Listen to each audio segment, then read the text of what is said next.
Hi, everybody! Hello, hello!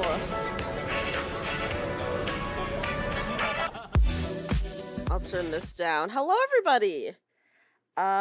Give me just a second. Let me put on a playlist. Hopefully this will not be too loud, but welcome in, guys! Yeah, we got that. We have some smooth jazz going on. Hi, everybody! Hello, hello, hello! Happy Valentine's Day, everyone! Ooh. Hi! Let me say hi to everyone really quickly. Hold on. Is this playlist too smooth of jazz? It might be. You ready for your shot? That's right. It's a dose of love, of course. Hi Inu, hi TFJ, hi Keith, hi Cyberbear, hi Ash, hi Jamie, hi Newly, hi Duke, hi Silver Quill, hi Toadash. Yeah, I'm here to stick it to you guys. So get ready. Actually, I think one of these toggles I can like remove the. Is it this one? I don't know. One of them does something. No, this is for my thigh highs. Oh, here it is. See, I can remove the shot. Never wanted to be a stethoscope. Yeah, look at this stethoscope right here. Let me give my. I'm putting my shot back in because, guys, it's a dose of love. Also, this is not my usual overlay. This is just a Valentine's Day one that I found online. So I'm actually going to move, now that I can see this, I'm going to move the chat box up a little bit. So then there, it doesn't cut off. There we go! There we go! Happy Valentine's Day, everybody! Happy Valentine's Day. Did anyone do anything today? Also, let me know how the music is. Let me know if it's too loud or if it's just right here. I'm gonna try to turn it down just a little bit more. Nikkei Nurse Soda when? Oh my god, I would love that because I love soda so much. Okay, music is fine. Thank you, Jamie. Cookies. Oh my god. Oops, I forgot to turn on my my other stuff. I was too busy setting up the outfit. I forgot to turn on my other things. So let me do that really fast. So many programs that I need to open. Oh my gosh. Okay. They are in the process of opening now.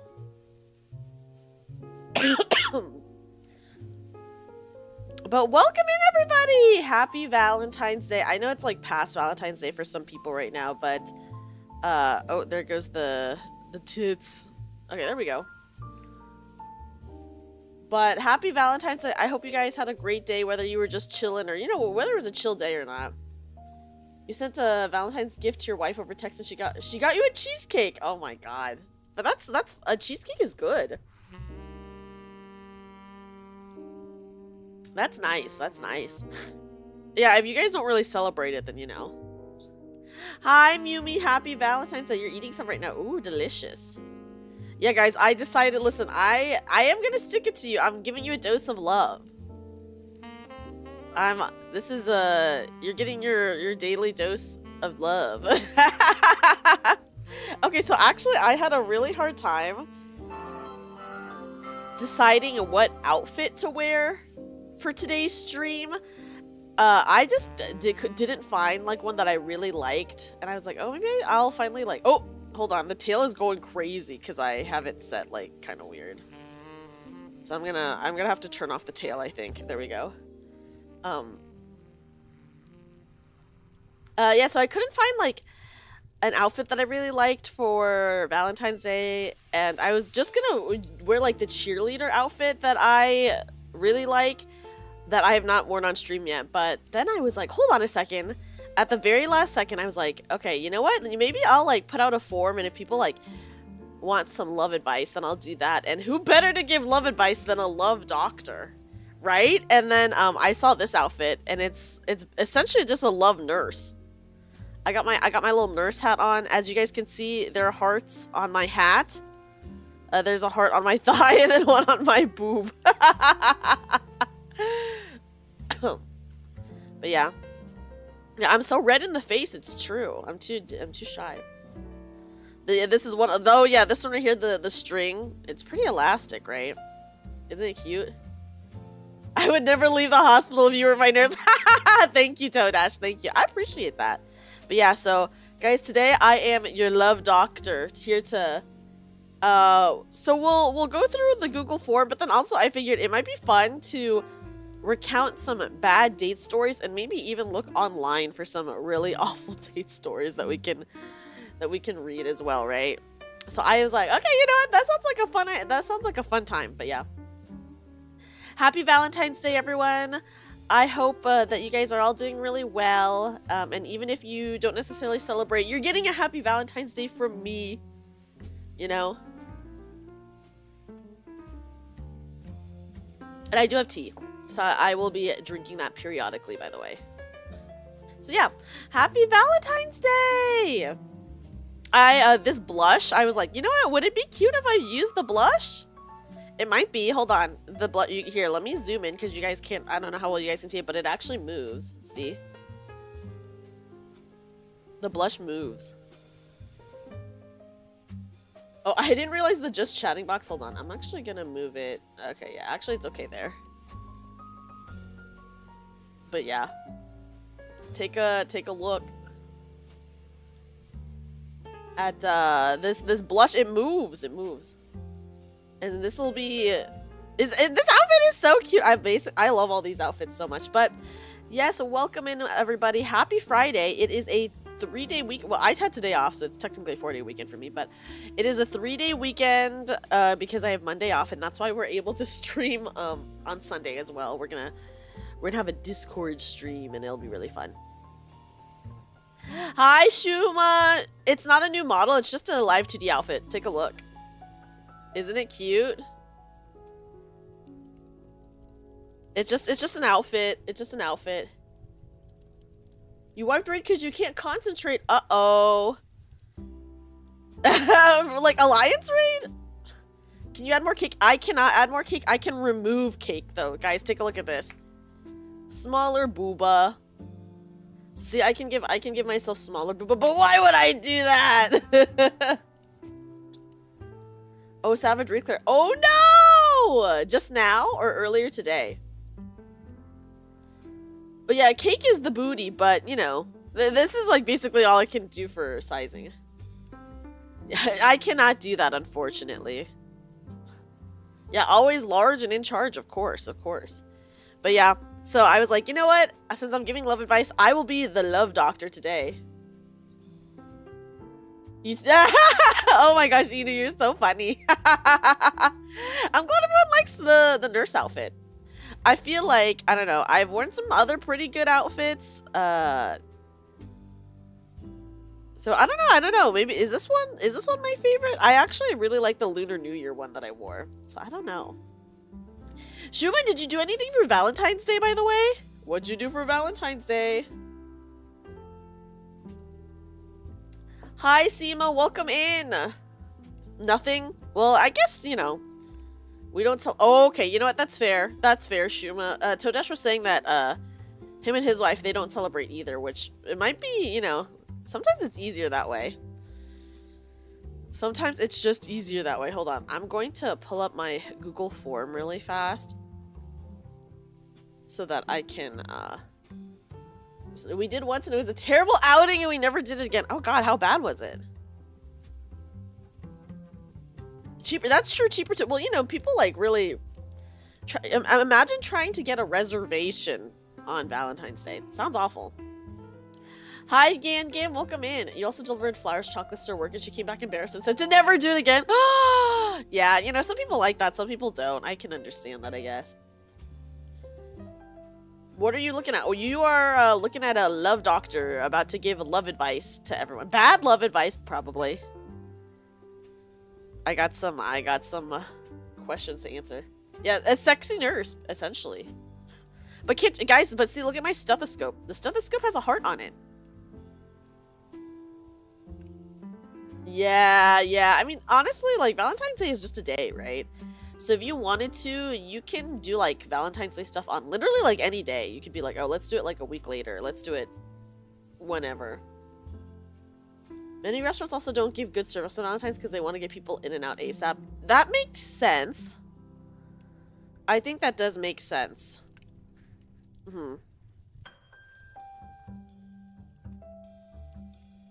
Your heart will run away first. Ruh-roh. It's okay. Do you see this shot? It's your daily dose of love. Thank you, Hazel. You're a single and a bachelor and you want to remain that way, Dum Drum. Oh, is there a reason for that? Nothing wrong with that. I totally know people who want to be, like, single for, like, the rest of their lives. And honestly, with, like, how dating is nowadays, it just seems a lot easier to be single. We might go for breakfast in the morning, but that depends on how we feel. But it's fucking cold, so sometimes staying in is nicer. Oh gosh, yeah. Isn't it, like, in the negatives for you, Toadash? You tried that mindset once years ago, only get what you tried to make special spat. What? Kane, what happened? Yeah, this is the new Operation game, of course. Hi, Mr. G. We had reservations at a nice place, and we still had to wait almost an hour, and it was supposed to be highly rated, and we had subpar service. Ooh. Yeah, better to wait. I did play Operation as a kid, but I was bad at it. Oh, Hale! Hi, Hale. Let me give you a shout-out, by the way. Hi, Black Myth. Welcome in. You're blessed one for this exact time saying this one. Welcome in. Welcome in. After all, you're a young adult with a co-op position who doesn't want to get too close to others because things tend to snowball. No, listen, there's nothing wrong with being single. With how dating is nowadays, like, dude, it's so bad. Dating nowadays is like the most depressing thing. You're excited for the 15th? I know! Get that chocolate on sale. I should actually check that out too. You don't bother with any of that anymore? Better off just wandering off into the distance and letting people forget. But Kane, if you met someone, you know, like, special, then maybe that would be, like, your time to do stuff again. If you guys were on the same page, you know. But it lacked the batteries. I think I also played it without the batteries, Sniper Bear. Good night, Hale. Hale, I hope you sleep well. Guys, everyone, please check out Hale. They are a very, very awesome VTuber that is a member of Prismaria and just very cool and chill to hang out with. I hope you have a great night, Hale. Sleep well. Ooh, yeah, I'm excited for the sale chocolate, too. Not interested in long term. And you know what? That is so okay. That is totally okay, too, Sniper Bear. I think, like, as long as people are totally upfront about it, there's nothing wrong with anything like that. The issue with, like, people who, like, just... Okay, the issue with current dating nowadays, right, is that maybe people want something more, or maybe they don't want something more other than something physical, but they won't tell you that, and then, you know, that's, like, when it gets bad. Easier to just not, but you never know. If you don't open yourself up, then, you know, you'll never receive the love that you might deserve. All hail to the nurse succubus. Thank you, thank you. I have a tail too, but I had to turn it off because it was like clipping through some stuff. You find people are more after clout over anything. Ooh, explain that. Can you heal me? I can heal you, Black Myth. Come here so I can give you a shot, this dose of love. You just saw something about how there's a large percentage of young men 18 to 25 that have never even asked a woman out. Incels! No, listen. In reality, there's nothing wrong with never asking anyone out.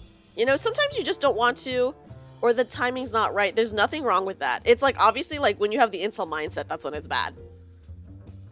That's when it's bad. But if you're just, like, a regular person, then who gives a shit, right? Like, it doesn't matter. Yes, ma'am. Yeah, come over here, Black Myth.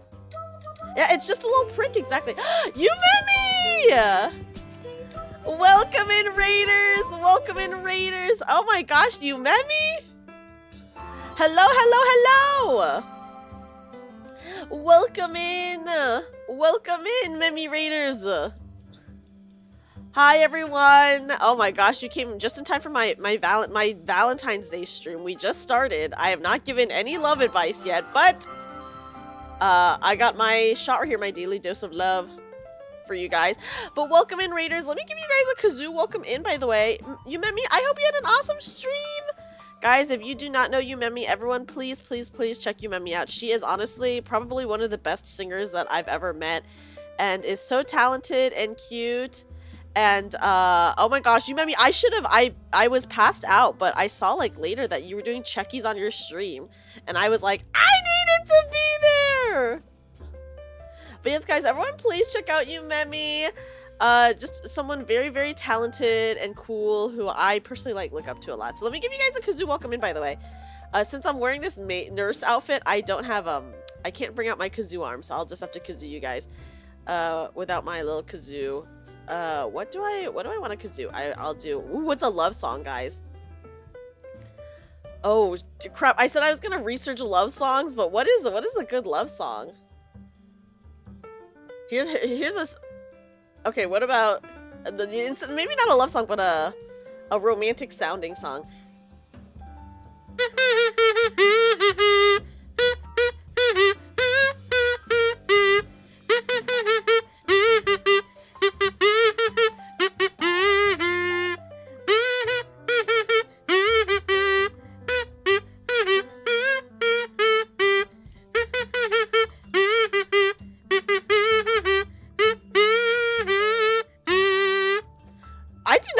Bye bye is a love song. Steppies. Oh hi, Shizu. No steppies in this outfit, so we'll have to refund you. Inu, can you refund Shizu? Yeah, it's not a romantic song, but it sounds kind of romantic because of the sax, right? But yes, guys, everyone, once again, please check out Yumemi. Yumemi is really, really awesome. Let me give her another shout out. Yumemi, I hope your stream went really well. Happy Valentine's Day to you! Happy Valentine's Day! And once again, welcome in, everybody. Welcome in. I'm here to give some potentially bad love advice, by the way. This little needle is just your daily dose of love. Trying to ask someone out online is difficult. It is hard, because you can never gauge, like, it's hard through text, especially. I will, yeah, I'm never gonna dance again. Yeah, okay, listen, Careless Whisper, definitely not a romantic song, just based on the lyrics. But I think the sax sounds romantic. Oh yeah, there's a lot of scamming too, which is like legitimately a problem now. Everyone, well, you know, maybe that's just like how they sound. You can't really. Maybe it's hard to just gauge. It's hard online to gauge things, I guess is what I'll say. Oh, there goes the tail. You would love Dreamy's dose of love. Ah! I would give you a dose of love any day. Any hour. Any minute. Let me just say. You feel like the advent of the internet kind of killed the art of the flirt. That is actually so true. I think that is such a valid point, especially with like dating apps. I think it is rough. If you were suddenly single, you're sure you would be catfished. Well, at least people would try it. I'm sure there's a reason the show Catfish exists for a reason. You're obsessed with 2D men like Zane from Love and Deep Space. Do you think your parents will accept him as your boyfriend? I'm more of a Silas.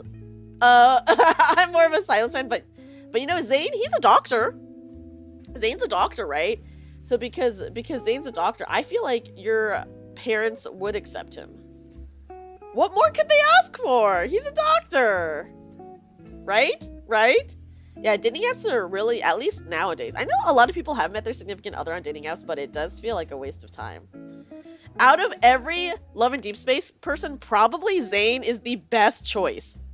Because he's like the most mentally sane, in my opinion, and then also he's a doctor, right? So he's like, out of everyone, that's like honestly the best choice. It's hard to find someone truly kind. I feel like romantic gestures and actual caring aren't something people want anymore.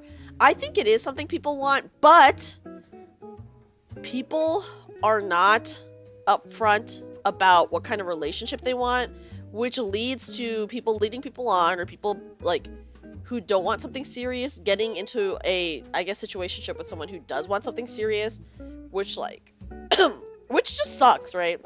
You have a sickness in your eye, nurse. It's called love at first sight. Can you give me a little advice? Of course. You know, love at first sight. You just gotta make a move, Black Myth. My mom doesn't accept Thancred as your husband, Chad. How do I convince... Oh my gosh, I accept Thancred. I do. Yeah, and people have different ways of expressing it. Okay, let me scroll back up to read some of the stuff I missed. By the way... Also, hold on. Is this... I accidentally toggled my boobs to be smaller. My bad, guys.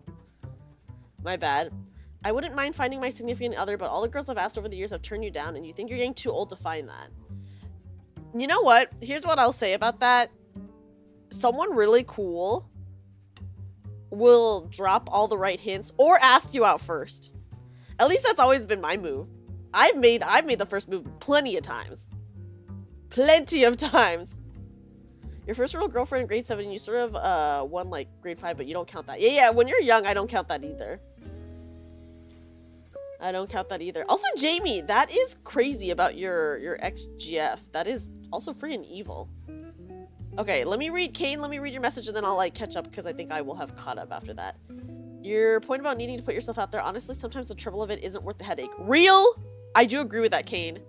If someone wants to do something, then sure, let them, but you're not going to risk being accused of something again. I think, you know, sometimes you just got to let things happen. When you're looking for things, unfortunately, I really do believe that if you're looking for something, it is hard to get it. But when it, like, it just happens, it will, like, just happen. You know what I mean? Yeah, the dick pic is not the way to express it. How can you imagine? So who made the first move? You were Estinian. I probably me, realistically, because he's, like, dumb. Whatever happened to head pats and hugs? You know, some people... I will say, I think there's a lot of people who want, like, just love. But I think there's, like, a lot of people who... And this is where I will say, therapy! More people need to go to therapy, okay? Who like, are emotionally just, like, closed off and not ready for that. Or they just want, like, the quote-unquote easy stuff that comes with love. Or the physical stuff that comes with love without wanting to put in the actual effort or the time or anything like that, you know? Yeah, but Toadash, you've been married for, like, so long now, which is awesome! So, it did work out in your case, Toadash. Also, guys, hold on a second.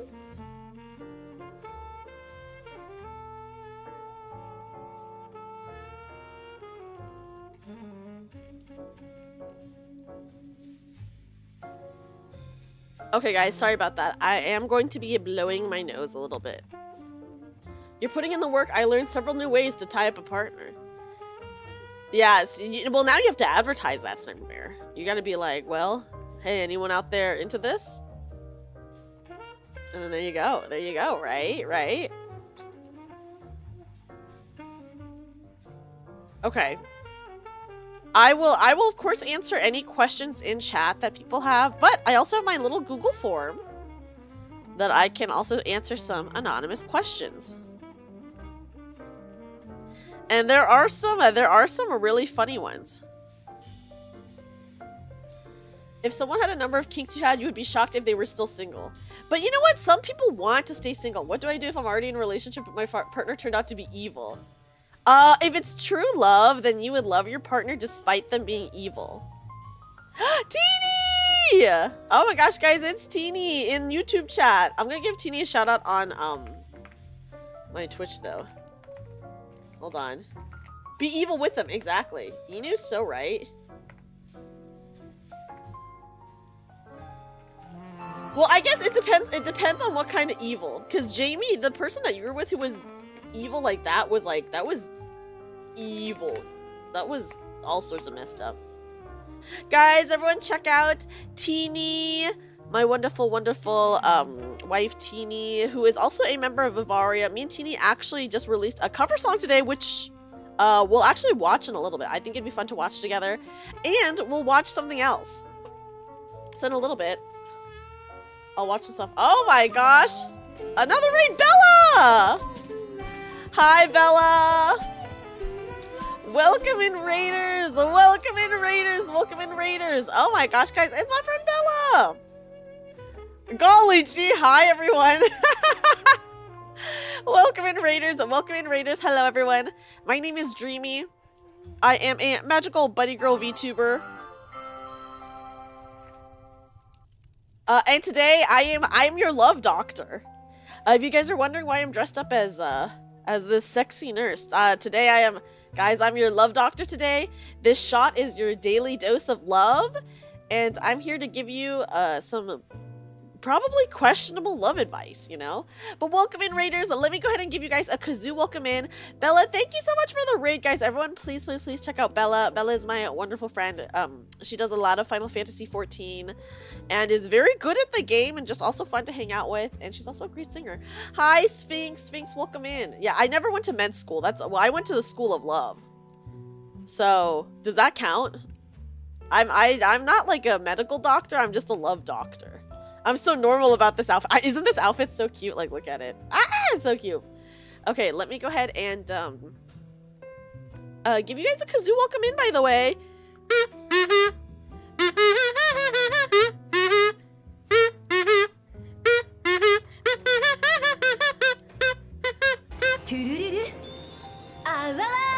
Tech Solo, thank you so much for the follow.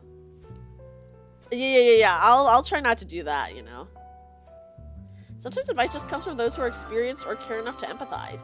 Yeah, that's a good point, honestly. Sometimes, like, if you have experience dating, or, you know, or if you just, like, care about someone, it's nice to give advice.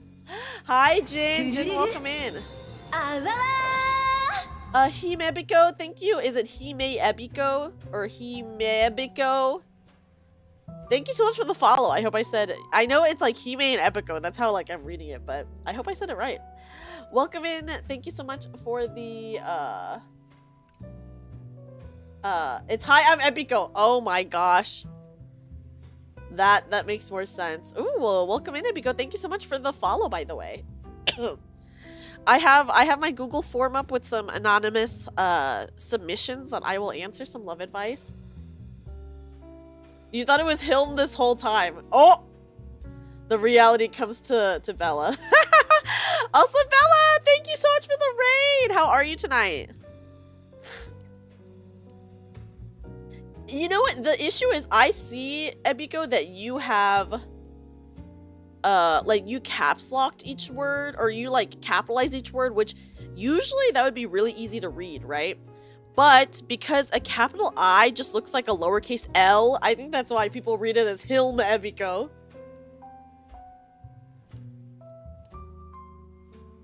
Which is so unfortunate. But I love shrimp. So welcome in, Ebiko. But yeah, welcome in, Raiders. Welcome in. I am giving some love advice. So if you have any love questions or just experiences that you want to share, go ahead and type it in chat. I'll also link the Google form just in case you guys want to submit an anonymous question that you don't want to say in chat. Hold on, let me do that right now. You had shrimp for dinner. Oh, what kind of shrimp though, you know? Also, guys, sorry, I've been so busy today. I did a bunch of errands today. And then, I took my cat to the vet.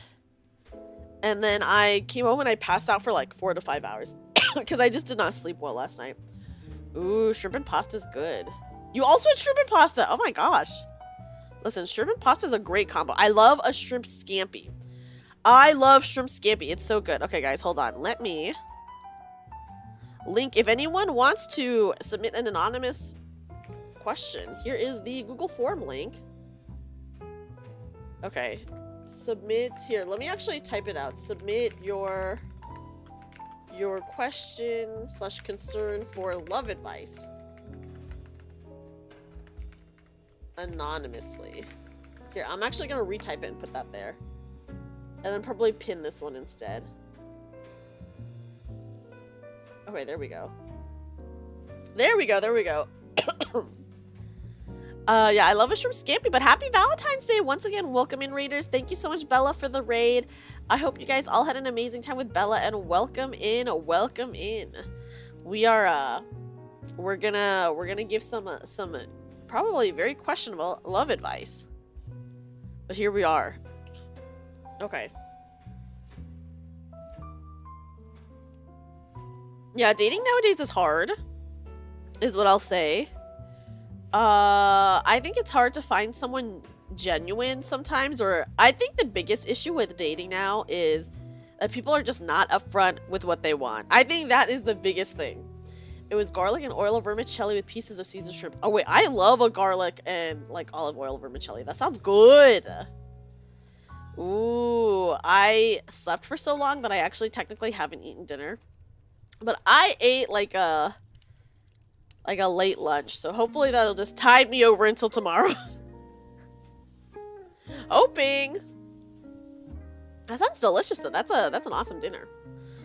Okay, guys, should we get into the questions that people have submitted? And like I said, if you have anything in chat, please feel free to type it in chat if you want. I'm just going to be reading from my anonymous form. Okay. Let me see.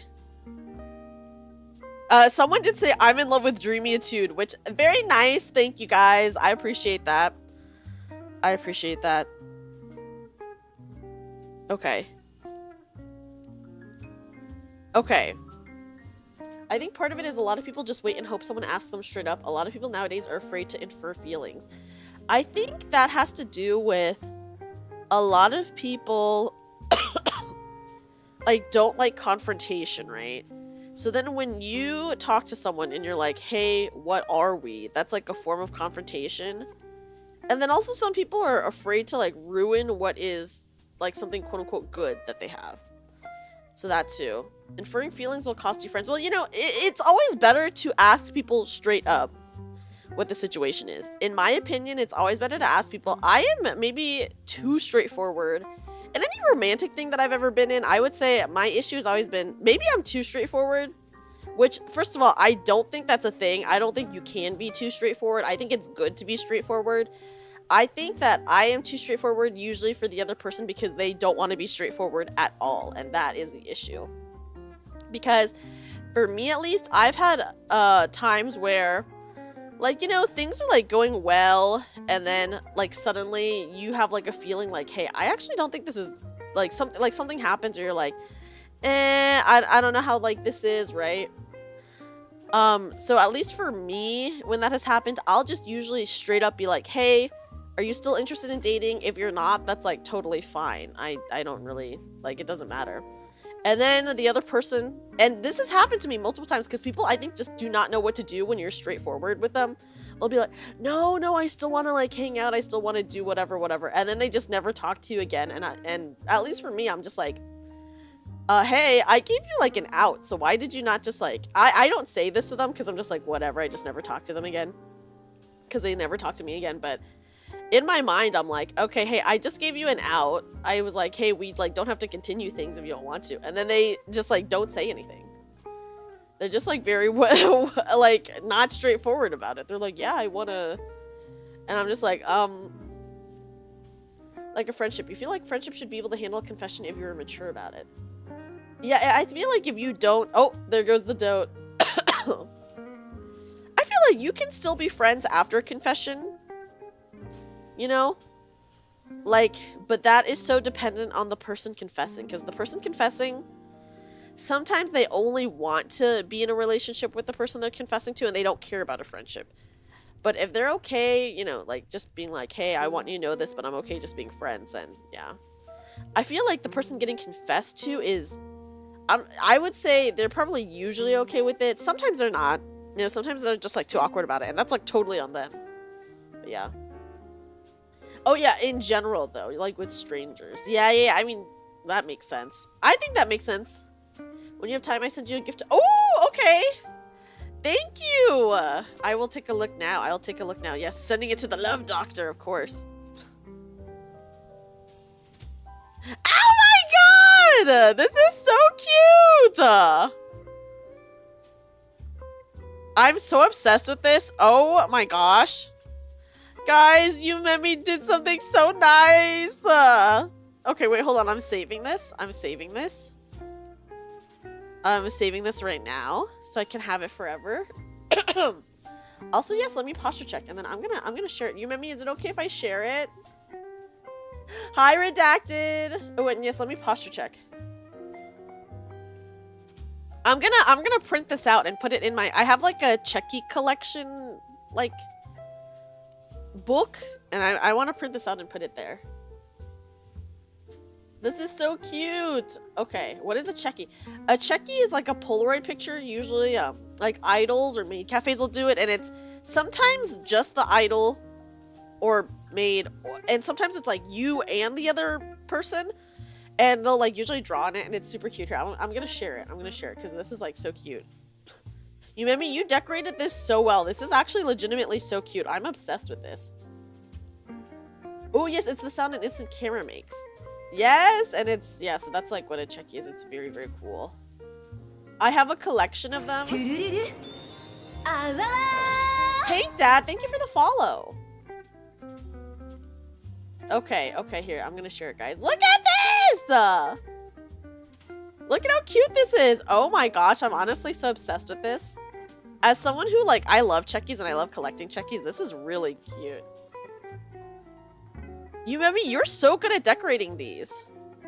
Oh my gosh, Yumemi, are you going to be performing at Off-Kai, by the way? I know that you're going to be at Off-Kai. I'm going to be there, so I want to catch your performance 1000% if you're performing.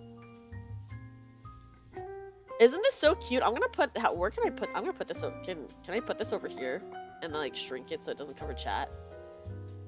Because you do maid cafes. That is so cool. I went to maid cafe recently, and of course I did get a checky for my checky collection. You have one too. Okay, that's fair. That's fair. If you have one too, you know.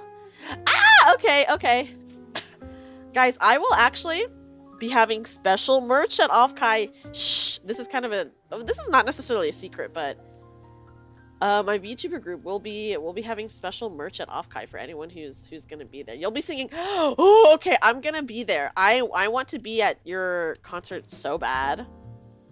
I will be there, Yumemi. I'm gonna be there. I'm gonna be cheering you on. Ah, that's gonna be so cool. I'm so excited. I'm so excited. I hope that I can get meet and greets. I'm going to be. We'll see what happens, but I'll be there. I definitely want to be there. Someone record it so the rest of us can see. I'm pretty bad at recording, so I probably will not record, but also I will be present and in the moment. Maybe I'll record a little bit of it. If I do, then I will share it, of course. I will share it if I record it. Oh my god, look at how cute me and Yumemi are together. This is so cute. Also, I do love that we're both in outfits. This is really cute. Oh my gosh. Yeah, no, Yumemi, I see your maid cafe experience coming through. This is awesome. Okay. This is amazing. Thank you. Of course, yeah. I will be there. I am planning on going to Off-Kai this year. I went last year and it was really awesome, so I'll be there again this year. I'm very excited. Ooh, thank you for the follow. We're a VIP who would order 20 plus checkies, so our maids go ham. 20 plus? One per maid, or like 20 from one person? I hope not 20 from one person. That'd be so much. But that'd be my hand would cramp if I had to do 20 checkies in a row like that. 20 for one person. Oh my goodness. Oh, I see. At least you get a lot of experience making checkies with that. Although, at least for me, at some point, how do you make it different enough? How do you make it different enough so that it is like, you know, 5 group and then a few solos? Oh, that's cute though. Oh my god, group ones are so cute. I went to a maid cafe at the end of January, and I got a really cute checky with one of the maids at the maid cafe, and it was so fun! I love checkies. I'm gonna go to like every maid cafe that I can just so I can get a checky. If the Off-Kai maid cafe has checkies, I will be getting one probably. Okay, you planned it out. Okay. That makes sense, and that makes sense. I know, I love maid cafes. They're so fun. They're so fun. I always try to go to, usually, I will say, I went to a regular maid cafe this last time, but usually, at least at the con that I go to, they have a sexy maid cafe that I usually go to with my friends. Ooh, yes. Oh gosh, I hope one of us can go to the maid cafe because I hope that I have time too. I'm excited.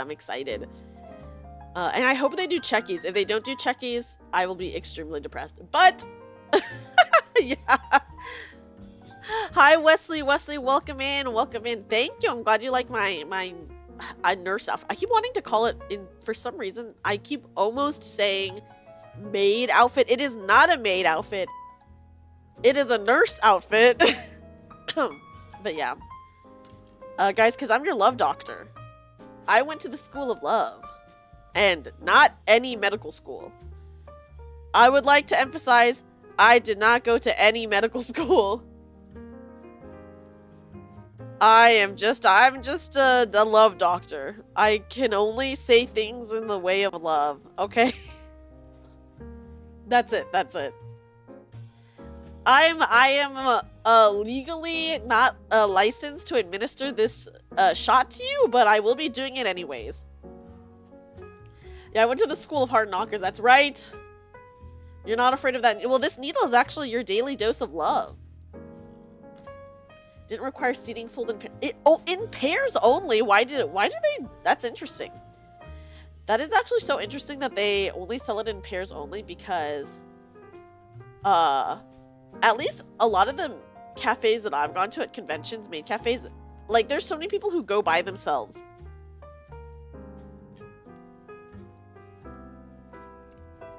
You had a cosplay ready. Ooh, what was your cosplay?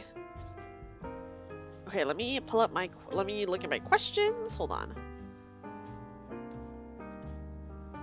Okay. It was Studio Ghibli. Oh, that's actually very cool. That is cool. I'm not medical, but yeah, but I am licensed to do a couple of things. Yeah, the masquerade version of No Face. That is really cool. A No Face costume would be sick. Okay. Okay, guys, hold on. Let me blow my nose and then let's read the first question out loud.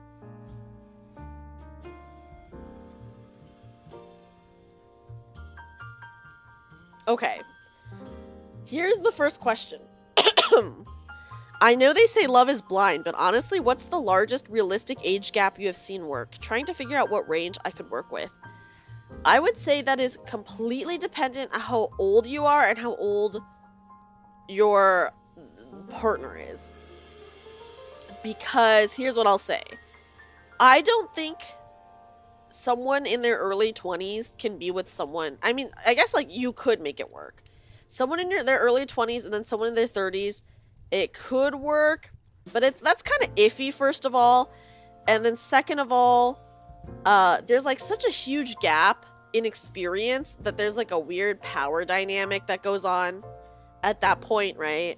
So that's not necessarily great. Even if like you're trying, like no matter what you do, there's always going to be like a weird power dynamic because of like the huge gap in like experience, in life experience. But I think if you're like late 20s, the age gap thing is like not really something you have to worry about. I'd be worried about the things you'd have in common with gaps like that. That too, you know, because you could be into things that are completely different. I would say once you hit like probably 27, I would say 27 is a safe age. You could date, I would say up to 10 years older than you. Once again, the fear would be that you might not have too much in common, but you know, you never know. You could meet someone who has like a lot in common. Like age doesn't really matter. You could be like 60 and into like the same things as someone who's like 30 is, you know? So I wouldn't worry too much about that. As long as you find some stuff in common, but I would say 10 years. But if you're older than 27, I think you could stretch that a little bit more if you are willing to. But any younger than that, and there's too much inexperience going on, and that I think that will be like a big relationship killer. Just remember, going 10 years young can be an issue if you're 24. Yeah, don't do that. I'm saying if you're 27 and over. For sure. If you're like, if the young person is 27, then I think they can go like older 10 years. Maybe even a little bit more, depending. But I would not go younger by much. And then also, like I said, I really do think a big thing is life experience, expectations, and stuff like that. When you're like in a huge age gap, they might not match, you know? Someone in college is not a fully grown adult mentally. Yeah. They, like, haven't, like, done, like, a lot of things yet in life, and so that might come and bite you back later in the butt, even if you don't intend for it to be, you know? So I would say if you're gonna go younger than you, it really depends on how old you are, right? And how old it really depends on how old you are. Because, like, if you're 30, I would say maximum younger is 4 to 5 years. Like, 25, I think, is still okay to be with, like, 30. Because at that point, you know, you're both probably working already. There's, like, you both have, like, some experience, maybe, like, living on your own or doing stuff on your own, etc., etc. Hi, Toffee! Toffee, welcome in! If you're, like, 24, I would not go younger than, like, 2 years. If you are, like... Okay, if you're 25 and younger, I would say do not go younger than 2 years.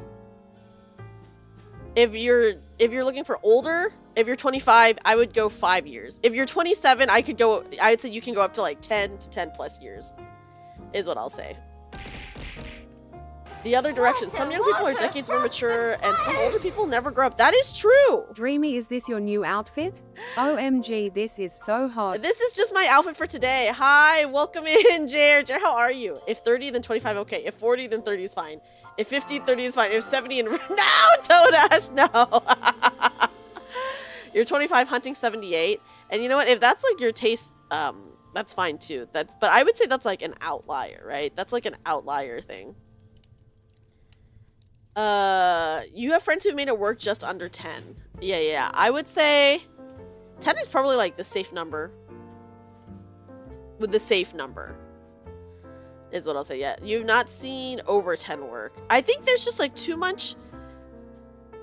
There could potentially be too much different. We're talking about ages, but once again, my answer is dependent on how old you are. So it depends on how old you are. Because it is so dependent.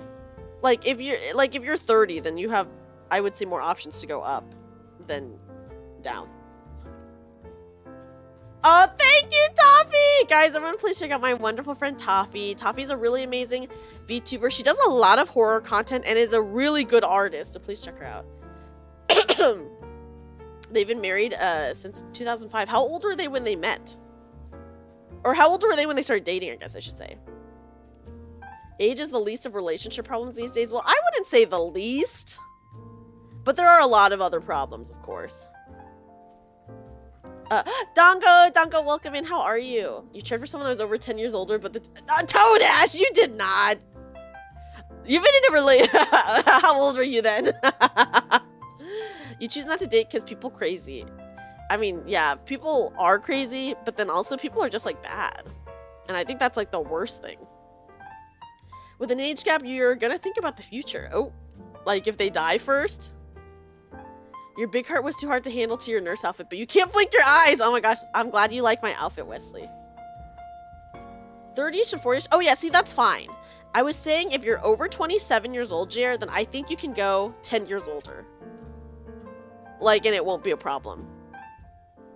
That was my answer. You just woke up from a nap. Ooh, how was your nap?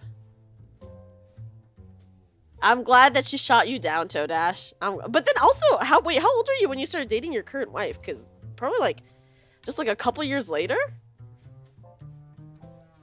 If we had a healthy relationship, most of us wouldn't be here in, like, a stream. There's plenty of people who are in healthy relationships who just like to watch streamers, you know? Your neighbors have a 10-year gap and they're both elderly. He's def gonna pass before her. Oh. That's rough. That is rough. You do have to think about that. Oh, that's sad. 15. Okay, wait, you're saying that you met your current wife, like, literally 1 year later? You kid. My parents are 5-ish years apart. 5 is, like, pretty normal. I would say 5 is actually, like, a really common age gap. But yeah, once again, my answer is dependent on how old you are. If you're 27 or older, I think you can go easily 10 years older than you and be fine. And like, as for if you're trying to go younger, I would say 30, you're okay to go 5 years younger max. Anything under 30, you want to go 2 to 3 years younger max, is what I'll say. And I'm just talking about in your 20s, of course. 22 to 23 is like graduation. 24 to 5, you're starting to get adult life experience. 6 and 8, you're an adult. That's what I'm saying. Yeah, so I would say 27. You're good to go 10 years older and maybe like a few years younger. If you're 30, you're good to go up to 5 years younger. But yeah, it is so dependent. 5 is very normal, and even 5 is enough to have a slight generational gap, though. It's funny. Oh, I mean, yeah. I mean, now, anyways, things change so fast, right? There's so much going on that, like, in 5 years, you could have had, like, totally different experiences. But once again, this is dependent on how old you are. So, that is my answer. And if you need, but I would say if you're over 27, 10 years older than you is an okay range. And only a few years younger. If you're going down. You met her first before your wife? Yeah, hey, but then you met your wife afterwards. So it's a good thing she shot you down. Also, hi, Keith. Keith, welcome in. Welcome in. In the past 30 years, we went from hulking monsters of computers that had speeds of like 1 megabyte RAM. That's crazy. I mean, hey, the internet was like, became useful in our lifetimes. Or like, it became like used in our lifetimes is what I mean. Under 25, yeah. If you're 25 or under, I would say 2 years max if you're going under. If you're going over, 3 to 5 is okay. 5, I'd say 5. So yeah, if you're 25, I'd say 5 over, 2 under. If you're 27, 10 over, 3 under. If you're 30, 10 over, 5 under. That's my range. So I think like the older you get, the more of a range you have going older anyways. So now where 64 gigabytes of RAM is more standard, which is crazy. You have like a 3 year, yeah, 3 years is very normal. You know, that's very, very normal. I think in your 20s you shouldn't mess around. Because like that is so dangerous. What do you mean like mess around? I guess in what way? Our pocket computers are also 1,000 times faster than the old. It's true. And Wi-Fi. You know, Wi-Fi's the thing now. We actually had encyclopedias. Yo, I did not have a computer until I was like straight up 10 years old. Like not even me. I mean like my family. Like the internet was already a thing, by the way. We just did not use it or have it. Like, yeah. Like, going younger than a couple years. Yeah, do not go younger than a couple years, I would say. If you're in your 20s. We were 2 grades apart in school. That's not bad. 2 grades is, like, really, really normal. Hi, R. Johnson. Happy Valentine's Day. Hi, Nanamo. People be like, yeah, well, first of all, I'm just talking about in your 20s. I don't even count under 20 as a thing. If you're under 20... just date within your age group. Is what I'll say. But yeah. But I'm only talking from an adult experience of 20 plus. Yeah, and life experiences are very different. It's true. It's very different. So that is my answer, guys. That is my answer. Okay, next question. Yeah, under 20, 1 year gap. Well, yeah. I mean, unless, like, I guess, like, if you were, like, younger teen... I mean, some people are high school sweethearts, right? And that happens. I mean, we have... Todash has been with his high school sweetheart. It's rare, but it happens. My brother is with his high school girlfriend still. They've been together for, like, oh my god, I'm trying to think. Like, 7 years... now 8 years now. Oh my god. Someone in their late 30s. I would say 10 years older, 5 years younger for late 30s. Like, if you were 38, well, maybe, okay, if you're like, let's just say 38. You've been with your girlfriend for almost 9 years. Whoa, first of all, congratulations, Epico. That is awesome. Being together for that. Yeah, it says Toadash, who has been with his girlfriend since 15. Yeah, it was a different time. Okay, so I would say if you're 38, let's say 38 is like a late 30s age. You're totally good to go 10 years older, I think. And actually, I would say you're good to date like probably a 30-year-old as well. So like 30 and a 38, that's like okay still. That's like fine. When you were 14, oh my god, you've been together a long time. That is awesome. Yeah, and you know, that is like so rare to see nowadays. People have been with like their high school sweetheart for a really long time. That is incredible. I mean, my brother's in that relationship too. So my brother's been with his girlfriend for like, not 9 years, but they've been together for like 7 years, I think, 7 to 8. You feel like anyone in their 30s can date each other and not be that weird. Yeah, I agree. So like if you're 38, maybe youngest you want to go is like 30 though. And that's totally fine. I agree with that. If you're in your 30s, you've already been like doing your own thing for a while now at this point. Right? So in your 30s, you're pretty much good to go down. If you're 38, late 30s, you're good to go down to 30, good to go over by 10. Back in the 60s, falling for your high school sweetheart is not so strange. Well, back in the 60s, people just did not have access to as many people as they do now, right? So, like, you really only had the options of where you were living or basically where you were living, and that's it.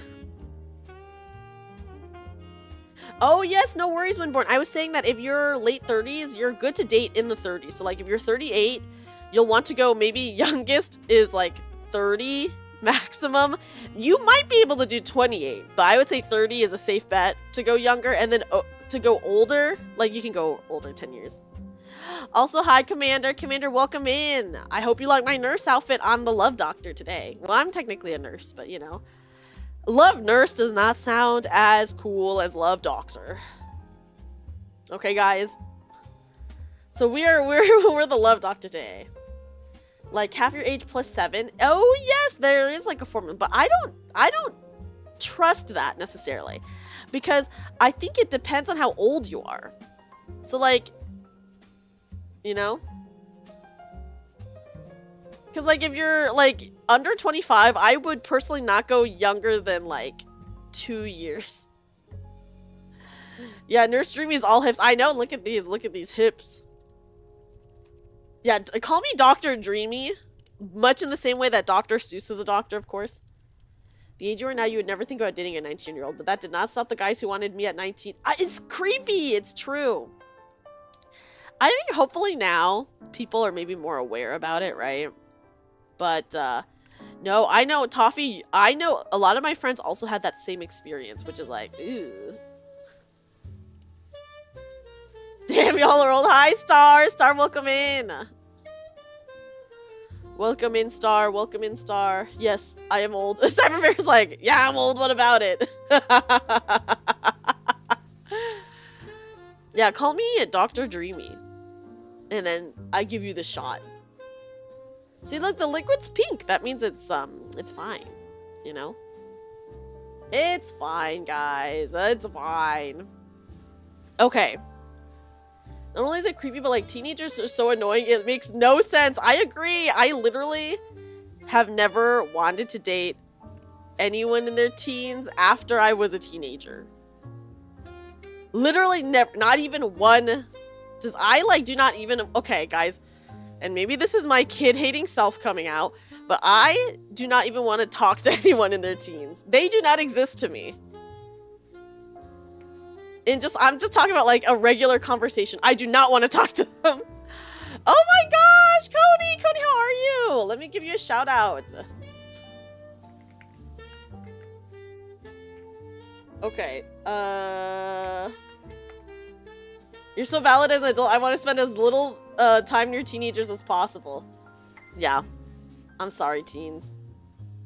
Well, we're all over 18 here, so it's fine. Coney, how are you? How are you? When you see them in the wild, you're like, no, go. Yes, I feel that. I feel that. You're so annoyed / confused by teens. I think that is a common response. Tank Dad. Only teen I hang out with at times is your nephew, and that's in playing games. Well, that's different because you're related. That's different. Yeah, well, you're over 18, so it's fine. It's fine, Star. It's fine. Because you're over 18.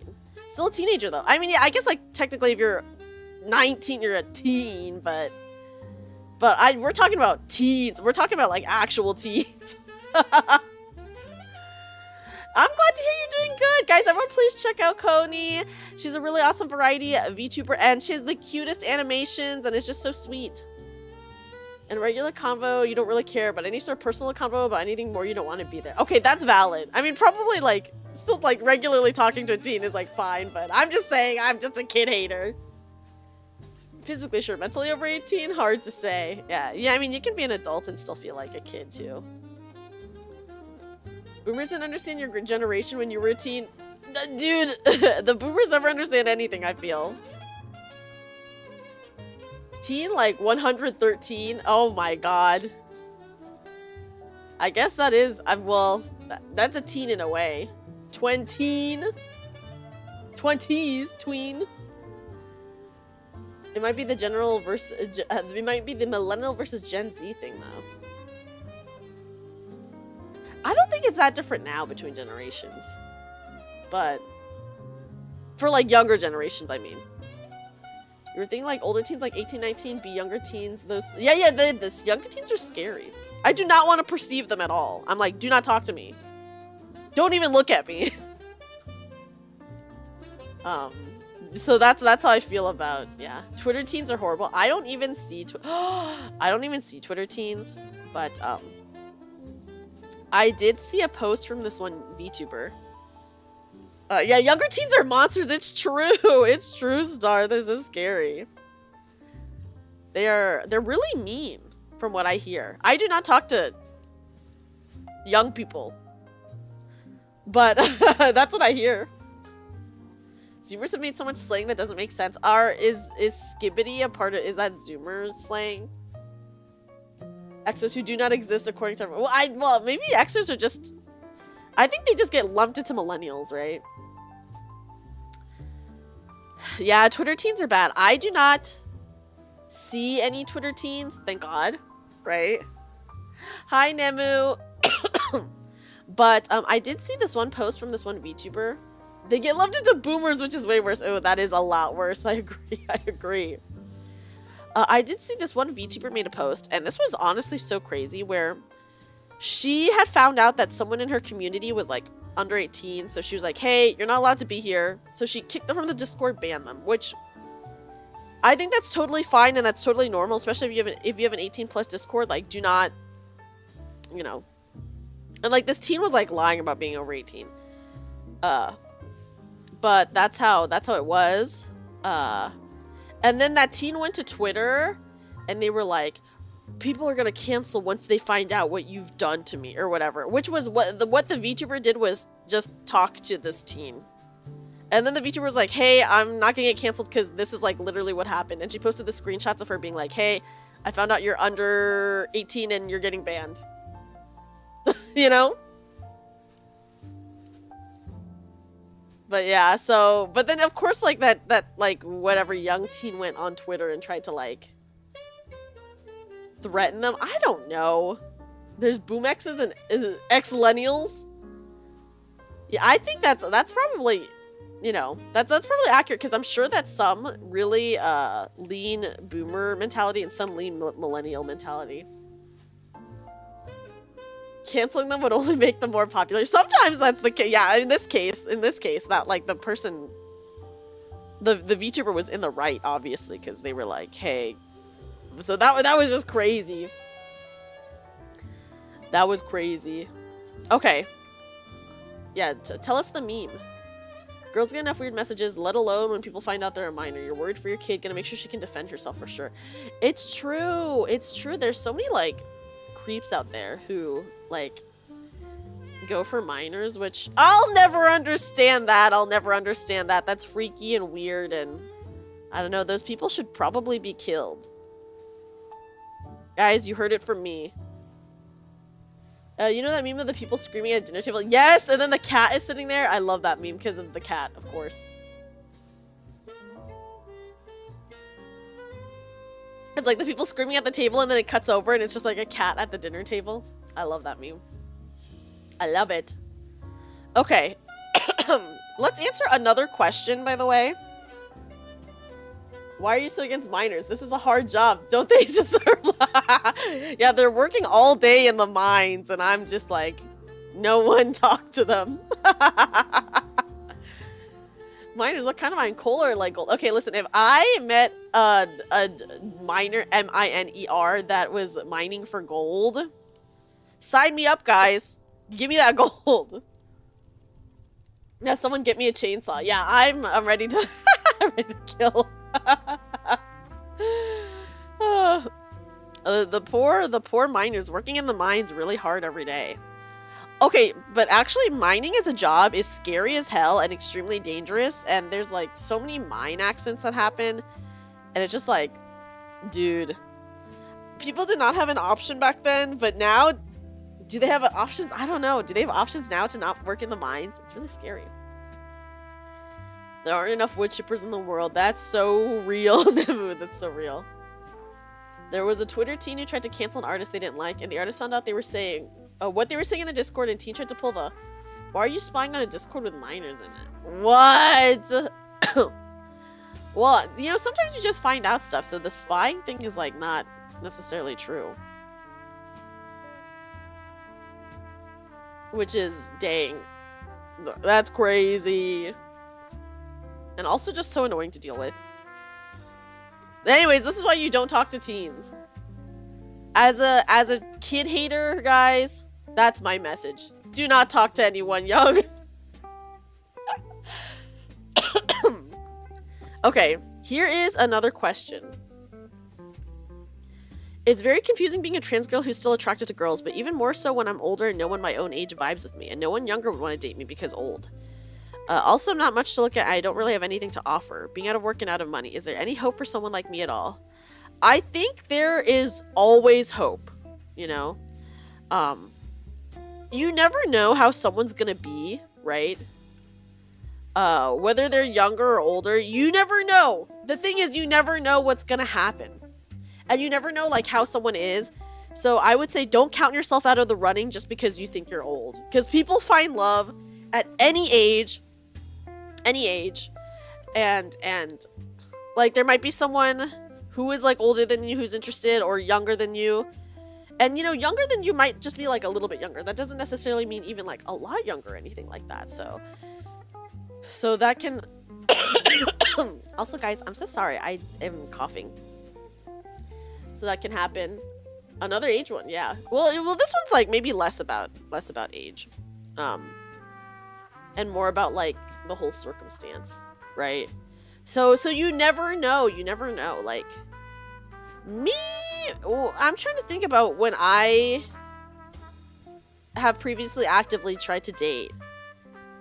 Like I don't necessarily, if I'm looking at someone older, then I don't really care too much about age as long as they're not like crazy older. 1980 year age gap with your elven girlfriend. How old? Yeah, yes, your elven girlfriend is like 1,000 years older than you. Ew, dating. Yeah, dating is hard. It's true. We need a nurse for the nurse stat. That's true. I'm not a medical doctor, guys. I'm just a love doctor. And then also, I would say step one is to not feel like you don't have anything to offer, because even if you maybe feel that way, you gotta look at what you do have to offer, right? Because, sure, maybe you might not have, like, a lot of money or anything now, but can you offer, like, support? Can you offer, like, true companionship? Can you offer kindness and empathy, right? Like, those are things that people really look at. Like, if you ask any of my friends, and I have asked my friends, by the way, if they had to choose, like, oh, like, do you want a good personality or money or looks or whatever? Like, I would say 90% of the people I know, at least, would never choose, like, money over anything else. And the thing is, looks are so subjective, right? Like, you might not think you're attractive, which, you know, that's something that you should think about. Like, if you want to change yourself, then, you know, like, go for it. But someone else could be like, hey, I'm really into how you look. Yeah, kindness over money any day. Because there's so many different people in the world, right? And we all have, like, vastly different types. Extremely different types. Like, maybe someone's into short people, or someone's into tall people, or someone's into really skinny people, or someone who's into, like, chubbier people, you know? So it's like, looks-wise, everyone has such vastly different taste that you are probably the most attractive person to, like, a large amount of people, you know? Forget about everyone else and work on their own self-image. Learn to love themselves and work on themselves. Doing that will make finding someone else that much easier. That's true. That's true. And, you know, I would say focus on the good things about yourself. Like really, once you, like, be like, hey, I'm a person of value in that I can offer really good companionship. I can offer kindness. I can offer empathy. Then you'll be like, hey, actually, I do have a lot to offer. And I imagine that you'll feel, like, so much better about yourself, and then also, like, you'll be able to show that more to people, right? And then they'll be like, hey, what if you have nothing? Well, like, no kindness or anything either. I would say if you're not a kind person, then you should 1000% work on, you know, work on that. Kindness over money, a person who is doing okay really won't care. That's true. You would choose balance yourself. Yeah, I mean, balance is good. Also, thank you for the follow, Solus. Yeah, looks are very subjective. Yeah, personality, looks, money, and pretty much anyone who has a good personality will instantly be more attractive. Real. You're so right for that, Toffee. When you find the person who loves you, they'll love you for whatever it is you have. Yes. And, you know, they'll just think you're, like, the hottest person ever. Even if you don't feel that way, you know? Like, there's many times where I'm like, hey, I don't feel like the most attractive, but, I do think I'm the funniest person. And so people, you know, will tend to really like that. I think when you're young, people don't care about kindness, is what I'll say. I think when you're older, people really care about kindness. Because I am not going to be with someone who's mean to me, you know? Oh, thank you, Toadash. Thank you. You don't care how hot and rich someone is if their personality is crap. Real. That is so real, Toadash. So, like, at the end of the day, if you are looking for a life partner, and what we're talking about, this is, like, from a genuine person, right? Not someone who's, like, evil and horrible. Because, like, we'll never understand the mind of someone who's evil and horrible. Like, we're not like that. So, like, we'll never understand those people. But, like, for me, at least speaking on my experience, I will never be with someone who's mean to me. I need someone who is only exclusively nice to me. And that is, like, the most important thing. If they can offer me emotional support, that is, like, a big thing. If I like their personality, you know, if they can make me laugh, if they can make me feel like I'm loved, like they really care about me, like, for a lot of people, that is enough. Yeah, if they can take care of you, that's a positive, of course. But yeah, so like, I would say at least a lot of people I know, they just want someone who really cares about them as a person. Ooh, yes, let me hydrate.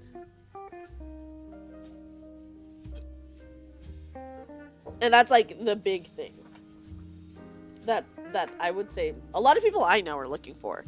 Because, like, sure, you can, like, get with someone and, I don't know, if they treat you like crap, it's like you're never gonna stay. Or hopefully you don't stay. Everyone I know who was in a bad relationship is no longer in a bad relationship. So everyone I know left, like, their awful relationship. But, like, if you are with someone and you don't feel like they love you, like, that's just gonna be so haunting to experience and, like, so bad. I mean, yeah, yeah, if you're talking to the wrong people, then people are gonna be like very transactional, right?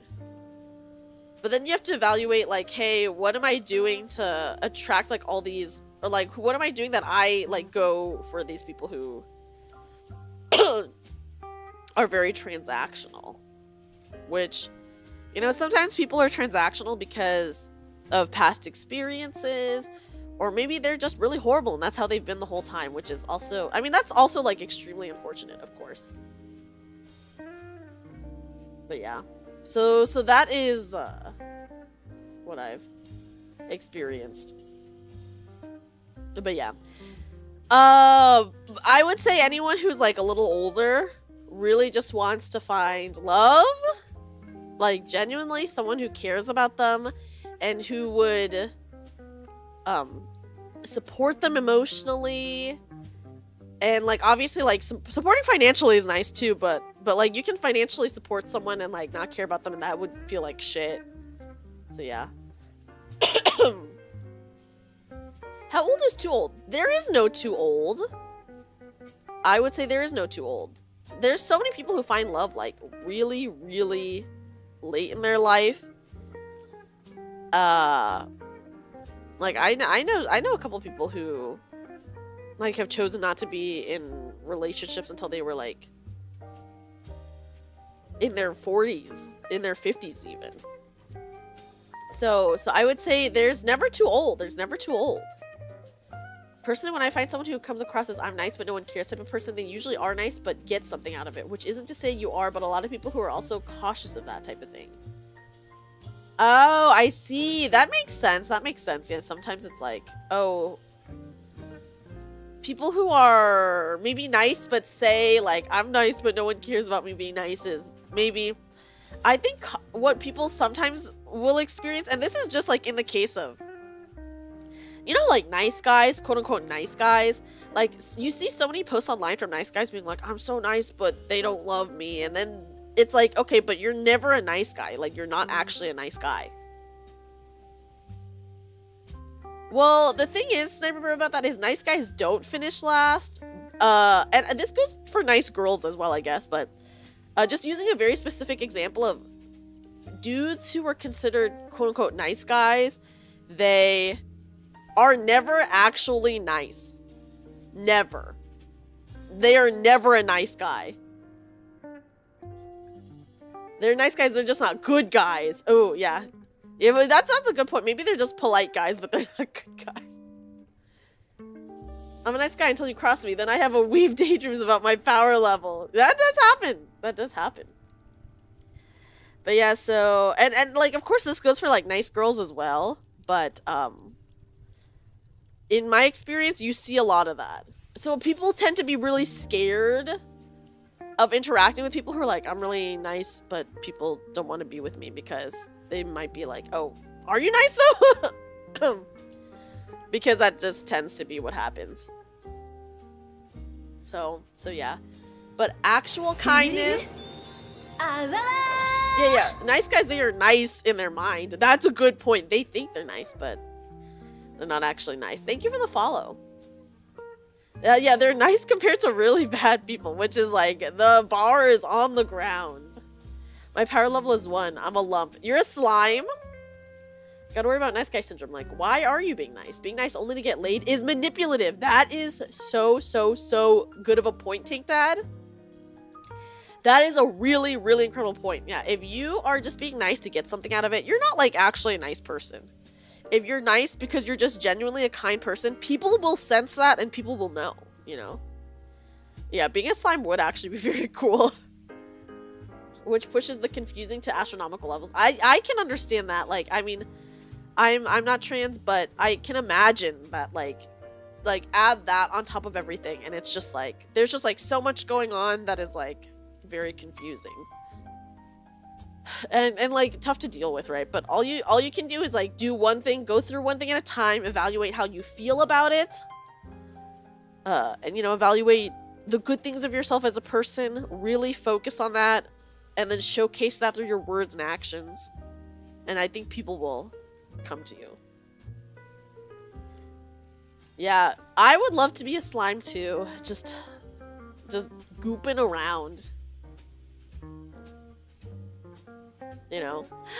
Hello, Kaylee. Kaylee, welcome in. How are you? Hi, Onimori. Onimori, how are you?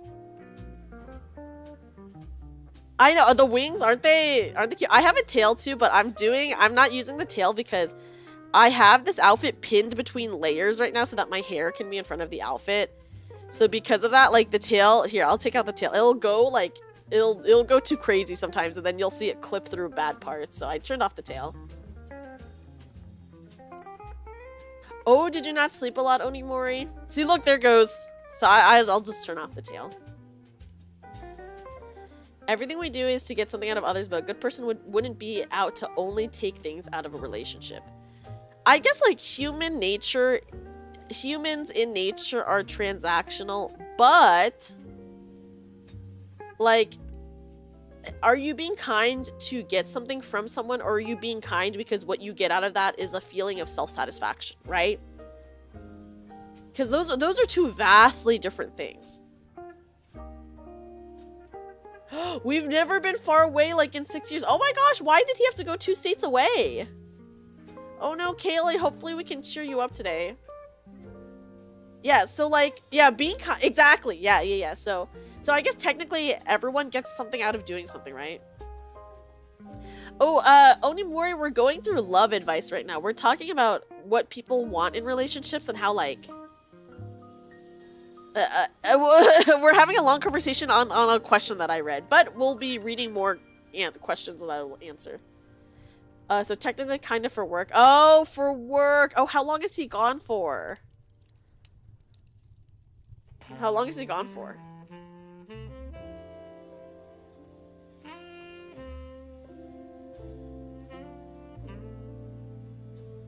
And you know what? That is totally fair to Onimori to do.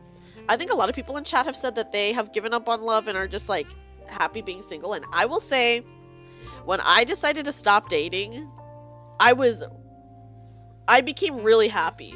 I became really happy after I stopped actively trying to date. So I feel that. What a good person would want is just some warmth and kindness and not just like getting free stuff and such. Yeah, exactly. I guess like in reality, humans are sort of transactional by nature, but it really depends, like I said, on like, are they being kind because they want something from a person, which is bad, and that's not actually being kind? Or are they being kind because they feel self-satisfaction from that? Which is something totally different. You don't expect myself to find someone, but I love so much. Yeah, I mean, the idea of love is really cute. I mean, I love romantic comedies. I love reading romance books, you know? So all of that, and also I love the aesthetic of love. I do love the aesthetic. Hi, Amani, welcome in. Who are ready to wake the dreamy? I am awake. You stop to focus on me and fix my trauma. Bleeding on a potential interest isn't fair to either parties involved. And that is actually very, very mature of you, Onimori. And that just goes to show, like, how much you've grown. That is very, very mature. Yeah, the aesthetic of love is, I love hearts, and I love pink, and I love red, so yeah. Yeah. Okay, guys, here's actually a really funny question that someone submitted. Yeah, you know, you never know what'll happen. That is, like, the big thing. You're never falling again after a situation. But see, Amani, you say that, but then you never know what'll happen. But I do think, like, when you are not actively looking for love, that's when, like, a genuine, actual relationship will end up getting you. You still have it. Yeah, you know, and if you're, like, just, like, doing your own thing and making sure that you yourself are happy as a person, then I do think, like, love will find you along the way. Love will find you along the way. And so, yeah. Okay, guys, this is actually a really funny question that someone submitted. My cat keeps coming into the room when my girlfriend and I are hooking up. If I close the door to keep him out, he'll meow and start throwing himself at the door, which is really distracting. But if the door is open, he doesn't just come into the room. He'll jump on the bed or even worse, stand on my nightstand and watch us judgmentally. What do I do? That is rough. For me, okay. Yeah, it's like that rabbit situation, which was such a funny story. Yeah, it's a feeling, not a monetary value. That is a good way to put it. That is a good way to put it. Okay. Okay, I'm gonna say what I would do, which is not necessarily the best answer. If it was me, I would just let my cat come into the room. If I'm getting it on, I don't give a shit that my cat is like looking at me on the nightstand, you know? I'm just like, whatever, ignored. So I don't give a shit. So I would just like let the cat in. Yeah, what's the cat gonna do? Nothing. So personally, I would just leave the door open. But if you want like maybe a bigger solution, maybe the solution would be just to get another cat, because then that cat could distract your cat. Small just focuses on friendship since a bit over 4 years ago after a rare attempt. Yeah, I mean, friendships are so important. Friendships are like the true thing. Hi, hello, Chip Honey, welcome in. Hello, hello. You have 2 cats and 2 dogs. They watch all the time. Sometimes I yell at them. Yeah, it's like, who cares? Let them watch, right? Look at the cat and say, better take notes. There'll be a test later. This one's a good one. This one's a funny one. But yeah, me, I would just be like, yeah, just like let the cat in the room. Who gives a shit? Just don't look at them, you know? It's not that big of a deal. And also, if you're having like a good time, then you're not even gonna pay attention to like your pet in the room. Like, who cares, right? If you're paying attention a lot to your pet in the room, then it's like, hey, I don't know, maybe be more present in the moment, or hey, maybe the person you're doing stuff with is not that great. I don't know. So yeah. So maybe think about like those things is what I'll say. Think about those things. Hi, Edward. Edward, how are you? Welcome in. Welcome in, welcome in. Yeah, everyone loves the nurse outfit. Is this the favorite outfit that people have had out of all of the outfits I've worn? Hi, Theo. Theo, welcome in. I do love this nurse outfit, but my New Year's one was good. The Christmas one was good. The Lunar New Year one was really good. Maybe my favorite one is the Christmas one, actually.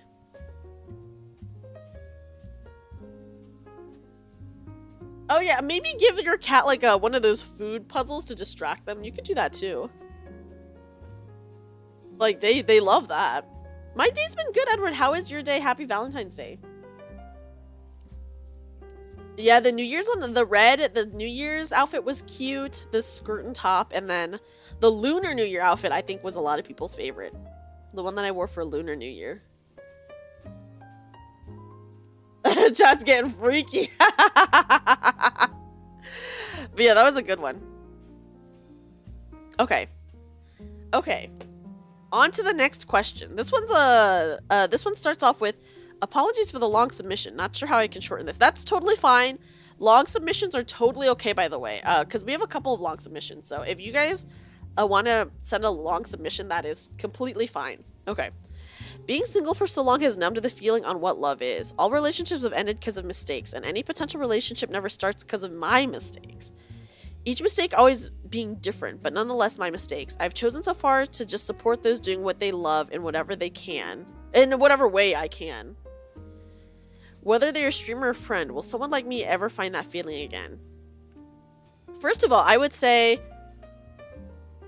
it might be perceived your mistakes, but maybe it wasn't actually necessarily all your mistakes, right? Unless it was like, I cheated, then obviously that's like your mistake. But for sure, you will find love again. I think like you choosing to take a step back, right? And being like, hey, I just want to support the people I love, whether that be friends, streamers, or just anyone that I meet. Like, that will get you so far. That I think that will like really get you so far.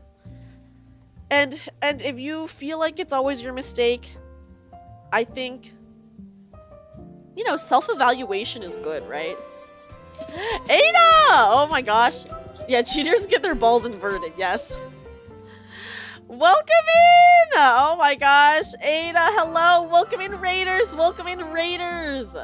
Oh my gosh.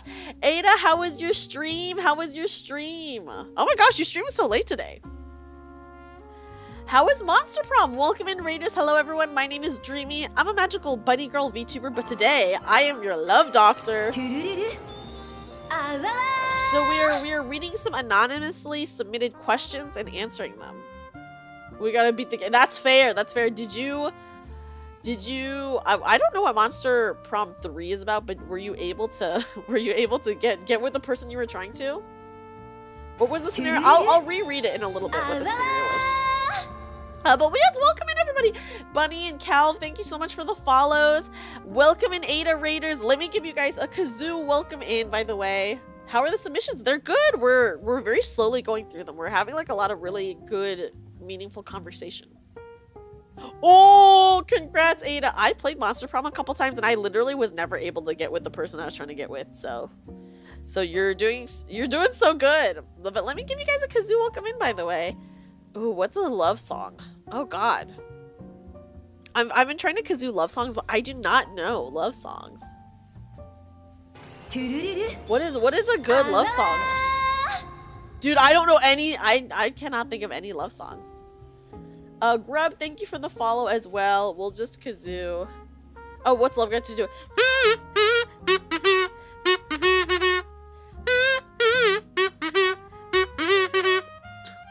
I would do anything for love, but I won't do that. Wait, which song is that? Literally love song. Careless. Okay, I have kazooed Careless Whisper, but we all agreed that Careless Whisper is not a love song. It just sounds like a love song. Like, just the sax part, very romantic and sexy. Lyrics-wise, Careless Whisper is very sad. Very sad, very sad. Oh, it's a Meatloaf song. Okay, okay.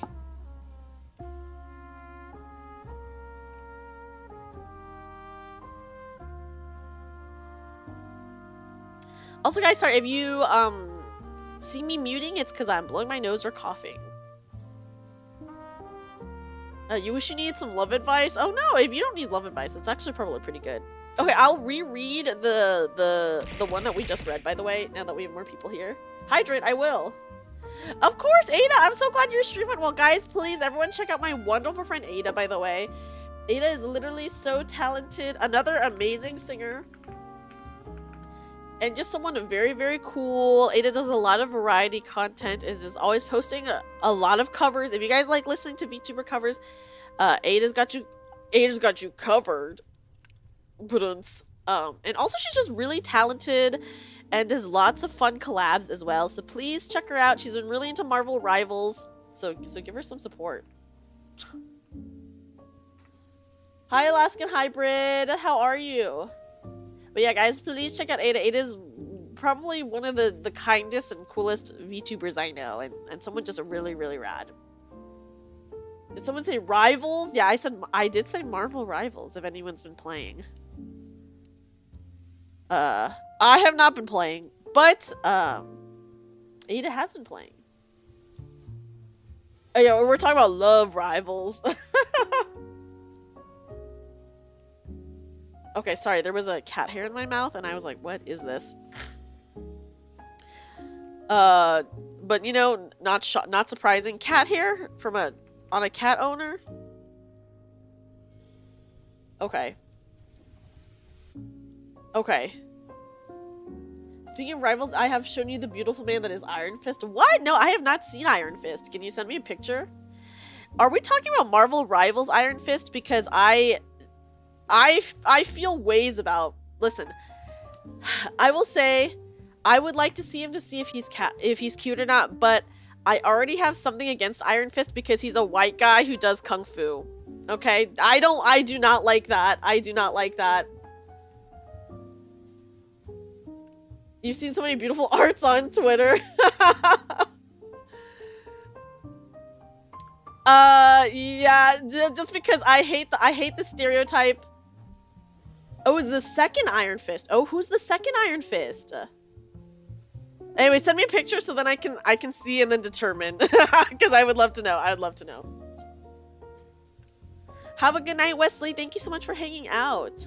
Captain America does martial arts. It's different if you do martial arts and if your whole thing is, oh, hey, I'm going to use Asian iconography. And do kung fu and etc. etc. Marvel Rivals is using the Chinese character of Iron Fist. Okay, okay, let's go.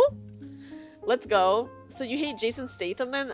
What does Jason Statham play? First of all, guys, you already know that I am anti the movies. Okay, for anyone who doesn't know, I am very anti the movies where it's like a white person goes to Asia and then learns like martial arts. Those types of movies. I'm very anti that because I'm like, okay, why can't you just have a story about an Asian person doing that stuff? So I'm not a big fan of those types of stories just because I think it's overdone. The first Iron Fist was Danny Brand. Oh. Oh, guys. Oh, sorry about my cough. It got so bad suddenly. Jason Statham is the white Jackie Chan. If he just knows martial arts, that's fine. If his whole thing is, I'm gonna use Asian iconography and whatever, then I think that's not, I don't like that. Last Samurai. I do not, listen, I never saw The Last Samurai, but I will never watch it because I'm just not into that trope. I don't care if it was based, okay, I've said this before, I literally do not give a shit if it's based on real events. I don't like it still. Oh my god, wait, Toffee just sent me crazy art for Iron Fist. Oh, he's very cute. But oh my god, some of this is crazy. Yeah, you would not call Jason Statham movies kung fu movies though. Yeah, they're probably just like action movies, right? He witnesses The Last Samurais. Okay, but is it a white man witnessing Asian samurais? I don't like that. I don't like that. The second one makes you say the second one is nuts, but it's very cute. What about the Ebony Samurai? I don't know anything about that, so I'll have to look it up. Okay, my issue is not necessarily that. Oh my gosh, hi Yuzuki! I'm sick. I need your healing, please. Yes, Yuzuki, this shot is your daily dose of love. Hi, Yuzuki. But he also knows chi projection. Okay. But I'm okay with the second Iron Fist. I'm not okay with the first one, I guess is what I'll say. Here's the thing. Why focus on the one white guy? So many Asians in Asia. Yeah. That's what I'm saying. That's what I'm saying. I would just say it's just a trope in Hollywood that a lot of people... Okay. It's a Hollywood trope that has been done because Hollywood does not think that people want to see Asian leads. And they have literally said this before. So, that's why I am against it. Yeah, it's from the 70s. It's a different time. Like, that's fine. It makes sense. But I can still choose to dislike it, obviously. But I mean, like, it makes more sense that they would do that. What, you know, like then. Like, that's it. It makes sense that would happen. Yeah, Iron Fist was never that popular. Which is crazy, because then they did give him his own show. Which is crazy. Oh, yeah, Dragon Ball Evolution, a very bad movie. And basically, you're not down with cultural appropriation and exploitation. Yeah, that's a good way to put it, Nemu. More so on the men, you feel. Yeah, they have literally said it. Yes, thank you, TFJ. TFJ, thank you so much for the lurk. I hope you have a great night and sleep well, because Daredevil was a hit. I mean, Daredevil was a huge hit. I actually liked the Daredevil show. It was good. Gotta love a man with nice juicy boobs. Yeah, the Iron Fist in Marvel Rivals is a big cutie, is what I'll say. Also, they gave him slutty... they gave him, like, a slutty thigh cutout, which is crazy.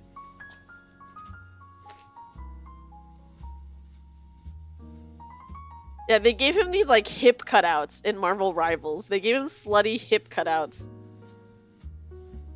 Which is so funny. I like it. I do like it. I do like it. Okay, guys, sorry. Let me go back to the thing that we were giving advice on. Okay. I'll reread it because we do have like some new people in chat, but being single for so long has numbed the feeling on what love is. All relationships have ended because of my mistakes, and any potential relationships never starts because of my mistakes. Each mistake always being different, but nonetheless my mistakes. I have chosen so far to just support those doing what they love in whatever way I can, whether they are a streamer or a friend. Will someone like me ever find that feeling again? And I would just like to reiterate, yes, you will for sure find the feeling of love again. I think that, like, you know, being single for a long time can make you really jaded. The Iron Fist MCU show sucked. Yeah, it was really bad. It is really bad. I tried to watch it when I was, like, younger, and I was like, dude, this is dookie. Maybe that started my hatred of it, guys. Guys, I'm actually gonna put in a cough drop, so I hope you guys don't mind that I will be talking around a cough drop, so I'm sorry. Okay. So first of all, I think the fact that you're choosing to, you know, take a step back and reevaluate things is really mature, right? Hopefully you'll kind of maybe see that maybe all of the mistakes that you have perceived as being yours are not necessarily even your mistakes. Maybe they were just like things that didn't work out with a person because you guys like have different ideas or different wants or different whatever, right? And that doesn't mean it was a mistake necessarily, but it was just like two people wanting different things, or two people like having very different views on things, you know? So the fact that you can even step back and evaluate like, hey, it might have been my fault for all of these things is like huge. And you know, they say that everything is like a learning experience, right? So you can just be like, hey, I learned that maybe people aren't really receptive to this one thing, and what can I do to make it so that I am better about it, right? Depending on what it is. If like someone broke up with you because they hate the way that you, okay, like drink water. And I guess technically, this is like an extreme example, by the way. And I guess like technically that's quote unquote your mistake, but it's not. That's like on them, right? So maybe kind of evaluate like, hey, it ended because of this reason, but was it actually on me, or was it because of they didn't like this thing, which is not a reflection on me at all. It's like a reflection on like what they were okay with or whatever. And then also choosing to support people, whether they're your friends or whoever, is very awesome. I would say keep doing that. And I think that when people see your genuine support about people you care about, that will attract people to you that obviously, you know, care about you too and want the same for you. And they see that you are being like a kind and genuine person, and they'll be like, hey, I would want to be with someone who is this kind and genuine. And maybe, you know, like, love can feel so different as you get older, right? Like, maybe when you're younger, it felt like a bunch of fireworks, for example. But now that you're older, it just feels like more solid, which is okay too. You know, it's okay too. If you feel like you really love someone, but maybe you don't have the fireworks, I would say evaluate that and be like, hey, do I really love them? And if the answer is yes, then just be like, oh, maybe like my idea of love has changed, and so I'm feeling things differently now, versus being like, oh, they're not the one because XYZ didn't happen. But I will say keep doing what you're doing.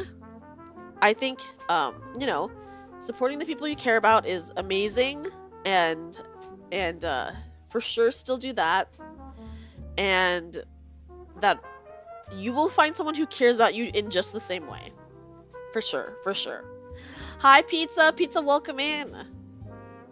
Welcome in, welcome in. We are giving love advice. Most people think a relationship is the honeymoon phase, like everything's supposed to be this big grand gesture, when the real meat of a relationship is learning how to live with the mundane, boring times with someone. That's true. I mean, like, obviously the honeymoon phase is really good, but like, once you're out of the honeymoon phase, I think, you know, you gotta evaluate, hey, do I love this person? Do I actually love this person, even if it doesn't feel like this huge thing anymore? And it's like a really satisfying feeling to be like, oh, hey, I do love this person, and even if like things like don't feel the same as when they first started, like it feels good in a different way. Yeah, this syringe has your daily dose of love in it. And then also, I will also say, love is a choice, right? You choose to love someone, I think. Like, of course, like, with love, there are things that you can't control, such as your feelings. Like, you can't choose. Okay, when I say love is a choice, what I mean by that is, if you just don't love someone, you can never force yourself to love them. But if you love them and they're like issues that you have, you can choose to work on those issues, I guess is what I mean. And so people in long relationships, they choose to work on their relationship, solve issues within their relationship, instead of just like, hey, we had one fight, let's end it now, you know? So like, in a way, love is a choice. In a way. 3 ways to evaluate it was on me. 1, minor issue, like the way you drink water. 2, I was really the issue, I did something bad. Or 3, the issue is actually an incompatibility, such as I wanted kids, she didn't. Both are valid. Yeah, you know, both are valid, and none of that is necessarily like your fault, right? Sometimes people are just incompatible and that's not like your fault at all. Like, people just want different things sometimes. It's also important to learn to know the difference between actually loving someone and just simply your hormones going wild. Yeah, well, you know, that's why, like, they say after the honeymoon phase is, like, when you really know, right? Whether you're, like, actually in love with them or not.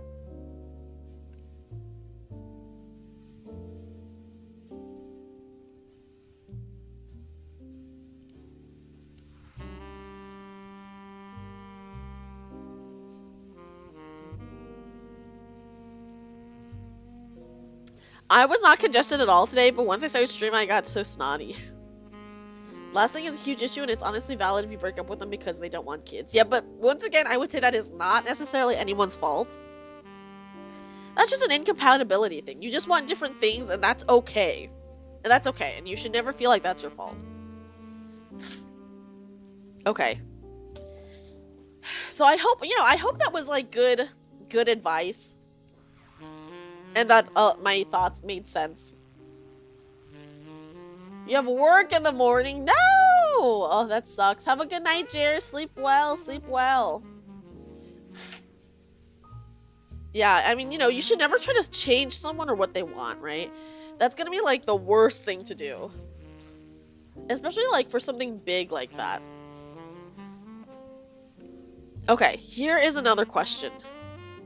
What would you do if your long-time, multiple years relationship has become sexless?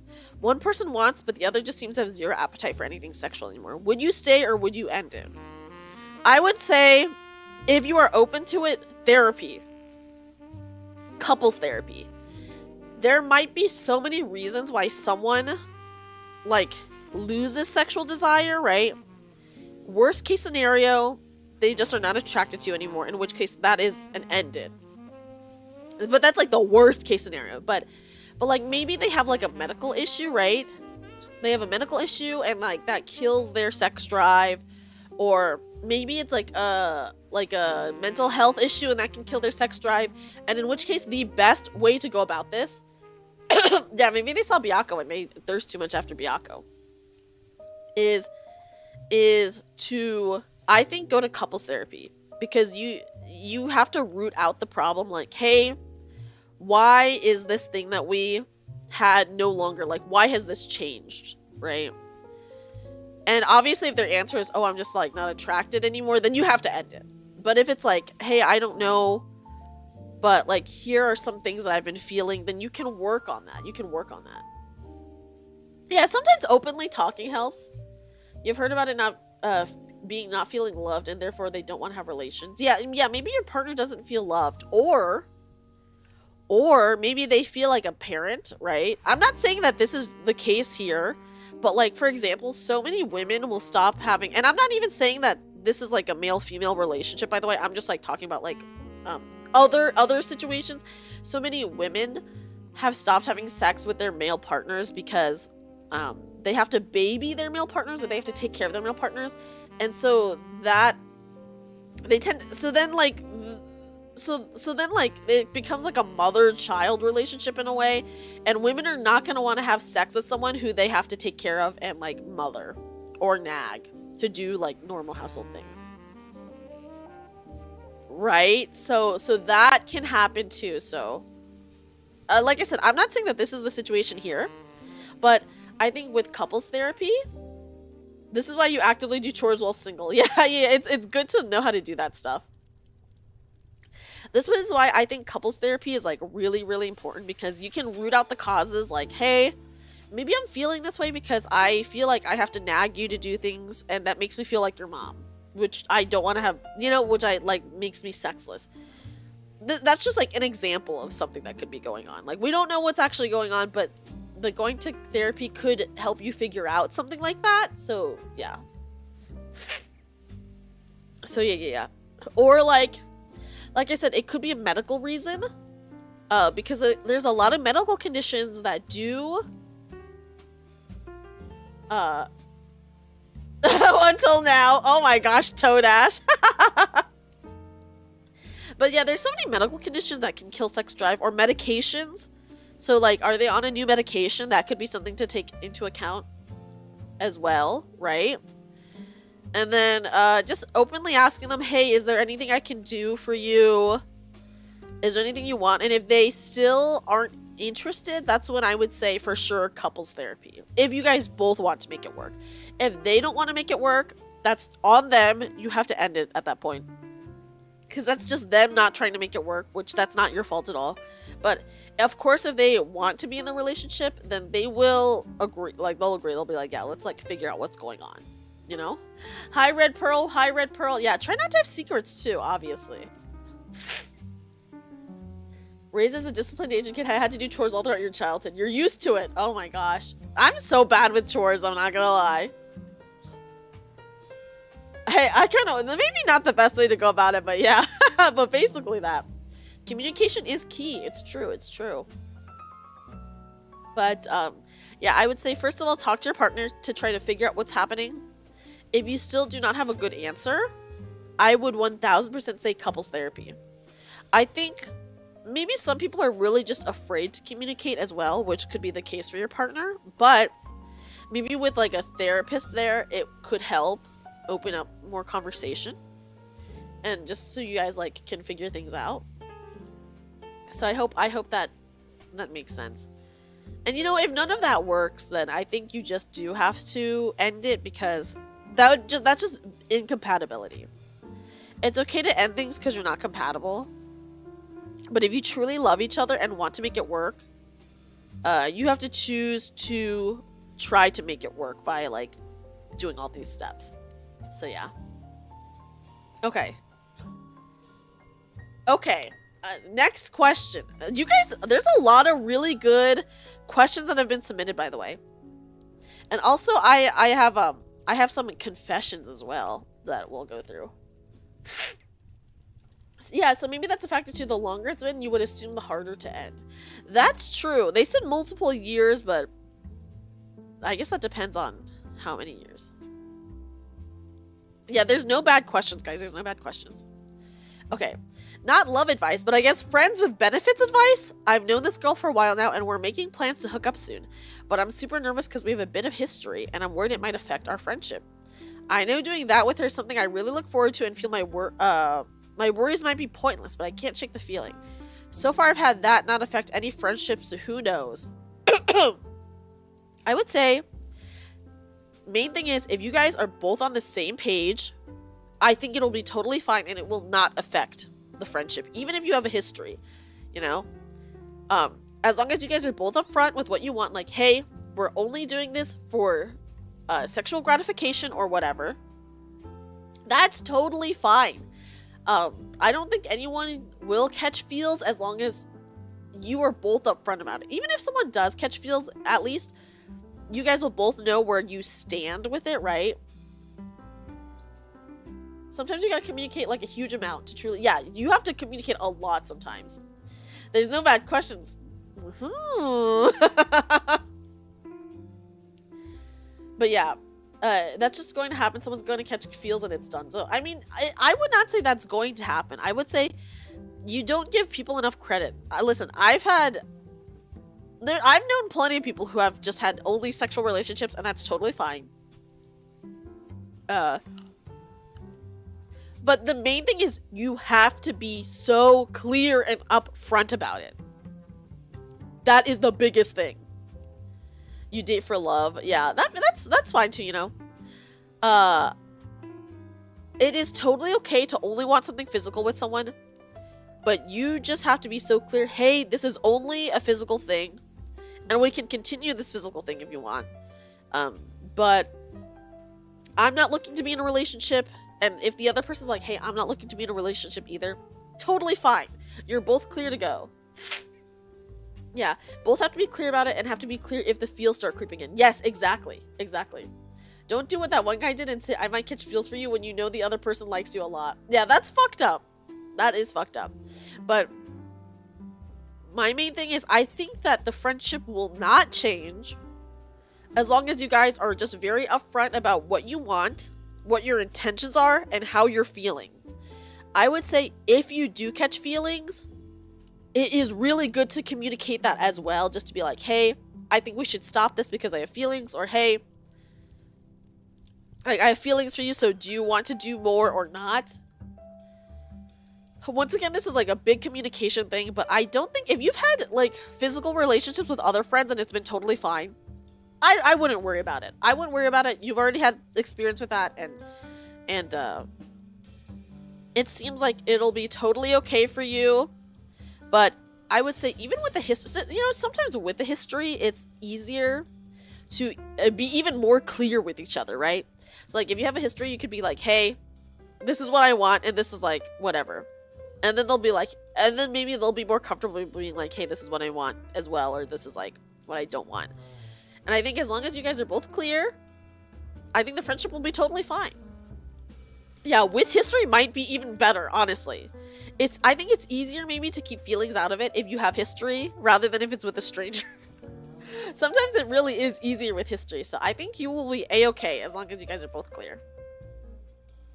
Both clear, both clear. Okay. Let me go to the next one. Oh wait, this is really funny. Okay, I know who submitted this one.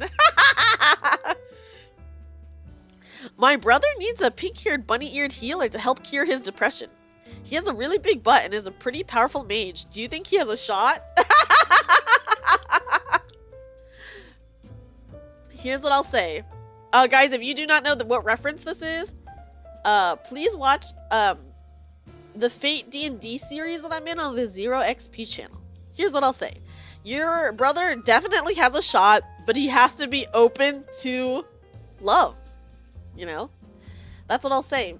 Even, like, listen. Maybe everyone else thinks that he needs it, but if he is not receptive to it, if he's not open to it, if he's not receptive to it, it won't happen. But if he is open and receptive to it, then, you know, I think he has a shot. But if he's not open and he's not receptive, then it's gone. It's Jover. So really, it's on him to be healed emotionally enough for something like that, I guess is what I'll say.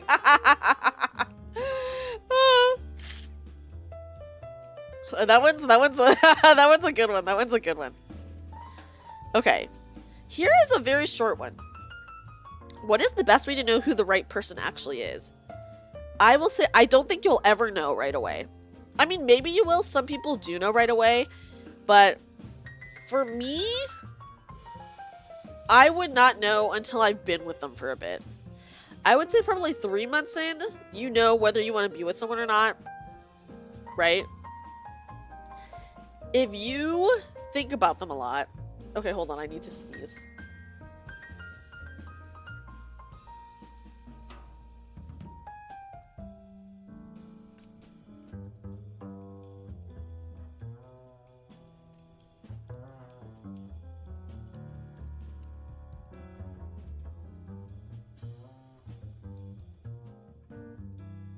Okay. I will say, I do disagree with you that there is no right person.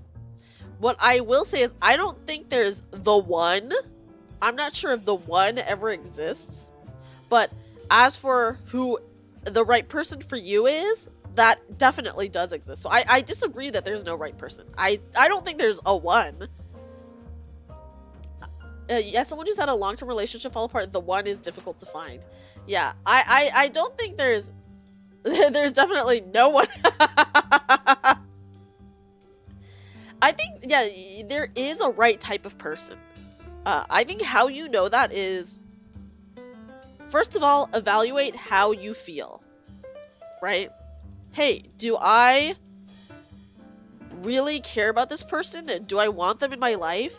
Do I want to do things with them? And then also evaluate, hey, how does this person, like, support me? And how do I support them? Like, if you are in a relationship and you're like, hey, they're doing all the things that I have wanted, such as 1, communicating, 2, being kind, 3, supporting me, right? And they love me and I can tell they love me. And do I feel the same way towards them? Do I want to support them? Do I want to love them? Do I want to do things with them, right? And like small things, there will always be something about a person that bothers you because you are not the same person. Maybe it's something like, hey, I hate that they get the kitchen counter wet when they wash dishes. That's obviously fixable. You can be like, hey, I don't like it when you do this. Like, are you willing to communicate with them on stuff like that? Right? Are they open to it? That is a big thing. Like, if, like, obviously you don't try to change them as a person. Don't be like, hey, the way you eat is like, I hate that.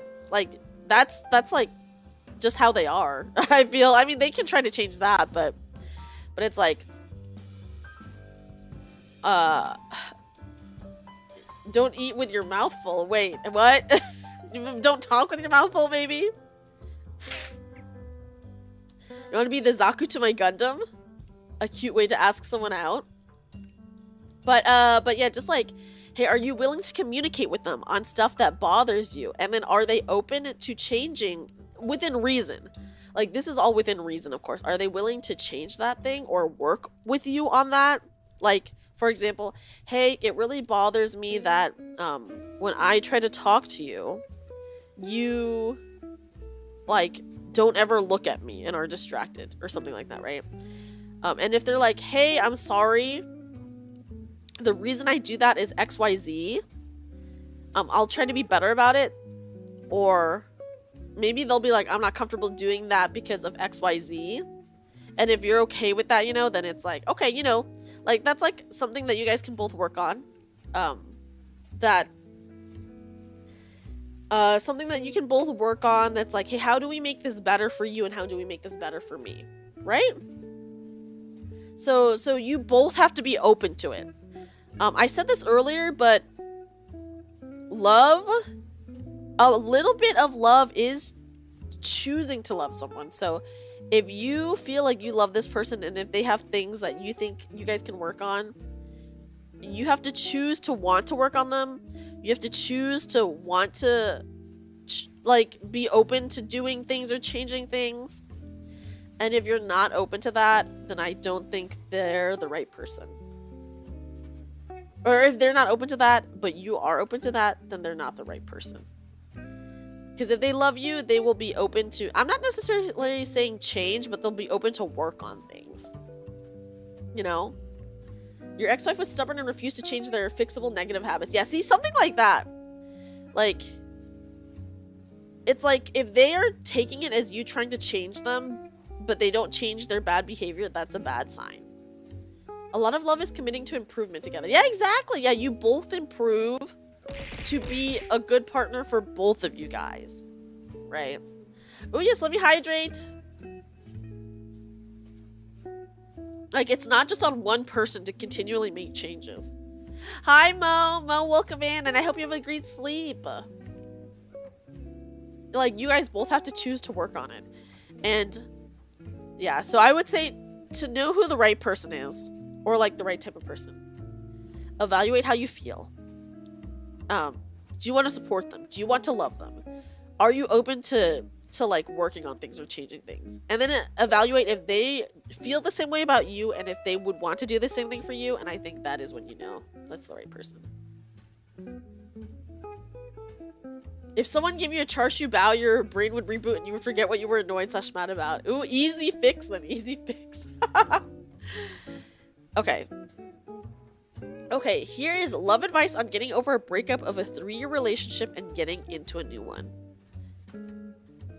Okay, and this might not be something that you want to hear, but I think you should be single for a little bit of time. I'm not saying a long time, if you just broke up with someone, I think you need to be single.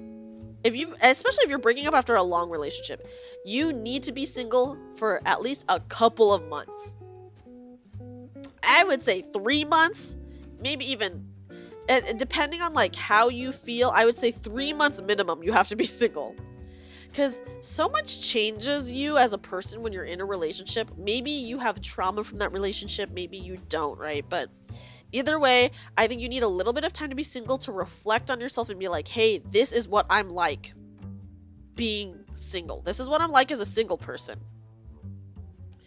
And then evaluate and be like, me as a single person or me as a person, am I fit to be in a relationship again? Or do I have trauma that I need to work on, right? In which case, if you have trauma, then work on that trauma. If you don't and you're like, hey, I actually do feel ready for a relationship, then you have to put yourself out there. I'm not saying like you necessarily have to like actively seek out stuff. Sometimes you do, but just be open for relationship. You can try like actively getting into a relationship with like online dating or apps or whatever. I mean, they suck. I'm not gonna lie, they suck. But maybe once you like at least try a little bit to put yourself out there, and like even if like things don't work out with whoever or multiple whoever's, I think that will still be like a big reflection for you on, hey, is this how I want to get into a relationship with someone? Or maybe you'll be like, no, I don't like it this way, and I'd rather go about it this totally different other way. But you have to be open about it, and open to it. Unless it's been asked before, do you think anyone should still date if they aren't 100% confident with themselves but still improving themselves? I think you can still date, I don't think, listen, the nature of humans is no one is ever going to feel 100% confident of themselves unless you're me. I'm a pretty confident person, so I actually am very confident in myself. But I would say most people are not going to be like very confident in themselves, but if you're actively seeking to improve yourself, yes, definitely go for a relationship, is what I say. Like, you know what you're working on, and as long as you are aware of the things that you need to work on, then I think it's okay to get into a relationship. Maybe be open with your partner about like, hey, this is how I feel about this, or this is like what I'm insecure about, etc., etc. And then, they can either like encourage you or support you on your self-discovery journey. I've been single for a while, but that's your choice. Yeah, I would say a lot of people nowadays are choosing to be single just because dating is really bad. Can you give me some words to encourage me? I know that I can't find a partner because I'm too shy. Please tell me just act by yourself. Oh yes, of course! Oh my gosh. There's nothing wrong with being shy, by the way. I truly feel like if you feel like you're too shy for a partner, don't worry about it. Someone who is not shy is going to find you. And they will probably make the first move. I have done this many times, let me just say. Being shy is not a deterrent in dating someone. If you are open to a relationship and you are open to someone like approaching you, then I think that you will find love.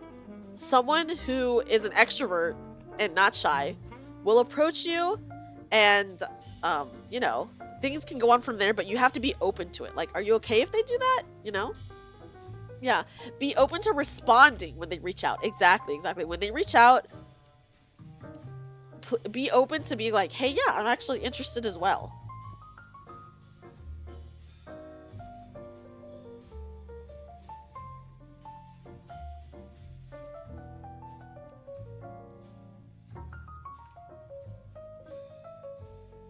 Sorry guys, I suddenly got so snotty. Yeah, it is. I agree with Toffee, by the way. It's okay if you acknowledge your downsides and have a plan of working on it. Yeah, as long as you don't like just dump it all on your partner to fix it. After being single for 4 years, your confidence is at an all-time low, but that's just something I'm working on. Hey, as long as you're actively working on it, I think that is a-okay. A-okay. And being single for a long time is very discouraging. I totally understand. I get the same way, right? But I think that like if it's something that you know that you have to work on, then it's okay. I'm dating my Nikkei, so I'm okay. Wait, which Nikkei? Really, your biggest hurdle on dating is how you feel in your skin, and you'll just and you're and just doing what you're doing. Ludmila, oh, Ludmila's cute.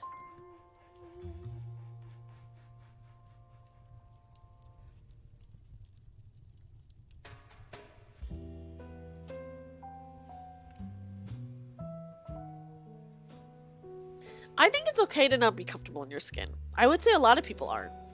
As long as you are not seeking validation in your partner, then I think you're okay to date again. You know, like if you're only dating someone to get validation, that's bad. Because they will never be able to fix you, quote unquote. You have to, you know, work on that yourself. You're not supposed to a partner that thinks they can fix you. I mean, if they think they can help you, that's like fine. They can help you. But just don't depend on a partner to do that for you. You'll have to box up like just about all these waifus if you find that special gal. Okay, let me just say this, Commander. If you find a special girl, they will be okay with your waifus. Okay? They will be okay with your waifus. That will be like the right type of person for you. Because it's not like you actually like... the waifus are not real people, right? So yeah. Does 14 count as a dating app? If so, least. Listen, a lot of people do meet their significant other in MMOs, so I guess technically it is sort of a dating thing. You're just working how you feel in your own skin, but your problem is you feel disgusted with yourself, but you don't want anyone to fix that for you. See, if you don't want anyone to fix that for you, I think you're okay to date, because you're working on it. You're working on it. You don't want anyone else to fix it, which I think is totally fair and good, and that's totally fine. You know, we all have our problems and we're all working on it. Thank you very much. Of course, I hope my advice to you is okay. You think they wouldn't be okay with it? Some of the girls you dated really don't like it. Well, they are not the right person for you, Commander. I have so much sussy stuff. If I dated someone who was not okay with that, I would just never date them. I own so many sussy things. If they're not okay with it, they are not the right person for you. One of my friends, she was in a really long relationship with someone. They were almost engaged, but he would get jealous of Kakashi. She did not even have anything of Kakashi, by the way. I think she had one art of her and Kakashi that someone gifted for her, and he would get really jealous of this fictional character that is not real that she liked. And she broke up with him. She broke up with him because, like, if he's getting jealous over fictional people that, like, literally do not affect the relationship at all, like, obviously, if you're, like, really into your waifus to the point where, like, you're treating them as real people, that's a different story. That's a totally different story, okay? Like, it's okay to appreciate a waifu. But if you're, like, actually treating your waifus as real people and being really weird about it, then that's not okay. But I imagine you're just, like, okay with it. If you were in that guy's shoes, you'd cosplay Kakashi. Real! Yeah, why did he not just cosplay Kakashi? Real, yeah. Toadash, this is really good real advice. Yeah, like Kakashi from Naruto, exactly. This dude was straight up for real, he's jealous of Kakashi. But yeah, if that person is jealous of stuff like that, they're just not the right person for you, and they never will be. If someone you start going out with does not like your hobbies, yeah, stop dating them right away. Yeah. If they actively dislike the stuff that makes you happy, that is not the right person for you. And yeah, if someone can't appreciate my love for Gojo, they can't appreciate me. Real. Exactly. Exactly. You like fictional characters, but you're realistic as fuck. Yeah. Yeah, you know, that's okay to like fictional characters. My ex and I fought over dating Hayley Williams from Paramore, and yeah, see, that's cute. That's fun. Easier to cosplay Kakashi than Gojo. Guys should have cosplayed. Or, you know, even just like, why was he jealous of a fictional character? That's weird. That is weird as hell behavior, to be jealous of a person who's not real and who does not affect your relationship at all. Like, obviously, if she had an unhealthy relationship with Kakashi, that's like a different story. But if it's just like a normal, hey, I like these characters, I think they're hot, like, that's fine. That honestly makes you feel better. You've been made fun of for having waifus and Gundams and buying them. That is so wrong of whoever made fun of you, Commander. First of all, Gundams and stuff, like, those are just cool, like, toys. Like, what is wrong with having them? As for waifus, if you're not weird about your waifus and you're just, like, a regular person who has waifus and likes waifus, that's okay. That's totally fine. Like, the other person is not the right person for you if they're not okay with that. like, realistically, they'll have their own waifus or their own husbandas, right? And, like, would you make them change over that, right? And, like, if you're okay with it, then, like, why would they not be okay with it? Also, my cat is on my desk, guys. Hold on. As much as I love Ishula, I know I can't currently marry her. Well, actually, maybe you could. How do I find myself a tall bisexual astrologian Ellison who speaks Shakespearean? Oh, Urianjay, I love him. Yeah, Gundams are awesome. If they don't like it, they suck. You got lots of Nikkei. Sure, they're sexy, but a lot of them are so cool. Yeah. So, like, the right person for you will be like, oh, hey, these figures, like, sure, they're sexy, but they're cool. I have a lot of sexy shit. Do you think I'm gonna get rid of any of my sexy shit when I'm in a relationship? Hell no. Dude, my cat is trying so hard to sit on my desk and he's being, like, really crazy about it. Hold on. Cat, stop. Hold on. I have to move my phone. Yeah. Mong, get off of this. Get off! Okay. There we go. Yeah, my cat was stepping on my keyboard, so that was the Windows noise. Yeah, I mean, I would expect my partner to have a collection of, like, figures and toys and whatever stuff, too. I agree. Yeah, so, Commander, that is my advice to you is, listen, if they are not okay with it, they're not the right person for you, and you should not be with them. Okay. You're not just talking figures and such. Yeah, like, you know, if they're into, like, those kinds of toys, like, that's totally fine. And, you know, that's, like, what you're looking for, right? Dude, my cat is all over my keyboard. Okay. Ash! Hi, Ash!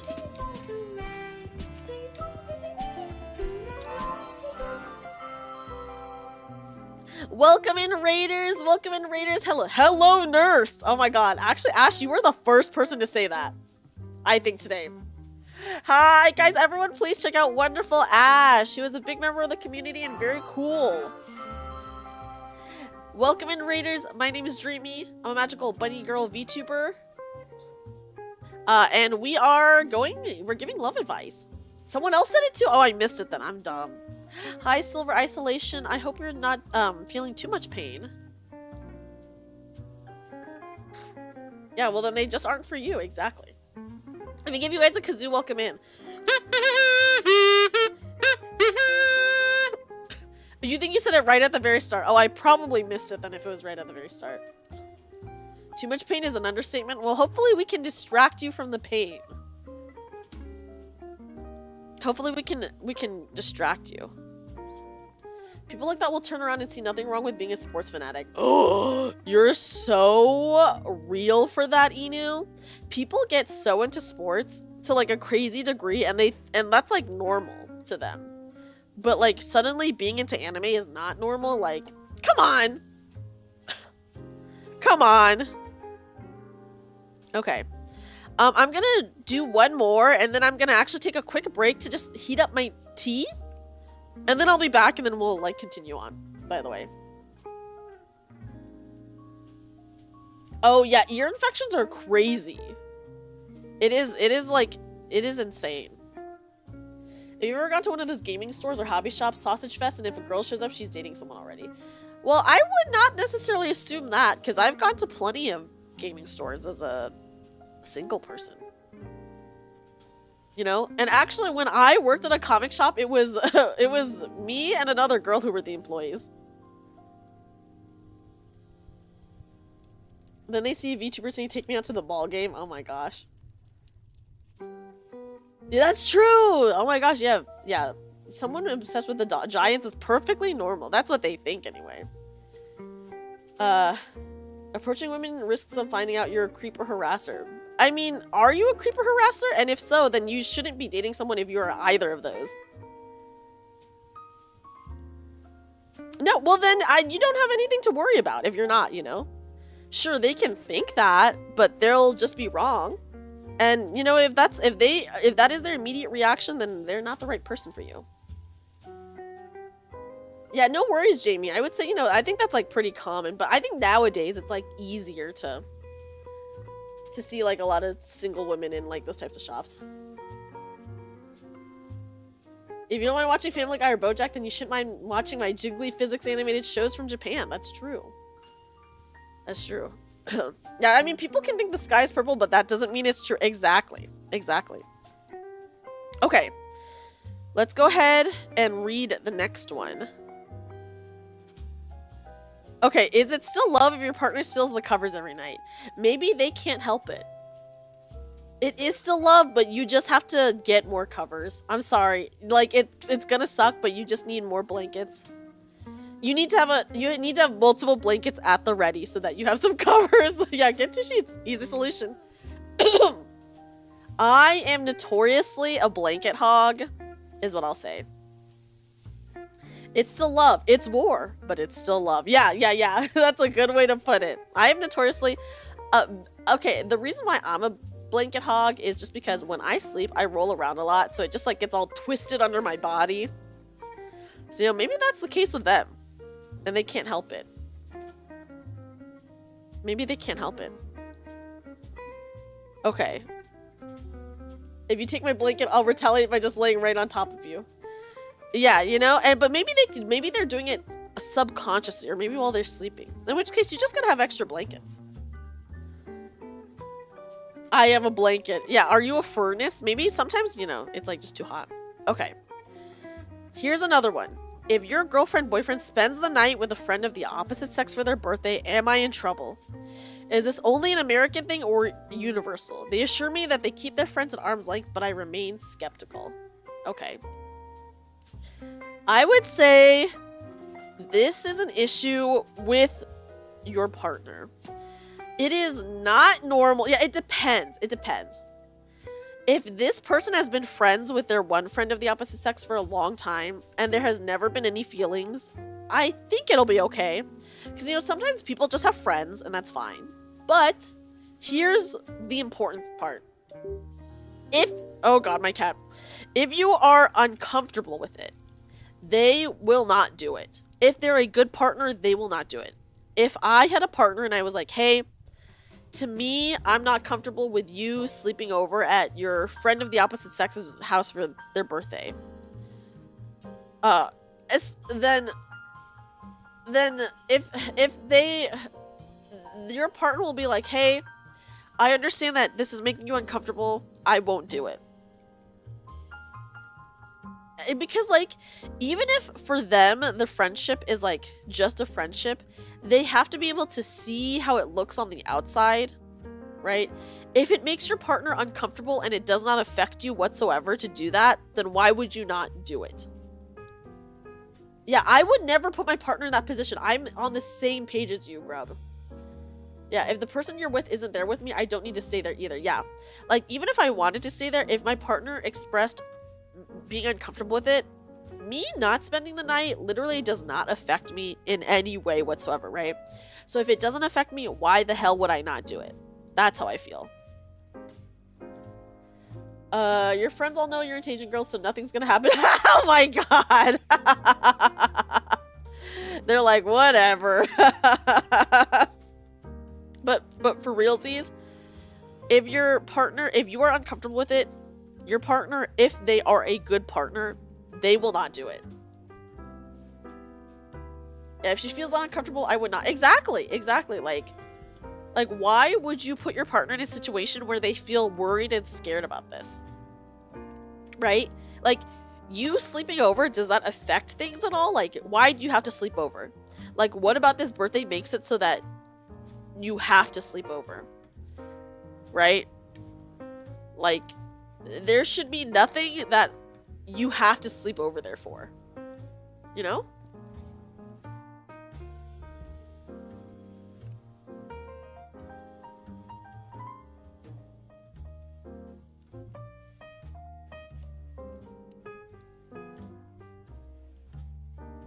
So yeah, I would have a conversation about it for sure. And then, like I said, if they are a good partner to you, they will not do it, because even if, like I said, to them it's just a friendship, they have to understand what it looks like on the outside. Because obviously on the outside, it does look kind of sus. It looks kind of sus. And also, why would they want to make their partner uncomfortable? Like, if they, okay, for me, for example, if I love someone, why would I want the person that I love to feel uncomfortable? Why would I purposely make them feel uncomfortable like this, right? So that's something to like consider. If it's a blanket with Dreamy printed on it and they take it away while we're sleeping, should I be proud of them for good taste or upset they put me out in the cold? You know, a little bit of both. I'm gonna say a little bit of both, Yeah, there are like some situations for sure that there might be a reason, but like if it's just cuz, then there's no reason to do that. That's how I feel about it. Sleeping over, they're friends with benefits and have continued even when they're with others. At least that is what I would think. That is what a lot of people would think, right? So like, if that's how it looks on the outside, then just don't do it if you care about your partner. And if they refuse to not do it, even though you have expressed being extremely uncomfortable with it, then, I don't know, that's a sign that things could be sussy. That's a sign that things could be sussy. And then also, that's just a bad sign for how the relationship is going to go, because this is like a very minor thing, in my opinion. So like, if they are refusing to compromise on something very minor that makes you feel like shit, then they are not a good partner. That's what I say. Yeah. Yeah, just cuz is not a good reason. Exactly. Exactly. So yeah. So I think it's okay to be skeptical. Talk to your partner. If they care about you, they won't do it. And if obviously if there's a good reason for them to do it, then like they'll tell you. But if there's not a good reason and if they care about you, they won't do it. You know? My cat is so cute. He's on my desk. I'm giving him pets. So yeah. Okay. Let's look at another question. I'm going to heat up my tea at some point, and I also have to give my cat his meds. I just totally forgot. I give him pets though. Well, while we're here. And I have to get more tissues, guys. I've been going through tissues like crazy because I woke up from my nap and I was really congested. But I was totally okay all day today, so I don't know what happened. Okay. Yeah, you need a snack too? Yes, we'll do one more quick question and then we'll all take a mini break to get some snacks, to get some drinks, and then we'll be back with more. These are really good questions, by the way. I mean, there's no bad questions, but these are all really good. Okay. Any good confessions? Okay. Here, should we read a confession? I did get a couple that people said, "I love you, Dreamy," which I love you guys too, so but that's not a juicy confession, guys. Okay, here we'll read a confession, we'll take a break, and then we'll go back to the advice part. Okay. My confession, there's a streamer that I think is super cute and definitely have a bit of a crush on. And I mean how they actually are, not just their VTuber persona, which is super cute too. Nothing would happen and that's fine. Just being able to hang out and listen is good enough. Yeah, I mean, I would say if you're just like there to support them and like hang out with them and be with their good friend, I think that's awesome. There's nothing wrong with having feelings for someone, you know, but I would say if they are not inviting those feelings, then you know, just don't express them. Hi, Aqua, happy Valentine's Day. Happy Valentine's Day, Aqua. Let me give you a shout out. Thank you, Inu. Guys, everyone, please check out Aqua. Also, I should have said this for Yuzuki earlier, but please check out Yuzuki as well. Please check out Aqua and Yuzuki. They're both in my Fate D&D campaign, and they're both very, very awesome and cute, and I love them. Oh, hold on. Okay, here we go. Thank you. The nurse outfit is so good, isn't it? It's such a cute outfit. Hi, Sakuna. Sakuna, welcome in. Yeah, as long as they aren't crossing the country to visit. I know. I love this. Listen, I love being sexy, guys. It's so cute. Look, the boobs. The boobs actually are not as crazy as some of the other outfits I've seen. This is actually pretty. The boobs are actually really normal here. They're actually like not bad. Okay, sorry guys, I just chewed on my cough drop, so I hope you guys did not hear that. Lucky band-aids. Yeah, I love the Christmas outfit a lot, the Christmas one that we wore. Oh, okay, didn't get picked up. Thank you, thank you. Good to know. Okay. So I say, you know, I think that's fine to have feelings for someone. Obviously, if they don't invite the feelings, don't share them. Because, like, that could be crossing a boundary for that person, which, you know, I would say, like, probably, like, every streamer has that boundary, right? What liquid? The liquid here is your daily dose of love, Red Pearl. Yes, I do have a picture of my Christmas outfit, actually, I think on my Twitter. So it is there, it is there. Okay. Yeah, it's bubblegum flavored. It's pink, it's bubblegum flavored. You still love the New Year's one? Oh yeah, the lunar New Year's one. Did you see my regular New Year's one? I had a different outfit for regular New Year's as well. But yeah, so my main thing about that confession is that's totally fine. It's okay to have a crush. If you are just gonna support that streamer and hang out with them and be their friend, that is awesome. That is very awesome. I would not cross a boundary unless they cross it first, I guess. I would say, because, you know, if they, like, felt some way, I'm sure they would say it. Because, you know, it happens. Things like that happen. But you know, maybe that's a boundary that they don't want crossed or a boundary that they have. So yeah, that would be my main thing. So you're just finding out everything. Oh, yes, if you go through my Twitter, I think you'll be able to see, like, some of the other outfits that I did. Also, as long as you don't act on it, you'll find another crush. Yeah, you know, maybe you'll find a crush on someone else, but I would say, at least for me as a streamer, I appreciate everyone's support so much, right? So I'm sure that they really appreciate your support and your friendship. And, yeah, I would not cross any boundaries unless they crossed it first, is what I'll say. If they crossed it first, then, you know, then you're free to act upon it. Yeah, crushes are fine as long as people understand boundaries. Exactly, exactly.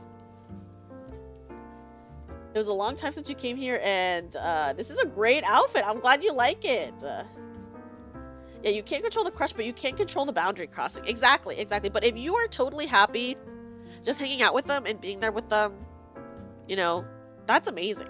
Because I'm sure they feel really happy about it too. You still want to get personal art comms done for Nikkei stuff. That's it. Commander, I'm glad that we were able to help you out earlier, by the way. With some advice. Support is awesome. Being a guardian angel or big bro is a good feeling on their own. Yeah, exactly, exactly. You're someone who enjoys people with good voices. Ooh, a good voice is nice. I appreciate from you and everyone else. Yeah, of course, of course. I'm glad that we were able to give you advice, honestly. And that, you know, that helped you. Whereas I have to, my cat is like covering my screen, so I have to like alt-tab into what I was in. Yeah, don't toss your waifus. Don't toss your waifus over it. The right person for you will also have probably waifus or husbandos. Like, just think about it. Like, if you were with someone and they had waifus or husbandos, would you be okay with it? No? As long as they're okay with yours, I don't really see the issue. I don't see the issue at all. Because it's just like, I mean, it's just a character that you like, you know? As long as you're not, like, treating them as a real person. You'll cosplay him and fulfill those fantasies. Yeah, you know, just like, see, that's fine. Yeah, I don't see an issue either, right? I know some people have issues with it, but if they have an issue with it, they are not the person for you. Like, if someone tried to get me to throw away any of my stuff, I'd be like, goodbye. I've owned this stuff longer than I knew you. It's one of the reasons why you work out so much. Ooh. You don't mind if your partner had a love of characters as long as they don't then expect you to put on a Grinch outfit. Oh my god, I did read that Grinch story. You're right, Sniper Bear. You develop the tiniest crushes over cute male VTubers that have nice voices, but literally would never ever act on it or feel anything about it truly. Yeah, that's totally fine. Nothing wrong with a crush, you know? I get crushes all the time. Any partner of mine has to be okay with my husbandos. Exactly. Like, you should never change yourself or throw away your stuff. That's just like, and if they want you to do that, they're not the partner for you, for sure.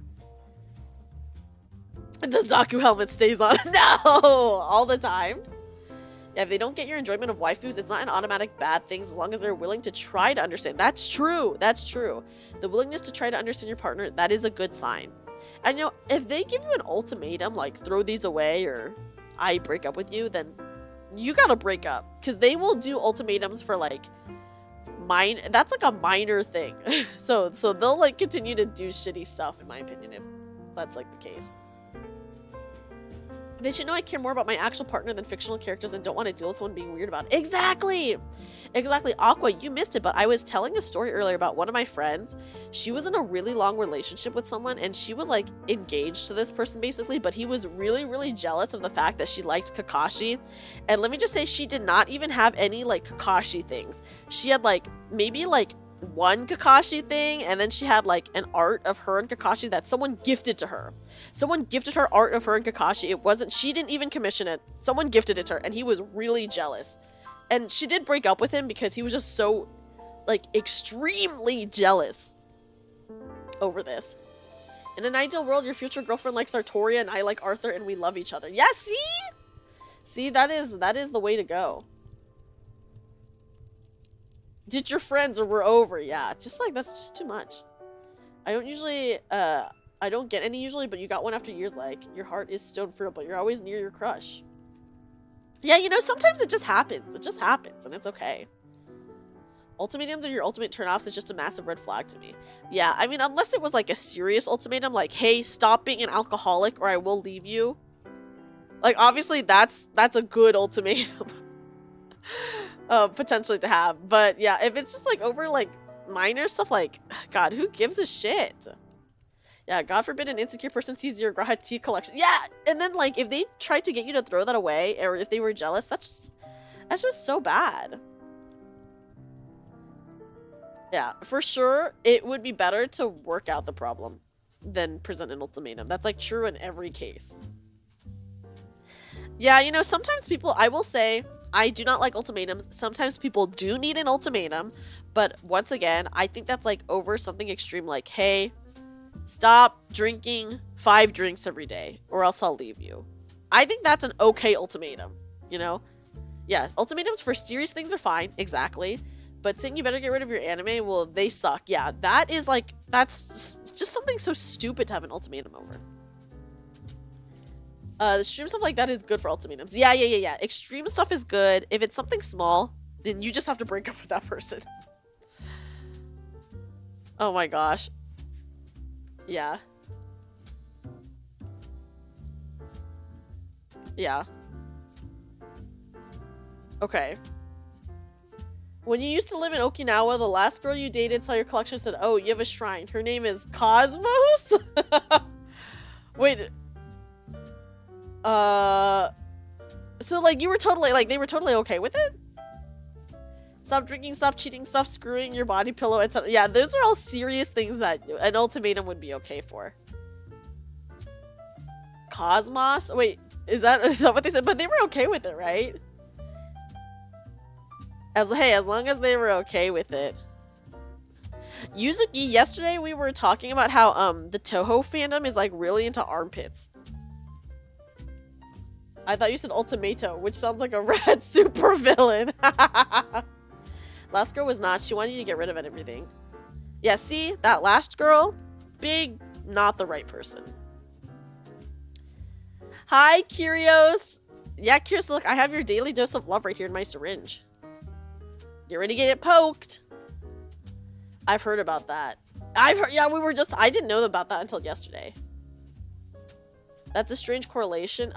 Okay, so what I learned about it was that, apparently, like a lot of the Toho designs have like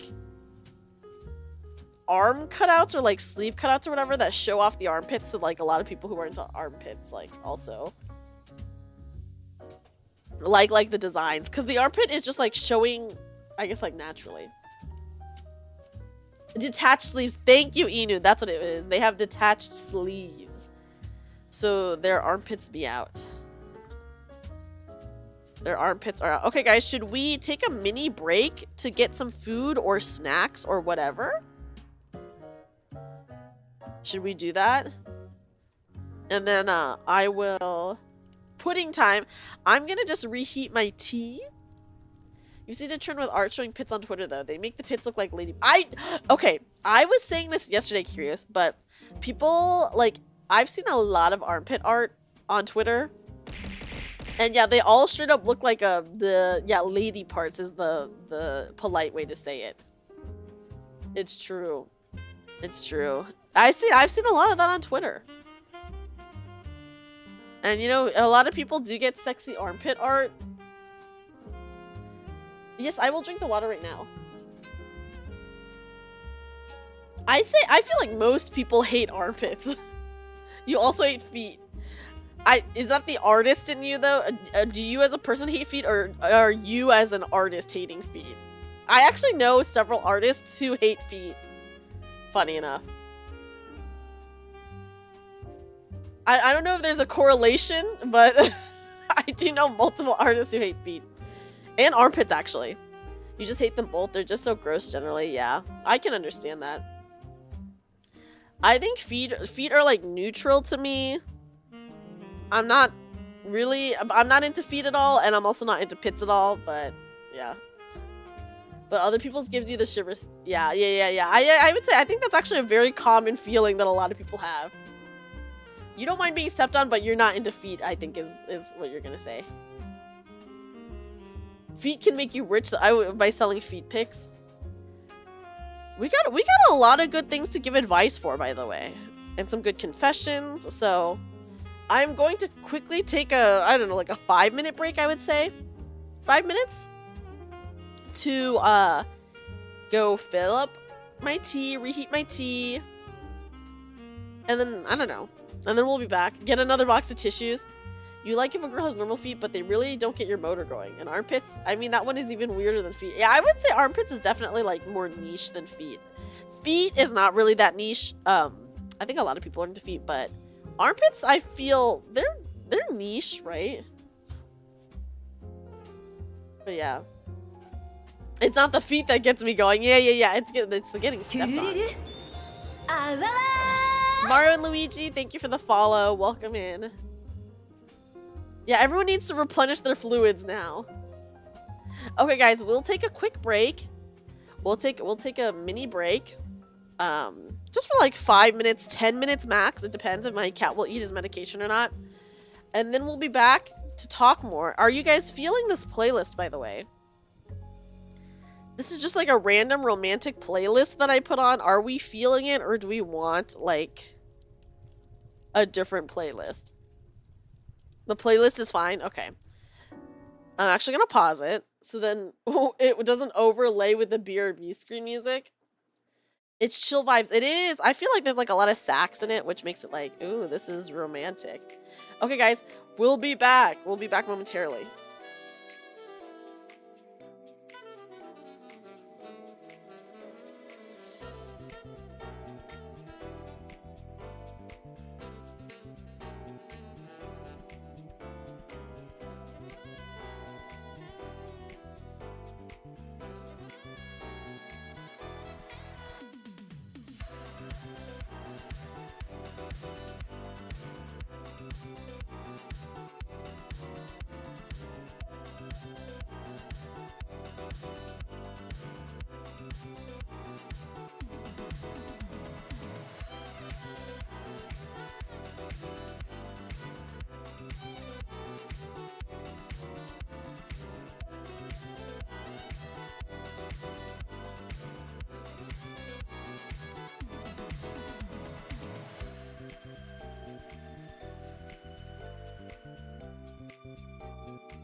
Okay, guys, I'm back.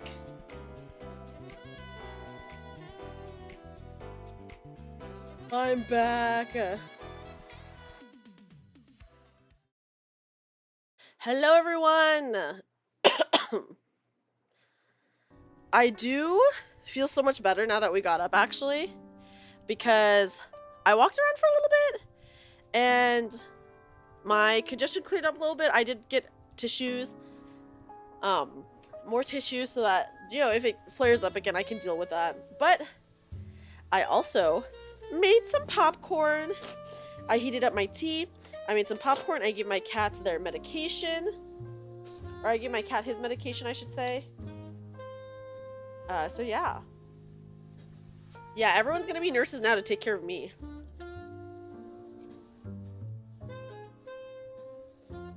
That's true, that's true. But yeah, I'm gonna be eating some popcorn, so don't mind me. I haven't eaten since like 3 o'clock. So this is, I was like, okay, it's been almost 12 hours since I last ate, so.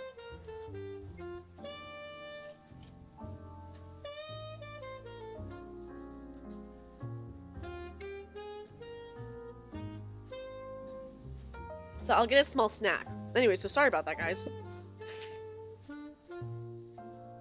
Okay, back to the confessions though. And the advice.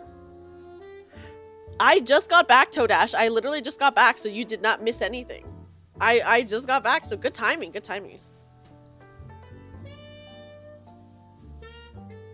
Ah, and the tea is all nice and warm. Love that. Okay.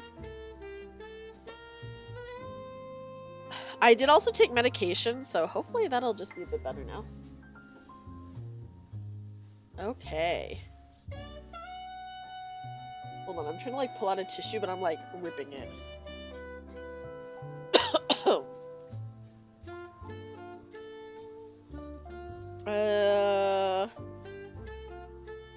Just me trying to pull out a tissue, but it's like going horribly. It's just all ripping. What did I do wrong? Just gonna pull out like a bunch, I guess. Hope it sorts itself out. Okay. Okay. Let me just organize my desk a little bit and then we'll get back into it.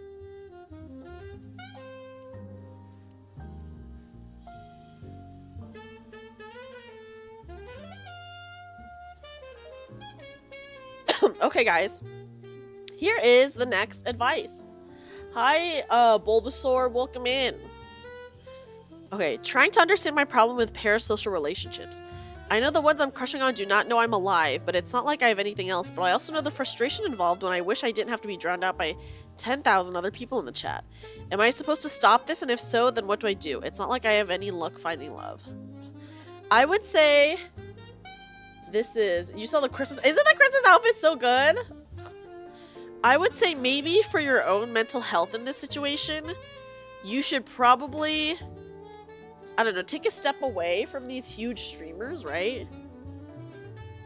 Because, like, they don't know you.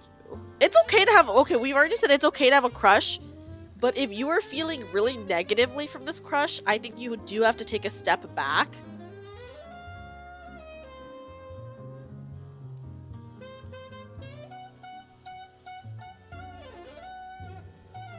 Okay, sorry, I was just blowing my nose, but because at the end of the day, if you and 10,000 other people in chat, they don't know who you are, and then you don't even really know who they are, because, like, what you're seeing is just a stream persona, right? Like, when you are streaming to, like, 10,000 people, it's less so that you, like, I'm sure they, like, you can still see their personality, but... like, you don't really get to see how they would interact with you in any way. My money don't jiggle jiggle, it folds. Hi, Bernard. Wiggle wiggle, for sure, and make me wanna dribble dribble. You know, riding in my Fiat, you really have to see it. 6'2" in a compact, no slack, but luckily the seats go back. I got a knack to relax in my mind, I'm sipping some red wine.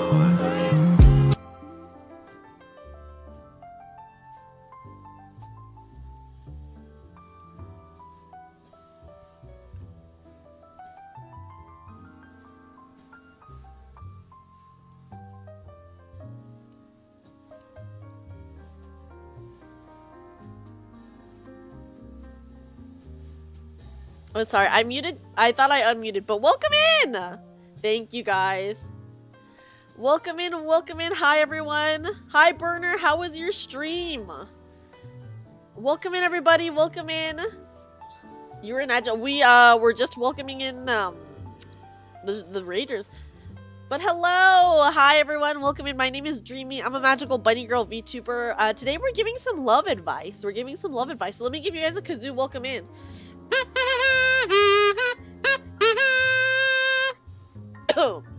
Oh, before that, we're talking about a parasocial relationship. Someone asked about a parasocial relationship. So I'll probably reread it and then I'll get back to it. But welcome in, Burner. How was your stream, guys? Please, everyone, check out Burner.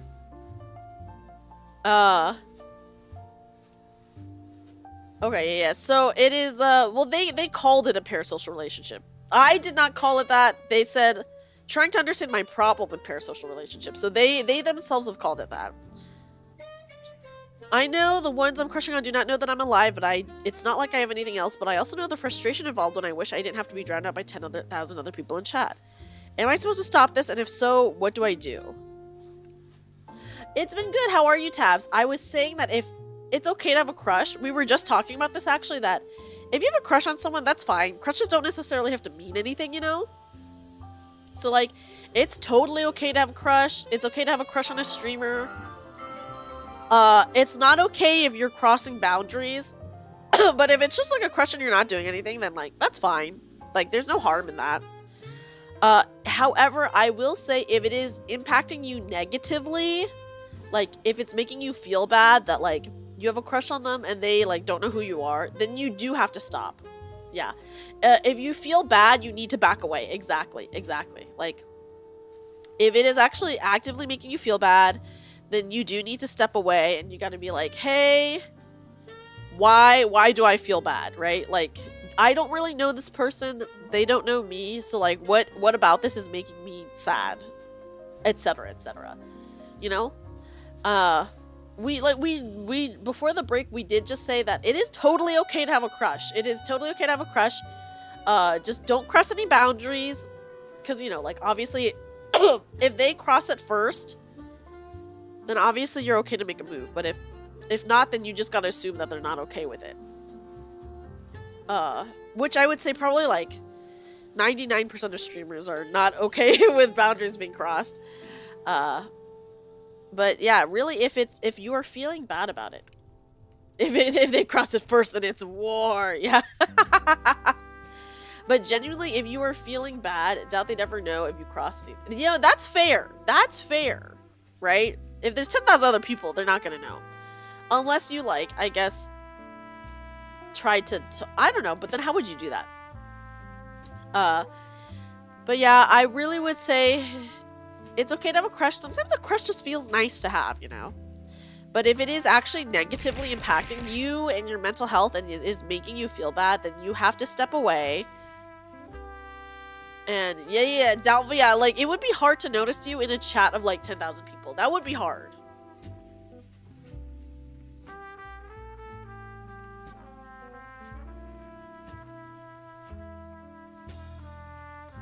But, like, at the end of the day, they don't know you, and you don't even really know them, other than, like, the stream persona that you've seen.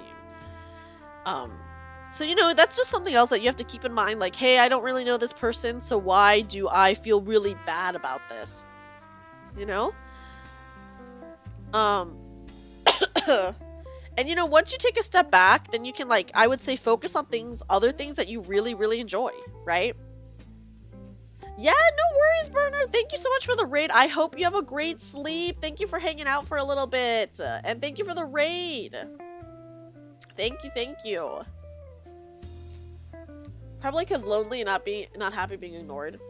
Yeah, but, like, the nature of talking to a big streamer is that you're going to be ignored. So, like, if you can't, like, rationally be like, hey, yes, I'm lonely and that sucks, but I'm being ignored, but there's, like, 10,000 other people here. That's like, hey, how can I step back and, like, evaluate this, right? I think you need to step back and evaluate. Oh my gosh, yes, no worries, Burner. I totally get it. I totally understand you. So please go rest. Please go rest. Like, it sucks. You know, of course, like, it sucks. At that level, you have to get their attention with money. I mean, yeah. I mean, a lot of people do with, like, super chats and stuff like that. Which is, like, that sucks, you know? But also, why are you trying to pay your way to get attention from someone? Which is, like, also not good or healthy for you, I would say. If you're trying to get, like, romantic attention, I guess I should say.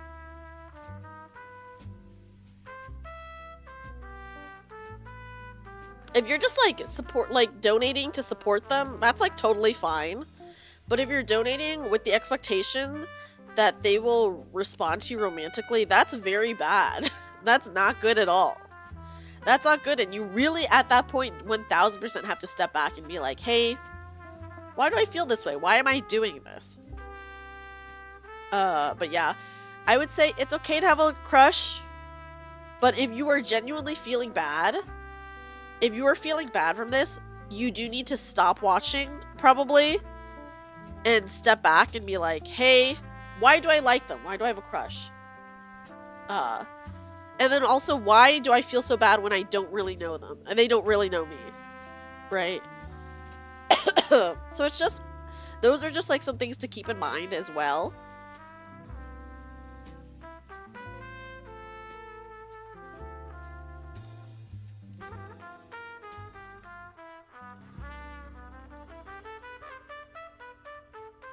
Oh, sorry guys, I'm so snotty. It's so annoying. Hi, Tech Bandit, welcome in. I am, yes, I am still doing questions. We just answered one. We just did one. Okay. Yeah, I'm so am I? This is fun. This is really fun, I agree. I do hope that this is helping people, you know? Cause I think sometimes it's like nice to get like a third party view on it, because then they can be objective, right? It can be hard to be objective when you're in a situation. So once you're like, if you're out of it, you know. But yeah. Okay. So that is my advice: is if you're feeling bad, you have to step away. Like, for your own mental health, you just have to step away. Evaluate how you're feeling about it, and if you don't know the answer, that's fine. You know, maybe you might not ever get an answer. It is good though to like remove yourself from that situation so that you are not actively making yourself feel bad all the time, is what I'll say. Yeah, taking all the advice to heart. Well, I would say I haven't given any unkind advice, you know? I have not given any unkind advice so far. Okay. Let's read another one. Okay. Not only the benefit of being objective, but the lived experiences in a group can go a long way. That's true. We all have such different experiences. People have been there and done that and can often share their hindsight. Yeah. And you know, like maybe, you know, just like different points of view from different people from like all different sorts of backgrounds is like really helpful. Hi, Jay. Jay, welcome in.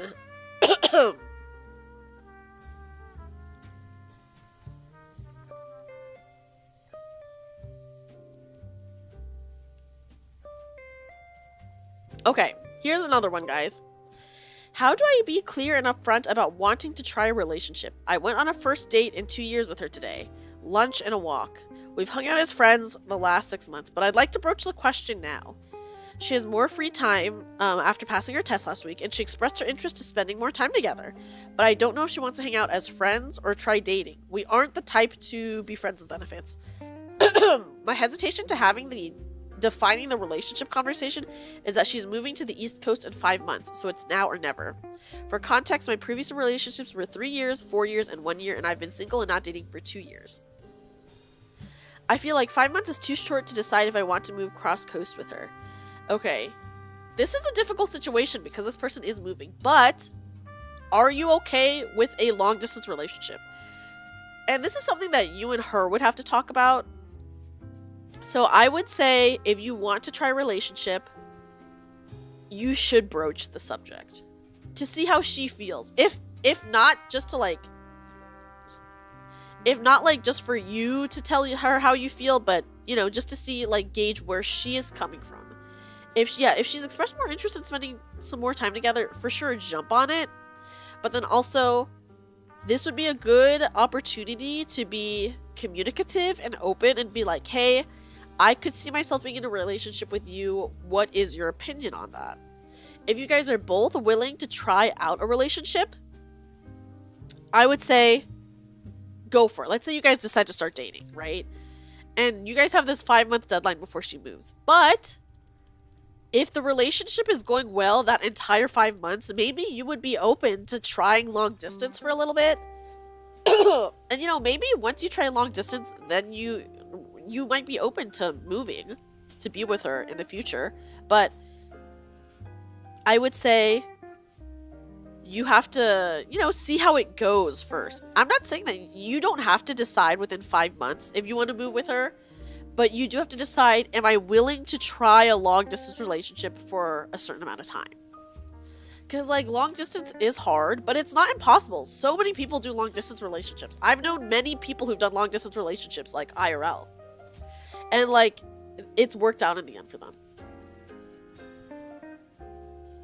Yeah, 5 months is a good time to get a feel on the relationship.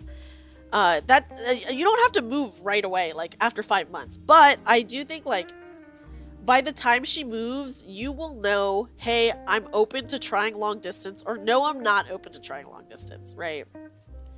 Yeah, so once you, like, I would say for sure, broach the subject of dating.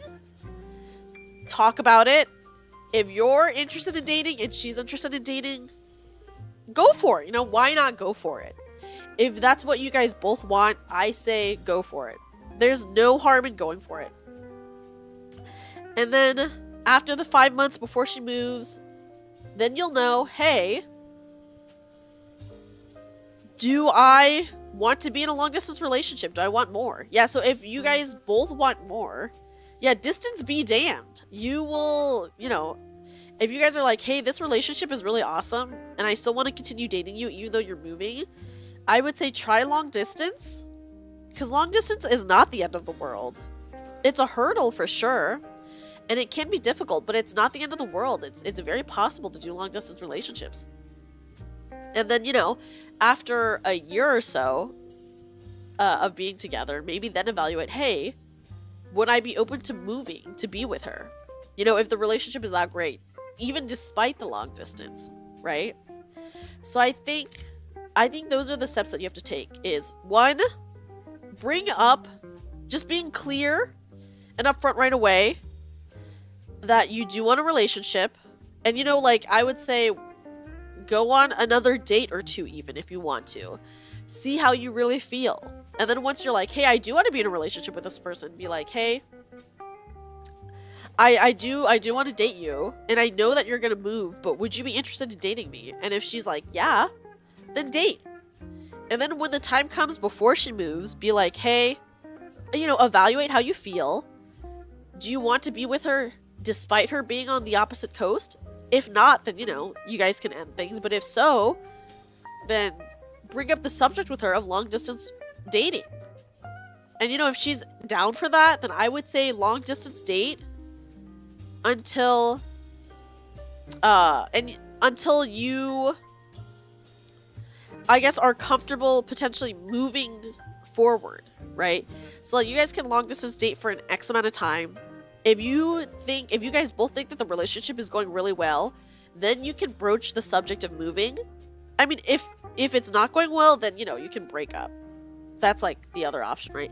But if it is going really well and you're like, hey, we've been dating for a while now, and we've been able to do long distance, and I really do care about you and want to be with you, then you guys can talk about moving. I'm not saying that you have to move right away or anything like that, but I think you guys could talk about it for sure and be like, you know, this is how I feel.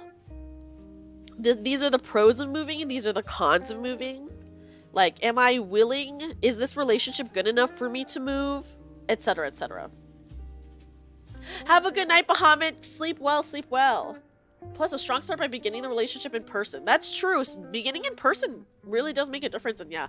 And long distance is not that bad. We have phones and video chatting, and there's just like a lot that you can do, even as long distance.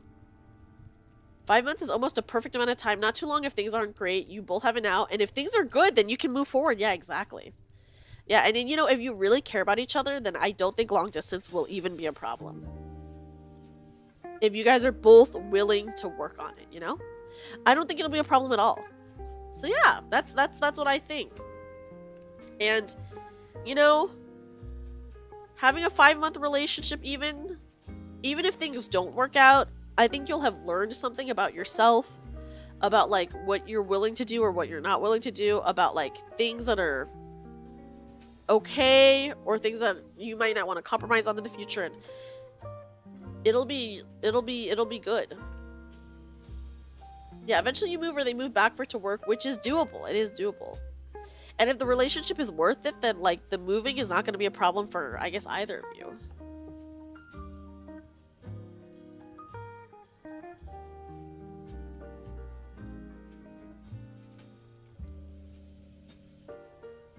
But just know that I am rooting for you, and I do hope that it works out. And I'm really cheering for you. I believe in you. I believe in you. I think that's really awesome. That, you know, you're willing to give the relationship like a try. I think trying is the first big step, right? And if you don't try, then you'll never know, and that might be a regret that you have forever. But for sure, try. Okay.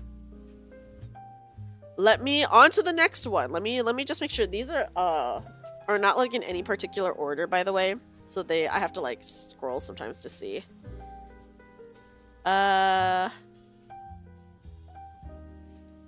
Okay.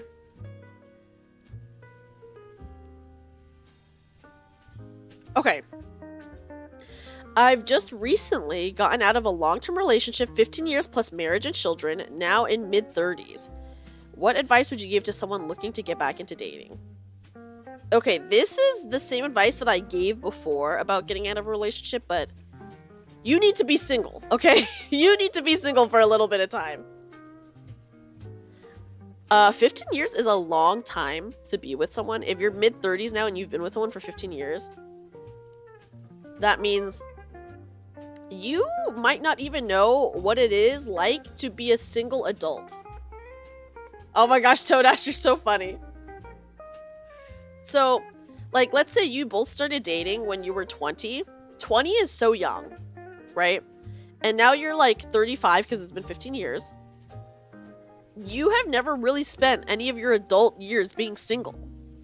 So you need to be single for a little bit, because I think being single will reveal a lot to you about yourself, right?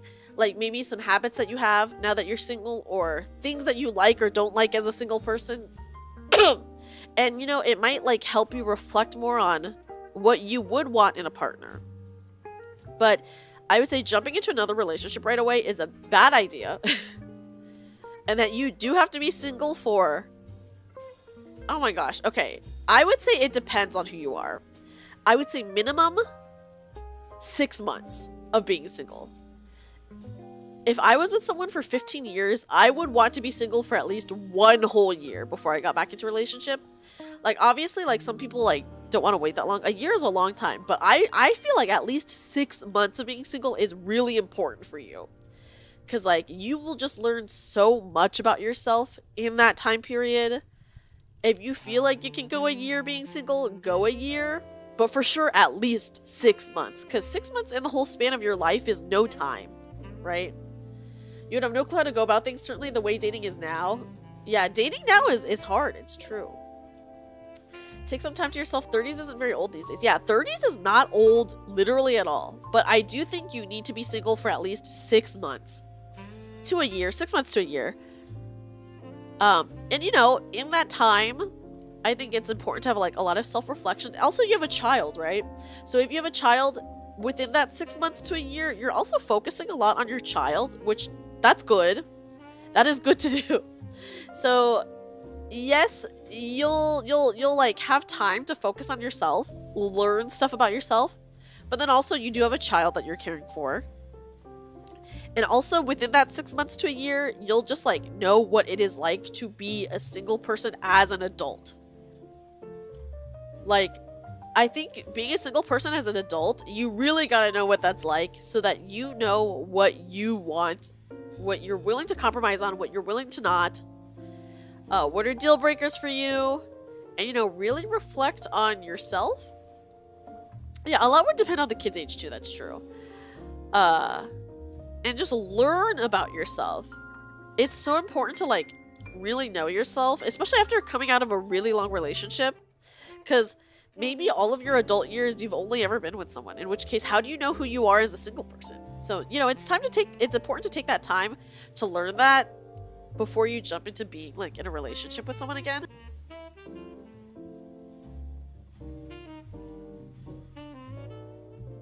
But let's say that time has passed. Let's say we were, like, past the 6-month mark or the 1-year mark, and now you're ready to get back into dating. I would say go to events that you're interested in, that you have hobbies in, right? Because you might meet someone there. If you don't want to try the online dating route, online dating does really suck, but if you're willing to give it a chance, you know, you could do an app, and, you know, if it's a horrible experience, whatever, you got through it. It's like, it's a horrible experience, you don't ever have to do it again, but at least then you know, right? You know that that's not, like, a way that you would want to date. Like, listen, online dating and dating through apps is bad, but I really do think if people want a relationship, they should try it at least once, because first of all, I do know people who have met their significant other through a dating app, but then also second of all, like, once you try it, you can be like, hey, this is really not for me, or this is for me. I would be interested in trying this again, or maybe you're just like, I hate this and I would never try it again. But either way, it's like a big learning experience, you know? And it's like such a short amount of time to, like, do or use, like, a dating app to try to date, like, you know? So, and you might meet people that you never thought you would have met before as well. So that is also, like, cool. You miss being a kid and eating your fruit roll-ups and drinking your high C juice box. I get that. I do get that. Yeah, you'll have to find yourself again after all that time together with someone else. Yeah. So that's why I think it's important to be single for a while. Playdates for the kids could turn into real dates for single parents. That's true. That's true. Also, Agent, thank you so much for the follow. Hey, no, this is if you're single, Toadash. This is if you're single. Not if you're already with someone. But yeah, so I would say be open to trying a dating app. Even if you don't think it'll work out, just try it. What is the harm in trying something? Because it might work out. If it doesn't work out, then, you know, that's fine. Like, we've all heard, like, awful dating stories. But if it does work, if it works out, awesome. If it doesn't work out, you know, it's just what you expected anyway, right?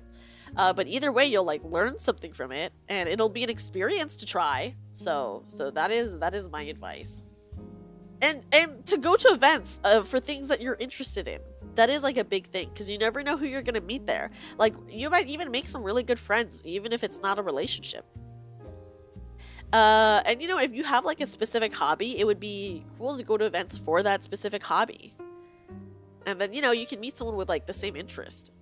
I would say don't go to those events with the intention of meeting someone. Go to those events with the intention of just having fun.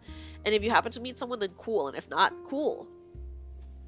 You honestly never used a dating app. An ex-friend of yours used so many dating apps that he would stream on a Discord for us to witness the amount of bots on there. Oh yeah, I think there are a lot of bots now, unfortunately, which that's so sad.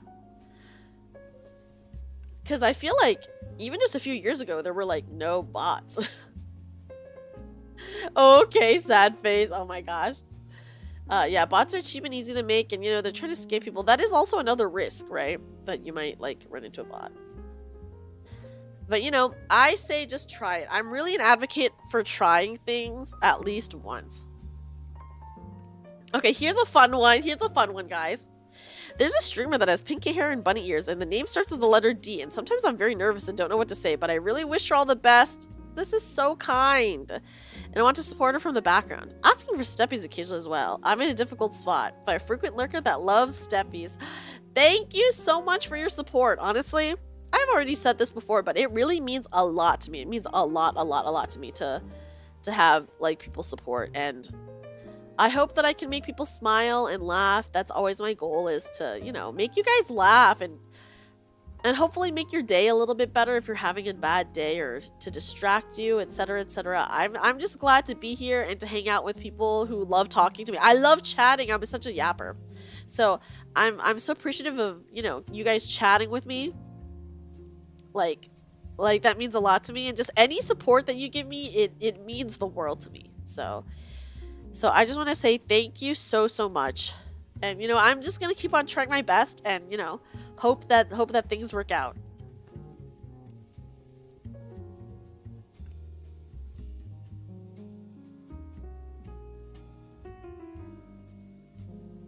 Added to those new fancy fun robots, and Dreamy did say to try things. Oh my gosh. Thank you, Jamie. Thank you. Yeah. I'm so snotty. It's so sad.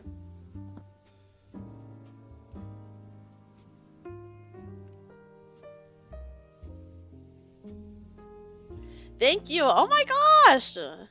Yeah, everyone's so kind, honestly. So I appreciate any support. I really do. Whether you're chatting or lurking, I always say this, but I really appreciate it.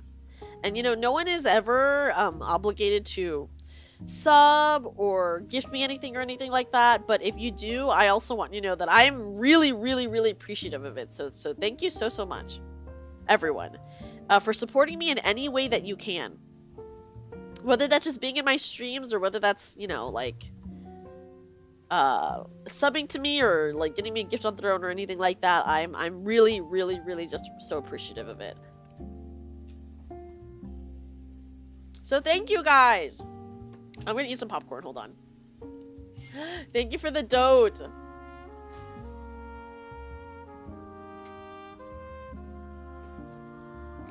How do I change my Ohio Riz to W Riz? It's too late. I can't help there, Rayo. Hi, Rayo. Welcome in, welcome in. Yeah, it went right past me. It's true. Have a good time, Nemu. Nemu, thank you so much for chatting and hanging out with us. Sleep well.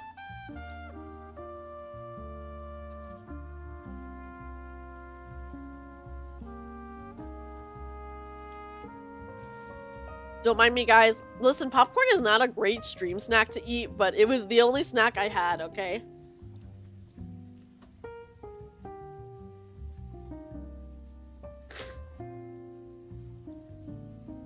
Sometimes it's the only snack you have. Oh my gosh, yeah, Rayo, because I started stream so late yesterday because I freaking was passed out. I did not mean to nap. I was waiting for my phone to charge, and I passed out on accident. And because I was not planning to nap at all, I didn't set any alarms to wake up. It was just an accident. I wasn't even tired, but I guess I was tired. If I passed out, I must have been tired a little bit. So yeah, I was not planning to nap. I was just waiting for my phone to charge, and then I passed out. Water, froth and Wow! Now that it is the 15th, happy discount chocolate day. Hi, Dragon, thank you so much for the resub. How are you? Thank you. Happy Valentine's Day. Or happy past Valentine's Day now, but yeah. Guys, don't worry, I'm gonna read some more. Let me just eat my popcorn.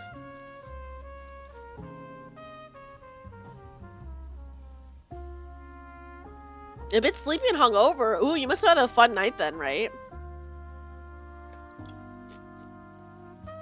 Yeah, happy chocolate discount day, guys. Who's gonna get some discount chocolates?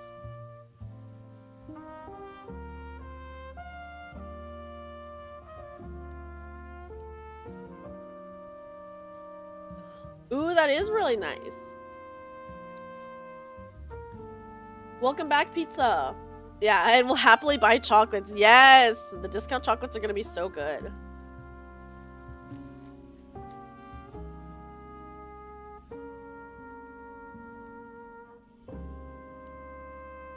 Pity chocolates? They're not pity chocolates. They're just chocolates you're buying for yourself, you know?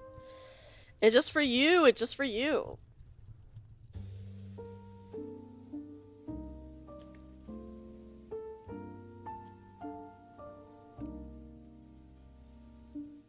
You're snowed in. Oh no! How much snow is it? I know it's like snowing pretty heavily on the East Coast. Which is like, I don't live on the East Coast, so for me, I'm just like, snow? What is that? What is snow? It's a pity no one bought them at absurd prices. Guys, I actually tried to buy chocolates for one of my friends. There's a Japanese chocolate brand called Roy's Chocolate, and their Nama chocolate is really, really good. It's like $20 for 20 pieces, which is like kind of pricey, but whatever. I wanted to buy chocolates for my friend, and shipping was $30. So I was like, no, I can't do that. Yeah, Ash, it must it must just be rainy for you, I imagine. It's snowing here in the wasteland. A lot of snow? Only about 3 feet, but your car is sunk. You have a date with a shovel in the morning. Oh god, shoveling snow sounds so awful. 3 feet? That still sounds like a lot, though. That does sound like a lot. So driving to work was snowy, but then by the time you left work, most of the snow was gone. Oh, boo. But driving during snow seems like very... I mean, as someone who's never done it, it seems very scary to me. And no one has ever heard about Scarborough. Wait, I feel like I have read the word Scarborough in something.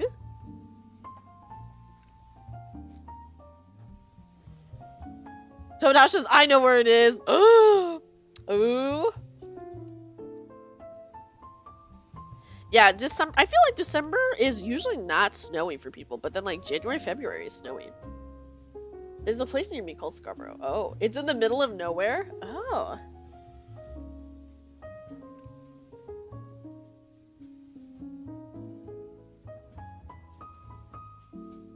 It's a small little town. Oh, maybe it's by Sniper Bear. Parsley, Sage, Rosemary, and Thyme. You know that song. Oh, I think maybe I do. Maybe I do, Jamie. That sounds very familiar to me. Okay, so maybe that's where I heard it. Maybe that's where I heard it, you know? Okay.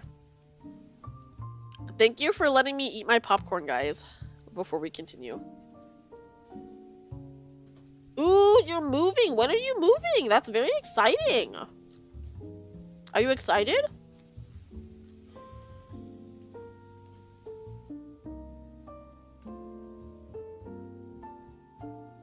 Excited and scared. I can understand that. I also came from a small town and I moved to the big city.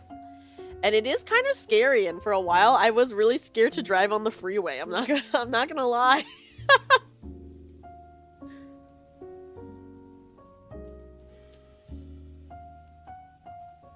Oh yeah, the money is for sure scary. No, I totally agree. That is scary. That is scary. You bought a place and it's like, now I'm committed. Oh, whoa. Okay, so you can't, yeah, I mean, buying a place is a big commitment, but congratulations, by the way. Congratulations, that is awesome. Okay, let's go. I'll read another one while I'm eating my popcorn. Here's a confession. There's certain girls I'm attracted to, but I feel like if I said anything, it would make them not want me around anymore.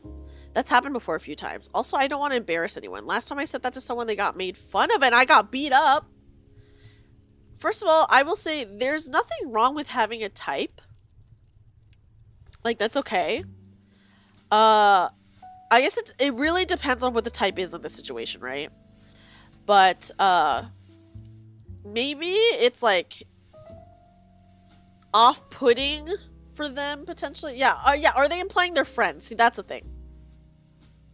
It might be, like, off-putting if, like, you just think that you're friends with someone and then suddenly they confess to you. Because, like, that could feel like it came out of nowhere, or that could feel like, oh, hey, are they only friends with me because they wanted to date me? If it's, like, a physical type, the best thing might be to just, like, approach them with the intention of dating them, and at least then you'll be upfront about it. But if you're friends first, unless you get the vibe that they're interested, it would be hard, I would say, to,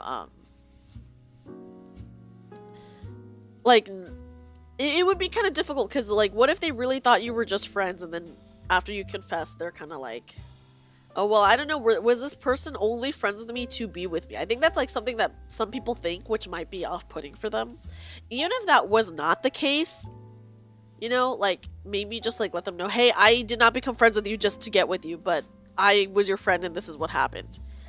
And if they're a good friend, then they'll be like, hey, either I'm into you too, or if they're not into you, they'll be like, hey, thank you, but I just want to stay friends. And if you're able to act normal, then and they're like a normal person, hopefully, then they should also be able to act normally.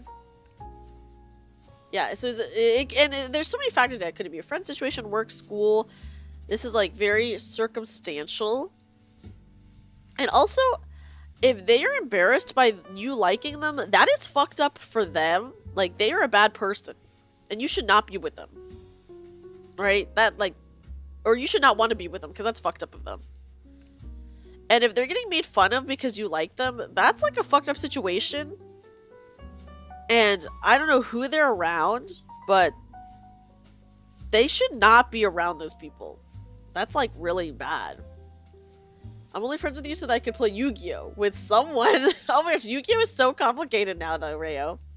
Also, Reo, aren't you? You're really good at Yu-Gi-Oh! How long have they known them? It would make sense if they were in some form of contact with each other. Yeah, you know, that could make sense too. Like, obviously, if they, like, are around them, then, you know, it could be, it's so dependent. You recall something similar, not beat up, but after putting yourself out there, they weren't mean, but not interested. The issue was whenever our two groups of friends interacted, her friends were kind of bitches and made things awkward, but this was high school drama too. Yeah, that's, like, that's a very immature reaction, right? So, like, hopefully, as an adult, this doesn't happen. And if it does, like, that's on them. That's not on you. Like, that's fucked up of them. It's like that in many aspects of life. Were you only friends with me to get hired here? So many situations to be like that. Yeah, obviously, like, if people are very negative, they might be thinking of that stuff, you know? Which is like, that's a bummer. You only log in to collect gems. Ooh, but now you probably have a lot of gems, right? Let me hydrate. It reminds me of Yu-Gi-Oh! Speed Duels. They have speed counter now. What is speed counter?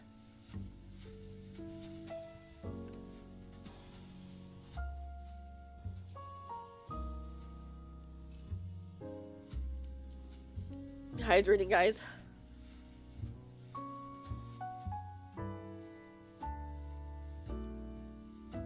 Some cards gain special effects when you go fast. Oh my gosh, that's crazy. Going fast in Yu-Gi-Oh? But yeah, I would say if they are feeling embarrassed, or if they're getting made fun of, first of all, the people they're around, fucked up of them. That's not on you at all. And if they're embarrassed, that's also not on you at all. That's like on the person, and they're fucked up, and, you know, that's a good sign that you should not be with them. Like, if they don't want to, like, if they don't like you back, that's fine. That's okay to not like someone back. But if they're actively feeling, for some reason, embarrassed, like, why would they be embarrassed? Like, that doesn't make any sense. You know? Yeah, why the embarrassment? Yeah, not liking someone is totally okay, but feeling embarrassed that someone likes you, like, why? That's weird. That's on them. And I hope you don't feel bad about that, because that's not on you at all. That's fucked up of them. Yeah, that's weird. That's weird.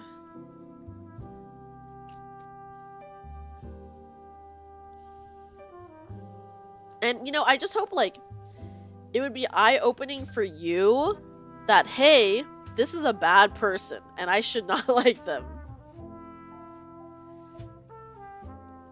Yeah, it's just a really bad response. Yeah, why not be flattered that someone likes you? Yeah, exactly. They're more concerned with how others see them than they are with how they feel about you. Bad news. Yes, big bad news. A bad indication of who they are as a person. And, you know, I hope that you don't take it as that there's something wrong with you that they would be embarrassed, but you should take it as this is a bad person who is feeling embarrassed for no reason. That's what I say about that. That's fucked up. Yeah, lots of red flags. Lots of red flags.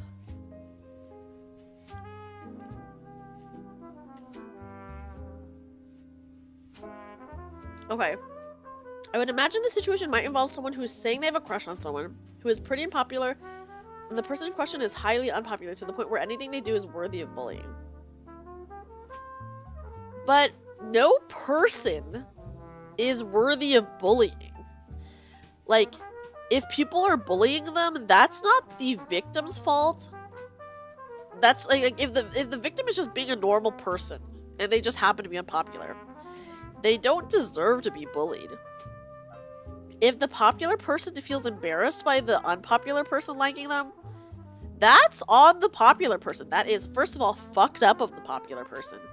And then second of all, that just goes to show you what an awful person that popular person is for, first of all, being embarrassed that someone likes them. And second of all, for bullying someone. If the unpopular person is being bullied for liking someone, that is just really, really dumb of the people doing the bullying. That's so annoying. And I do hope that the people bullying get, like, beat up. They deserve to get beat up. Because, like, what the actual heck, you know? Yeah, violence, exactly. Okay. Like, that is just fucked up. That is not the victim's fault at all, by the way. That's not the fault of the unpopular person. If the unpopular person is just like a normal, regular person and people are choosing to be mean due to like perceived popularity, that's on the popular people. That's fucked up.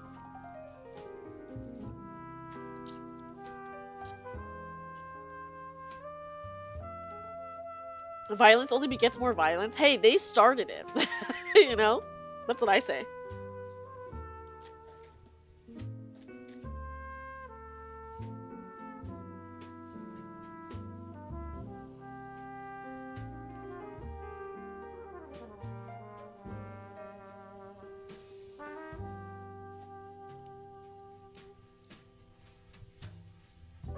Guys, hold on. I'm eating popcorn. Hold on a second.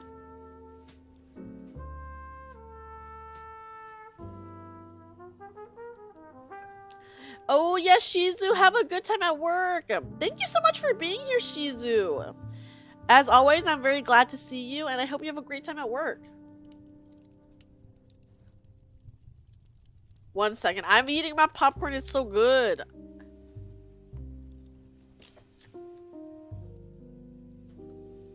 Yeah, I'll take 2 seconds even. Guys, I'm so sad because I had chapstick on my desk and I don't know, maybe my cat knocked it down or something, but I can't find it anymore and my lips are so dry. And I'm like, where's the chapstick? Where's the damn chapstick? What scent? I think it was spearmint scent. A spearmint chapstick. But I hate having dry lips. Having dry lips really makes me crazy.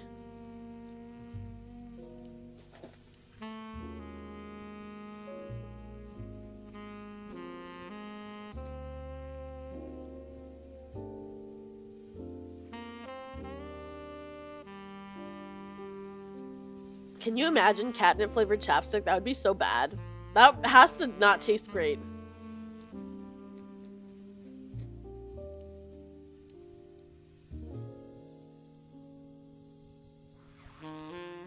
I imagine my cat just knocked it down somewhere, but I don't know where it is. Yeah, I don't think it would taste good either. It probably would taste very bad. Okay. Sounds like something for cat girls. Cat girls would love it. You're right, you're right.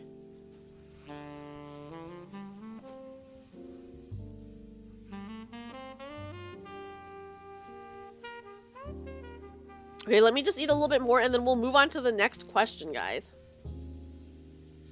He helped someone by doing that many moons ago. Couldn't stand the big guy always using his weight to push his tiny geeky kid around. So when did you go in the way and he pushed you instead? So you cold cocked him and he just went down. He was so big that no one ever thought to fight back.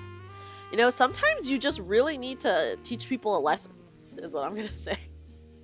Which, that's awesome of you, Toadash, that you like defended someone. He never bullied that kid again. That's awesome! Yeah, sometimes size can be really intimidating for sure. But, you know, the element of surprise is always on your side.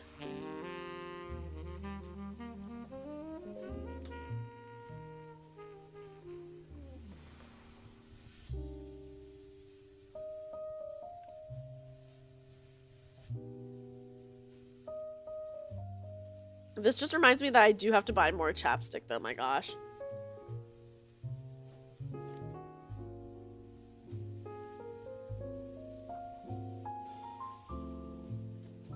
Okay.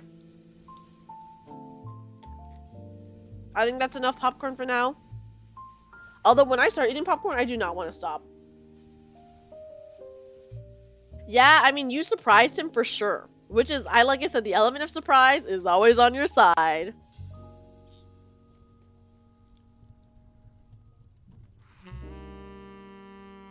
Okay.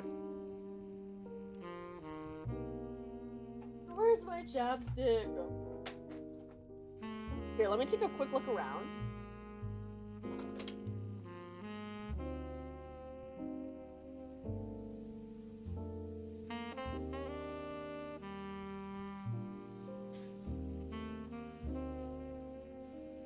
Okay, guys, I do not see it in the immediate vicinity.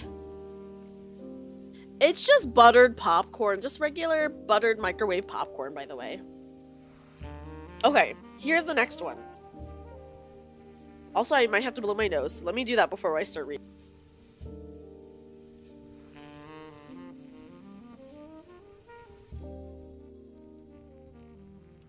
Okay. While we have been in a relationship for a few years, I'm starting to feel that I'm not really the boyfriend in the relationship anymore. More like a friend or an option. I've begun to notice that the only time she gives me any affection would be when I buy her things that she wants. Then we talk for a few minutes and then she disappears. Nothing about going to work or sleep or even a BRB/AFK. Just an abrupt stop and no response for a few days. I've tried talking to her about it, but she gets defensive, saying that I'm being paranoid or controlling, and she doesn't need me to update. She doesn't need to update me every time she goes away. I don't have a problem if she needs to leave, but I find it a little frustrating when I'm trying to carry a conversation and there's nothing for days. Yeah, these are red flags. I do agree.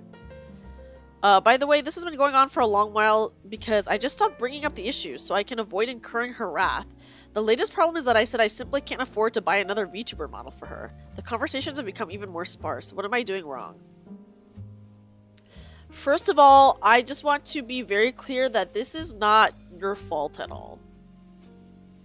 Yeah, it's not something good. This is not your fault at all. This is 1000% all her fault.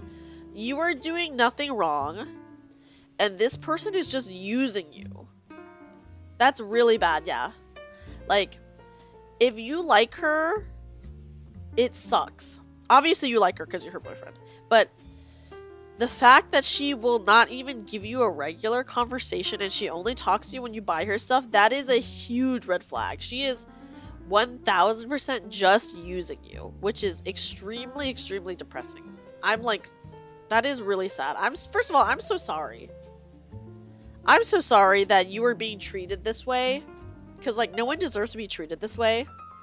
And the fact that she is, like, making you buy her expensive gifts. Like, okay, a VTuber model is a lot of money. So the fact that she's making you buy her a VTuber model is really crazy. And just really, really bad.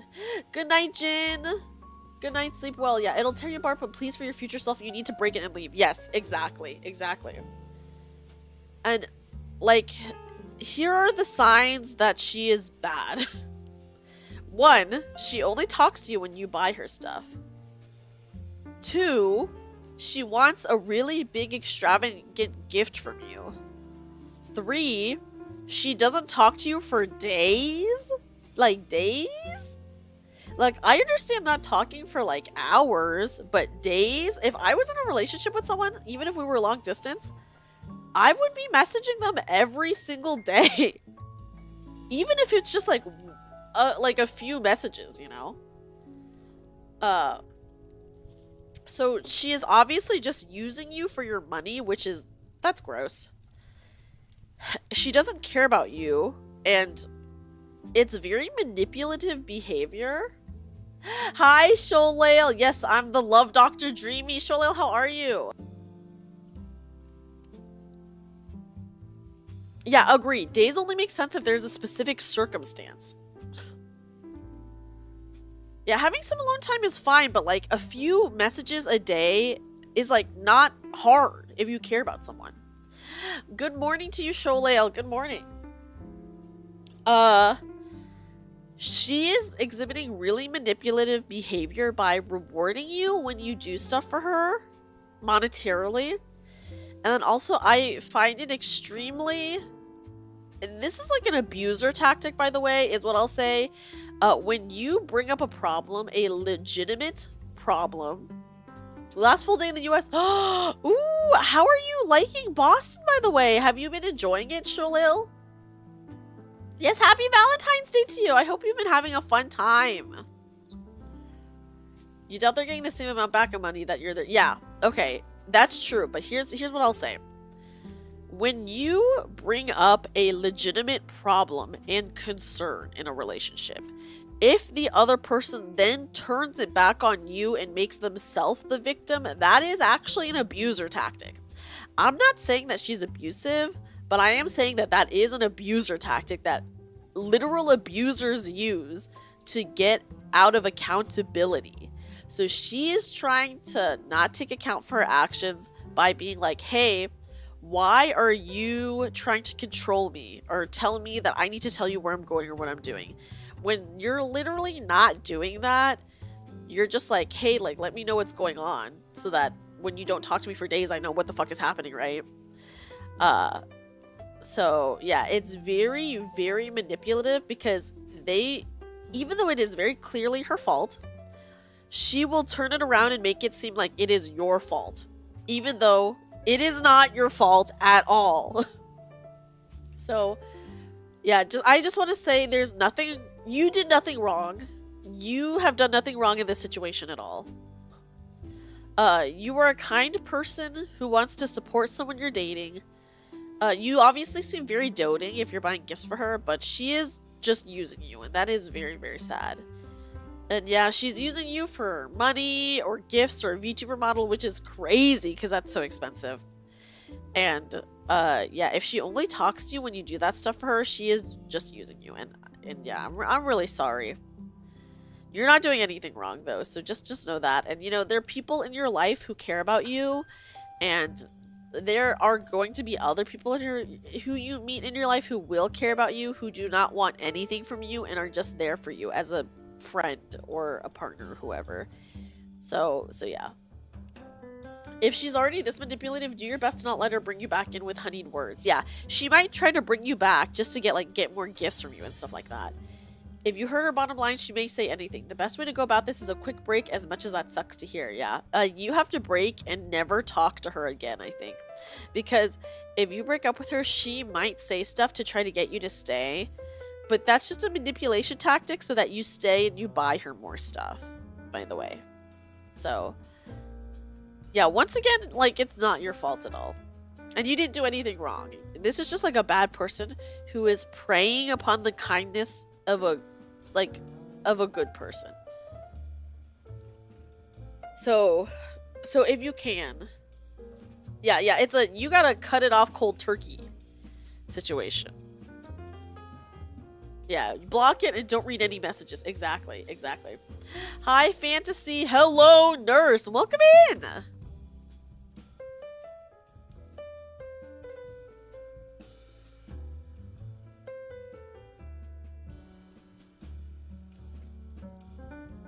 Welcome in. Sorry, once again, if you see me muting a lot, I am blowing my nose because I'm very congested today. Yeah, all very good advice. I hope so. I'm doing good, Fantasy. How are you tonight? How are you? We're giving love advice. But yeah, welcome in. You got over a flu. It was scary. You were scared to cough. I do cough a lot, but I'm just really lately. I've been really congested in the morning and at night, and then during the day I'm like usually fine. But yeah, so I'm just like really suffering recently. Boston has been nice. You haven't seen a lot of it, but what you have seen is great. Ooh, did you eat any specific food, by the way, Sholale? The sore throat was bad. Oh, I hate having a sore throat. It is so awful, so I feel you there. I feel you. It is very annoying.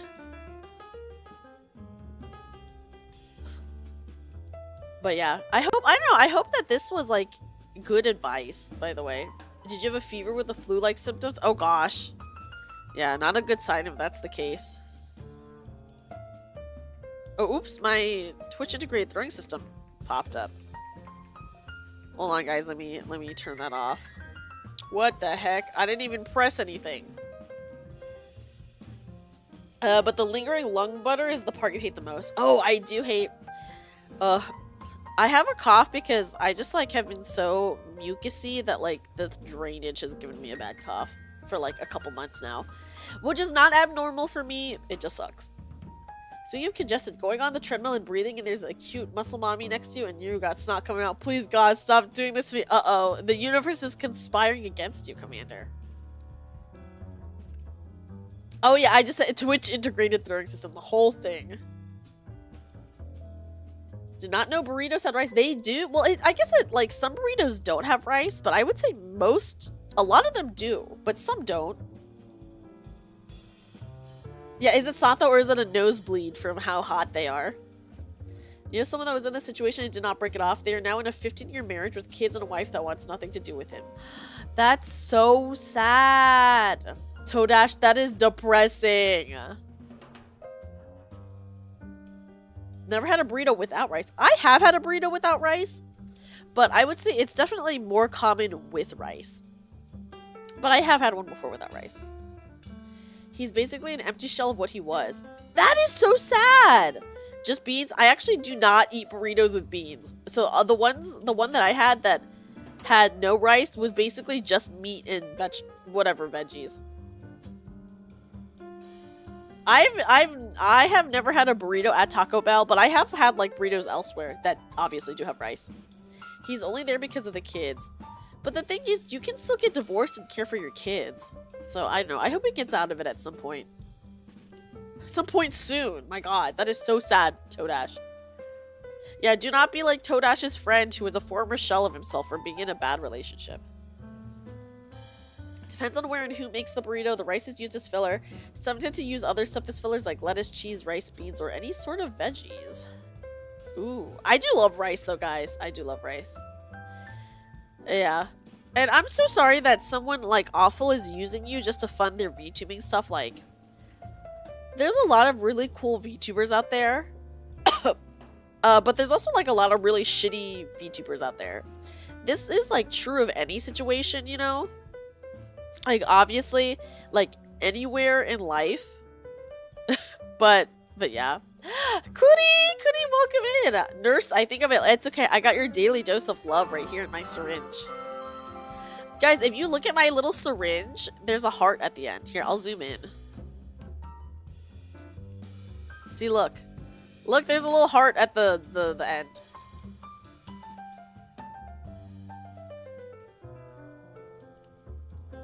Cootie, welcome in though. How are you? I saw that. Ooh, good eye, Jamie. Thank God I found you, Dreamy. Well, of course, I'm so glad that you're here, Theo. I'm very glad that you like my streams. They probably do not trust the wife to care for the kids, and most states bias towards the mother. Oh, that's sad, though. Whoa, yeah, look at me zoomed in, guys. Yes, it is the syringe I'm looking at. I know, this outfit's so good. Although, guys, I did choose the big boobie option. I could get myself smaller boobs if I wanted. Lucky bandits. Oh, this is not even the worst outfit that I've had. Nurse, if you get any closer, I might have a heart attack. It's okay, I will resuscitate you with this syringe. That's how it works, right? You know what, Grub? Yes, you are getting this straight in the butt. That is correct. This is a butt shot. Oh, fantasy, I am the same way. I have to look away if I'm getting a shot. I don't even mind getting the shot, but I cannot look. I hate that too. Yeah, in this case, listen, you guys know I love a good big boob, okay? Who is the artist that made the model? It is someone on Booth who makes a bunch of like VTuber assets. I actually have quite a few that I want to get from them. There's a really cute cheerleader outfit that I want to get from them eventually, but these outfits are like $20-ish each, so I just can't like get them all the time because I can't afford to get them all the time. It was very suiting. Thank you, pizza. I hope I can wear it again soon. 15 gauge needles? Ah, that's so big. You don't have the guts to put these. Well, there's some non-sexy ones too. You know, there's a good number of non-sexy ones out there. But here you go, guys. I'll zoom out a little bit. There you go. Yes, yes, Cootie, I'll DM you, I'll DM you. Although I will say the person that I get these outfits from, a lot of them are very sexy. But she has some non-sexy ones. My face is up here, nurse. No, this is a butt shot, I told you.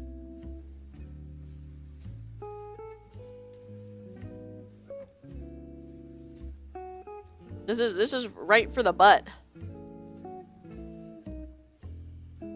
I know it's really well constructed. This is a good outfit, right? I think the jiggle is nice too. It's not too much. Here, I'll zoom out again. It is, yes, it is the same artist as the Lunar New Year one. Yeah, yeah. I imagine sitting after you get a butt shot is pretty bad. It's the taking. Oh, you know what? I'm the same way. Commander, I'm the exact same way. I hate getting my blood drawn. It is so bad. Last summer, I had to get like 10 plus vials of blood because they were just testing a bunch of shit. And I went home that day. First of all, I took the day off from work. Thank God I did, because I went home and they had taken so much blood that I was passed out for 8 hours. I just slept again. Oh my God. Yeah, I can't look directly. Also, I hate the feeling. It's really... ugh. You've become numb to it? Oh my gosh, yeah, I can't. I turn away, and then also I hate feeling it. You hate when they take your life juice. If you don't see it, you're okay, but if you look at it... Ooh! I have never looked. I've never looked. Yeah, any more confessions or questions, or did we actually get through them all? I think we did. She's a lab tech that used to be a phlebotomist. Oh my God. She'd rub your arm saying how much blood she could take. Oh my God. Your mom is so funny for that. You're not scared of needles. You just have to act like you are so you don't scare the nurse taking blood or giving shots. Apparently it's more scary when the quiet person is staring directly at the needle. Oh, see? Yeah. Maybe that, yeah, that's probably not, they're probably not used to that. Oh, Sniper Bear, that happened to me before and I fucking hate that. Can I please look at it? You're so funny, Shizu. You've been told you have nice veins for blood draws. I don't think I do. I don't think I do. I usually do not have trouble getting my blood drawn, but every once in a while, you know, it's hard to find.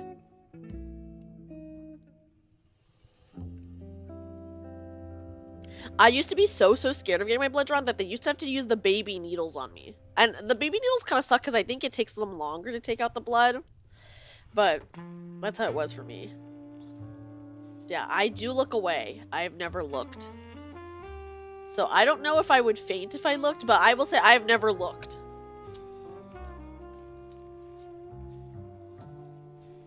I'm so glad you guys like my nurse outfit. I promise I will wear more of these outfits at some point.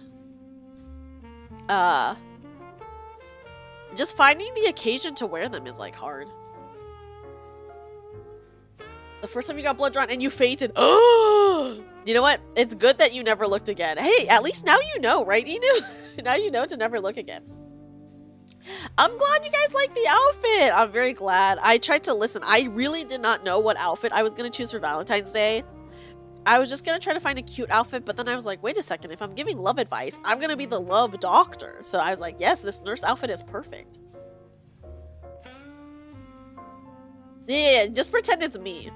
Although, will that make it worse? Yeah, they won't need needles then. Yeah, all the blood is coming from the nose. Yeah. They just gotta put a little bowl under. You knew it was gonna happen. You told my mom, I'm gonna pass out, and wouldn't you? Oh my God. And then you, wait, so what happened after you passed out though? Did they finish drawing the blood, or like what did they do?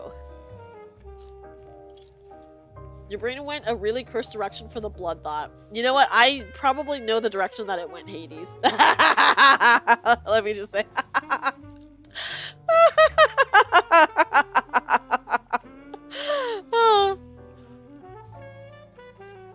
I thought the same thing, but I did not want to say anything. Oh my god. Yeah, no, if it went out the other head, that would be extremely concerning and you would need immediate medical attention.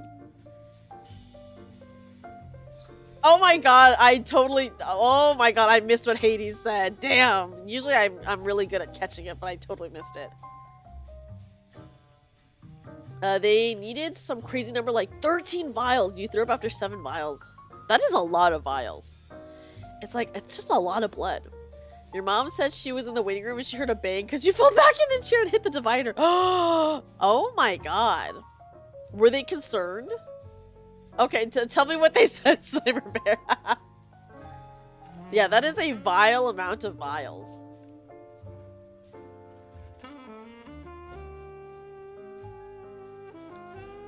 I missed it.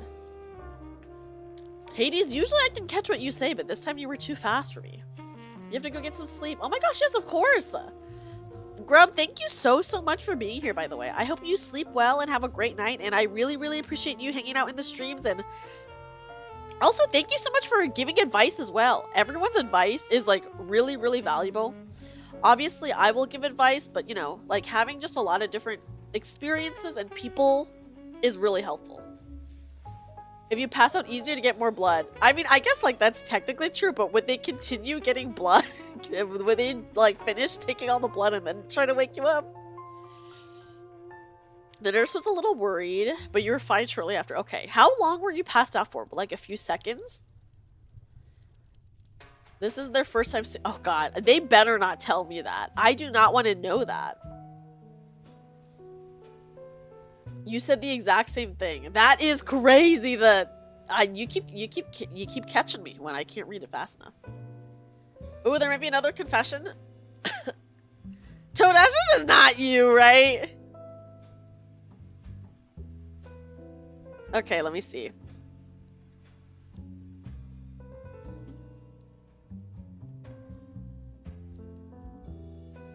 Okay. Oh, I confess to thinking Dreamy is awesome and totally makes my day. Oh, that's so nice! Thank you for the follow. And then waking up thinking it was the next day? Oh my god. To think it's the next day is crazy. I wonder where that one came from. I think everyone here is really awesome, and it really makes my day to be able to chat with everyone, by the way. I know I say this all the time, but like I love chatting with you guys, and it really makes me happy to be able to talk to everyone. And you know, I could just go for hours and hours.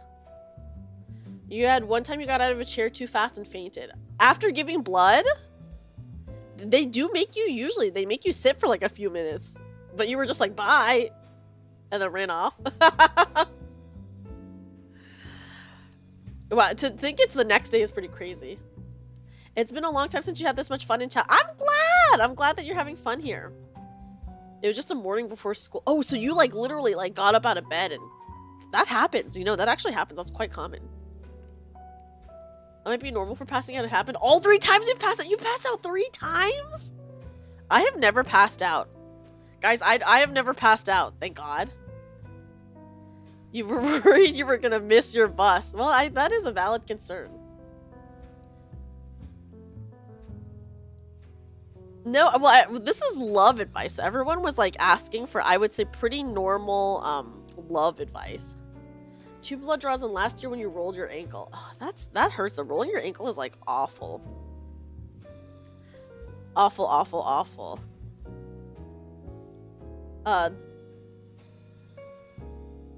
You were actually playing a game before school. What? What game were you playing? You've never passed out and you never did the typical eat something after to get the blood sugar up. I know, like, you know, some people are like really okay and some people are not. Okay, wait guys, we might have, okay, we got one more question. Okay. It hurt a ton, but you thought you were gonna be fine and then you sat down and passed out. Oh my gosh, the pain must have been worse than you thought. That's really bad. I think actually a lot of people, you know, like getting your passing out after getting your blood drawn is not abnormal.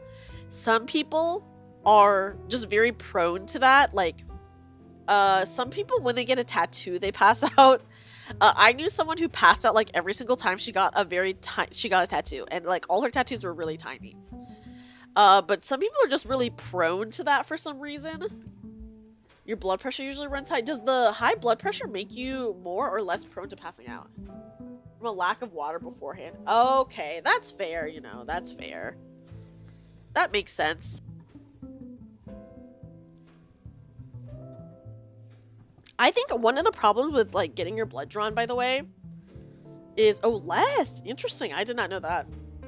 One of the problems with getting your blood drawn, at least for medical stuff, is if you are fasting. Okay, so usually when you get your blood drawn, you have to fast. You have to fast, right? So, when you are fasting and you get a bunch of blood drawn, that's just gonna fuck you up. You know? You make sure to drink a lot of water before getting blood drawn. Yeah, I think you're allowed to drink water, but you're not allowed to, like, eat. I think you can drink water. Because that'd be crazy if they told you you could not drink water for 12 hours. But, yeah, so usually, like, imagine, like, not eating for 12 hours, and then you get your blood drawn. That's, like, a recipe for disaster. But you don't have any conditions that require you to before getting blood drawn. Oh, interesting. I feel like I've always had to fast just because then the results are a bit more accurate. Yeah, that's why you try to do it in the morning, so then you're just, like, sleeping, and then you're, you know. Okay, yeah, water's fine, eating is not. Okay. It's for surgery you can't eat or drink. Okay, so surgery you can't drink at all. Got it. Hidden kids with others, secret families, finding out you're with your cousin. those are crazy, Toadash. And then you got breakfast after. Ooh, yeah, the breakfast after giving blood is so nice. Oh, so when they're checking liver enzymes, no drinking. Oh, okay. You can't eat for 24 hours. 24 hours is that's kind of long. I would get so hungry. Okay, guys, wait. There is another question, but I'm gonna blow my nose and then I'll read it.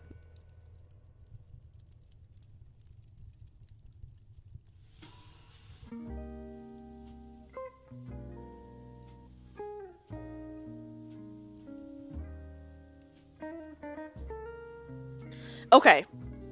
Here's a question I think this we can all answer. Is physical attraction important to you? And the answer for everyone is going to be yes, but there are stipulations. Of course. Like, if I'm only physically attracted to someone and I hate their personality, that means that I am not attracted to them literally at all. Yeah, to a degree. Well, I'd say anyone can answer this question. The question is just, is physical attraction important to you? And I would say yes to a degree. Because, like, you can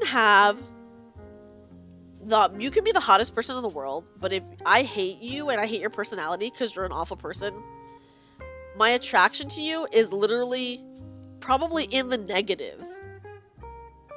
Right? But if you have an awesome personality and, like, once again, the thing is, looks are so subjective to everyone, right? So, like, I will just speak on my on my experience, I guess, is if you have an awesome personality and I really vibe with you, but you're not exactly my type, that's fine, because, like, I can overlook that,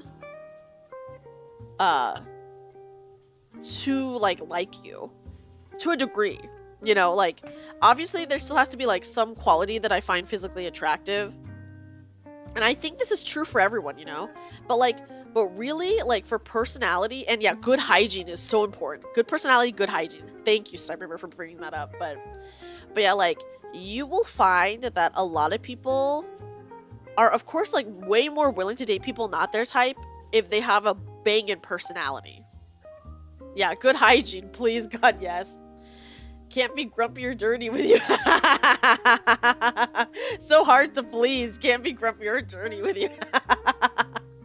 People who say no straight up either fool themselves into not paying attention to their type or are blind. Yeah. Like, of course, I think physical attraction is important on like a level, but it's like there's so many more important things about a person that are so much more important too than physical attraction alone. Like I said, you could be like the hottest person in the world to me, and if you are like a bad person or have a shitty personality, I will literally have negative attraction to you. I will actively, my vagina will be sealed shut. You know? So, so there's that. Yeah, sealed shut. Ow! Well, that's just like an example. You stayed with a friend at his place for a whole week, never brushed his teeth. Never brushed his teeth? That's crazy. I think people not showering, like, that kind of sucks, but like, you know, it happens. But not brushing the teeth is really crazy. That's crazy. Did you say anything to that friend? His teeth were gray? Oh, did you say anything? Hi, Degu. Degu, welcome in. How are you? So I would say physical attraction is important to a degree. Like, you don't have to be exactly anyone's type, probably.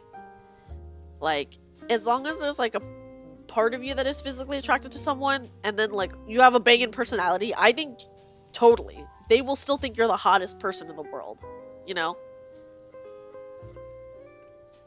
I'm doing okay. Hopefully we can distract you today, Degu. Looks matter. Think about it. Looks are the first thing you notice, and we have to find out about the rest once you feel that first attraction. Yeah.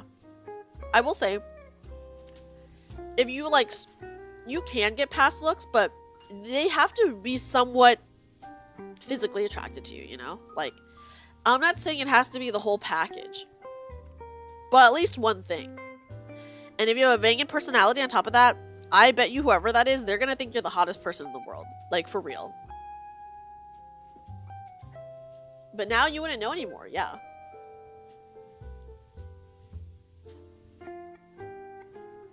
Yeah, you know, like, obviously, like, looks are the first thing people notice, but whether they stay or not is up to your personality.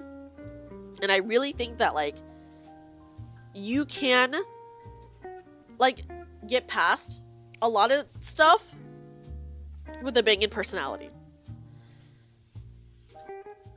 You tried, but he said he wasn't making any sense. Like, one time he did shower. It was quite literally an hour-long shower. An hour-long shower! That's a long time. Instead of 10 minutes every day, it's all consolidated into one 60-minute shower. Like, that makes it up. That is just not... what an interesting logic. His teeth were bleeding and soft. His gums were bleeding and that happened? First of all, that's normal. What if you start liking an online friend? That's like no physical and all personality. If you start liking an online friend, it is important to see what they look like, is what I'll say. I have had many friends who end up liking someone online, and then they see the other person, and the other person literally looks like a messed up rat or something like that. And then, you know, and then, you know, the attraction is gone. Like I said, I'm not saying that looks are everything, but looks do play a small part. So as long as there's a part of you that is attractive to whoever it is, they will be able to look past a lot of like the other look stuff, you know? So yeah. Voice matters to you too. Oh, okay. Yeah, you did say that you're a voice person. There's a Chinese saying, everything within reason. Yeah, within reason, of course. You know? Like, so many of my friends have given, like, really ugly dudes the time of day because they loved their personality. And there was, like, some part of those dudes that were attractive to them. And also, I say they're ugly because they did end up being shitty people, so I'm like, yeah, ugly inside and out in the end, but yeah. You're not usually someone who cares too much about audio, but you do want someone who has a relaxing voice. I think a relaxing voice is actually that's like not a lot to ask for. I think a lot of people do have a very relaxing voice. So I think that'll be easy to find.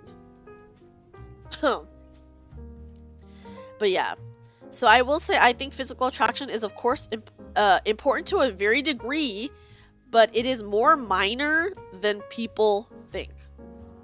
you know? Like, I have definitely dated people who were not, like, totally my type or anything like that. Just because I really liked who they were as a person. So, yeah. And I still thought they were really attractive. Even if, like, at first they weren't my type, I, like, ended up being like, oh, you're really attractive for, like, a lot of other reasons. So, yeah. That is my answer, and I feel like a lot of people would agree with me.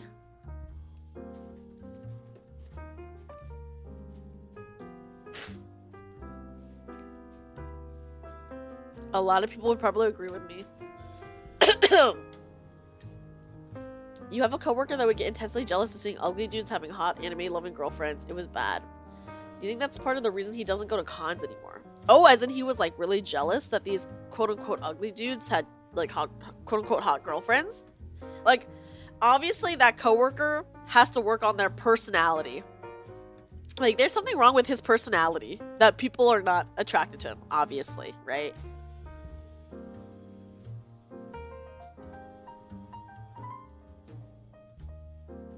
So jelly. But damn, I mean, hopefully he just, like, self-reflects. I mean, he was, yeah, not me. No, never. Toadash. I love that Toadash can joke about this because he's, like, been in a relationship for so long.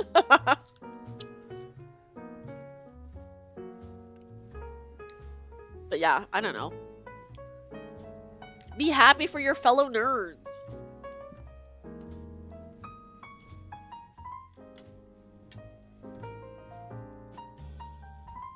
Ooh, that's good advice, Commander. A lot of conventions actually do nerd speed dating. And I feel like, I've never done it, but I feel like it'd be fun. Yeah, that reminds me to brush my teeth after reading that. Yeah, guys, everyone, brush your teeth. Especially after stream, brush your teeth. Because, oh my god. You're much too old for that. You never know, Commander. Although, you might, like, if that's just, like, the demographic, you don't want, like, to date someone that is potentially very young, then yeah, I understand that. You've been brushing. I'm glad to hear that we all brush our teeth. How do you feel about friends where you don't like their partner? That's hard. I have had to deal with that. And unfortunately, the thing that happens is you just stop being friends with them. Not because of, like, anything bad that has happened, but because... okay, guys. I'll tell you a story about how I was really good friends with someone and now I'm no longer friends with them. And that I also hated their partner. And everyone literally hated their partner. It's crazy. So... I went to college with this one girl, and she ended up being, like, my bestie at the time. And we were roommates. And, yes, you probably did hear about this one. She started dating this guy that she had a crush on in high school. Also, Nabu, hi, how are you? Did we give you a shout-out already, Nabu? So she started dating this dude that she had a crush on in high school, and then they never got together. Thank you, Inu. Thank you. And they never got together when they were in high school, and now, like, they're out of high school, they reconnected. Guys, this guy was so boring and had no personality and was also really mean to her. Me and our other roommates straight up called him Nothing Boy because he had nothing going for him. He was not cute. I mean, he was, like, regular looking, but I thought he was not cute because I hated his personality. What little personality there was, because there was very little. There was, like, almost nothing there.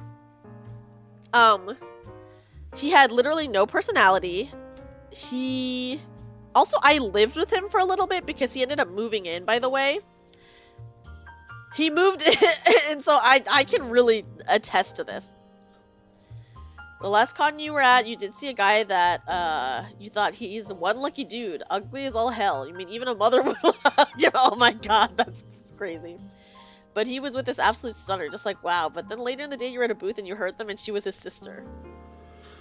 Oh my god. You mean you thought they were a couple before, felt less jealous then?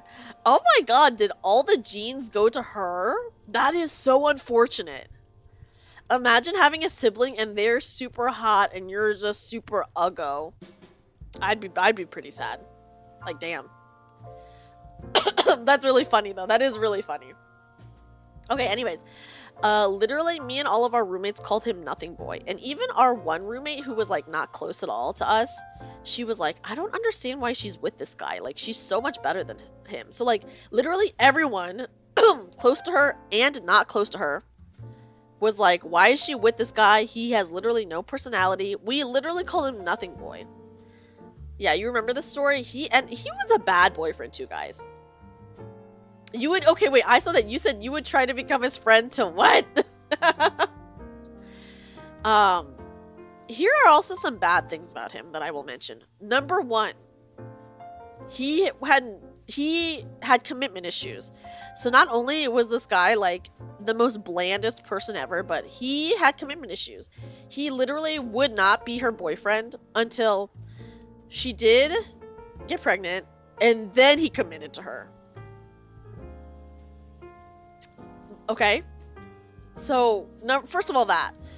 And I'm just like, dude, you are too ugly and boring to have commitment issues. You need to be locked into every relationship you have because, literally no one is gonna give you a chance with that fucking bad personality you have, okay? And we gotta wear bro and sister shirts. Oh my gosh, that's so funny that you have to wear bro and sister shirts. So, first of all, that. Second of all, he was really mean to her. He would yell at her all the time. Like, and over really stupid stuff. And also, he was really, really inconsiderate to her. So, basically, one time, they shared a car. One time, she went to pick him up at work. She texted him. He did not reply to her. She texted him and he said, hey, I have to like do something really fast. She ended up waiting outside of his work for over an hour with just him not responding to her. So she said, hey, it's been over an hour. I'm gonna leave now. So she left. 10 minutes into her drive back, he calls her and he starts screaming at her like, hey, why did you leave? Yada yada. Even though he made her wait for over an hour without saying anything to her. And just like screaming at her, and I'm just like, dude, you are too ugly and too bland of a person to ever be yelling at a woman. First of all, like, don't yell at anyone, but also to be like yelling at your partner like this. Dude, he was the worst. Anyways, they ended up moving in together, and then they broke up at some point. So she moved back home. After that, after they broke up, I did hang out with her one time, and I literally told her all the shit that we used to say about him. So I told her, hey, we called him Nothing Boy. Literally, no one understood why you were with him. We all hated him, etc., right? So we all said that. And then guess what, guys? Later on, she got back together with him. And of course, I never talked to her again. And she never talked to me again because she knew that I hated her boyfriend. So yeah, he's just really shitty. Doesn't treat her well. Literally the most boring person in the world. I have never met someone so boring before. I have never called anyone Nothing Boy before. This guy was literally Nothing Boy.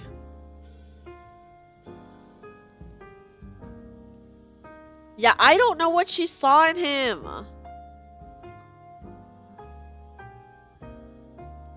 She was just trying to sell me Lubin online gambling. Not the online gambling. I hate that.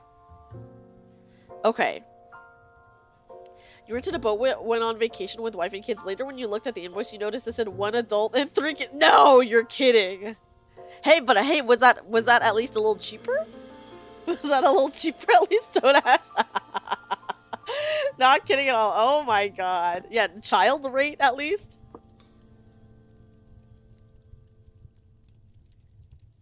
Yeah, I do not know what she saw in him because literally no one understood what she saw in him. Like, everyone who lived with us, because we had multiple roommates, no one understood why she was with him.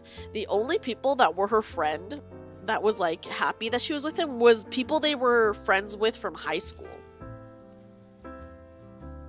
So I'm just like, dude.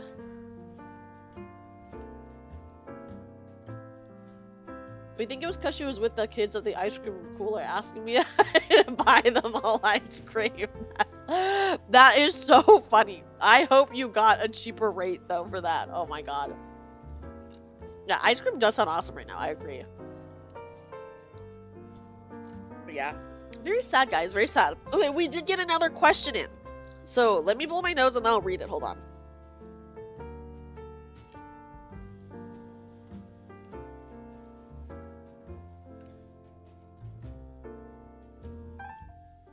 Yeah, Nabu, it was really sad. Maybe they got married. I don't know.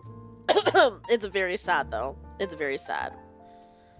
I hope they didn't. But yeah, I don't check up on her or anything like that, so I don't know. Okay. So someone asked, did she have trauma? Maybe he was okay in comparison. She didn't have trauma, but I do think she just had shitty relationships. Is what it was. Because she did have some pretty shitty relationships. They weren't like... They were like normal in the scale of shitty, but still shitty, you know? But I would say that his shittiness was probably comparable to the other shitty relationships. So I would say that she's always only ever been in shitty relationships.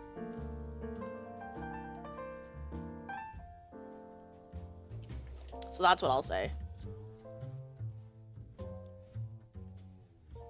A big part of relationships is understanding self-worth.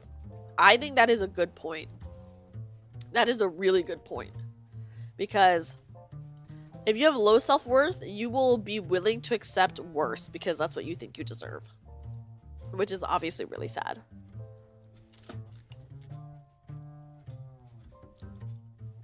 Okay, sorry, let me eat a little bit of popcorn and then we'll read the question.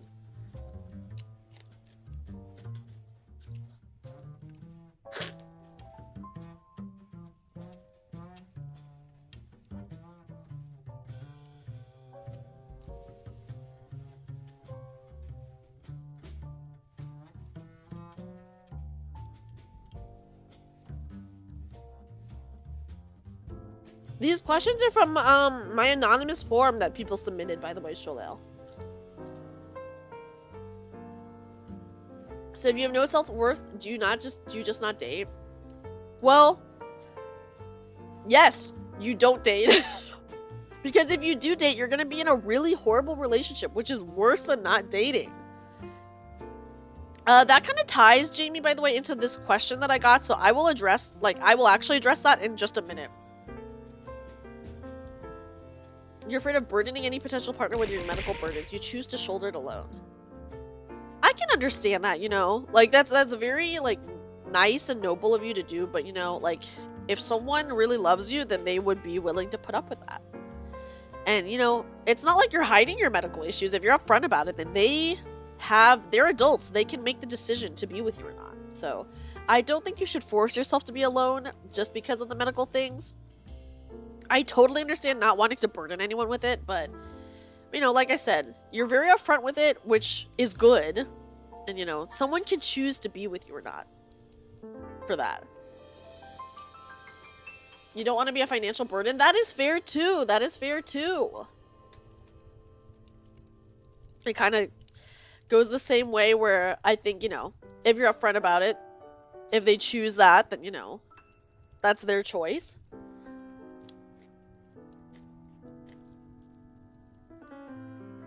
Because what if you met a sugar mama, you know, and they were okay with that?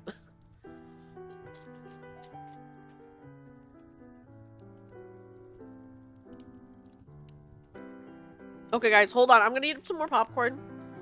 Just because I'm pretty hungry. And then we will read this question, and I will kind of tie that into what Jamie asked as well. Welcome back. Welcome back.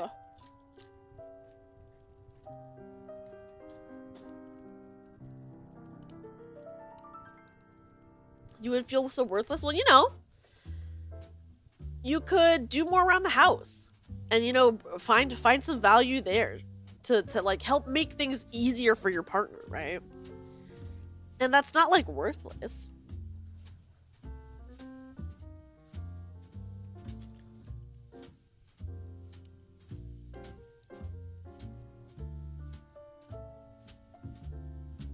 Ooh, yeah, cooking? Honestly, some people really hate cooking. So that would be pretty nice. Okay, guys, hold on. I'm gonna eat a little more popcorn, and then I will actually go into the next question.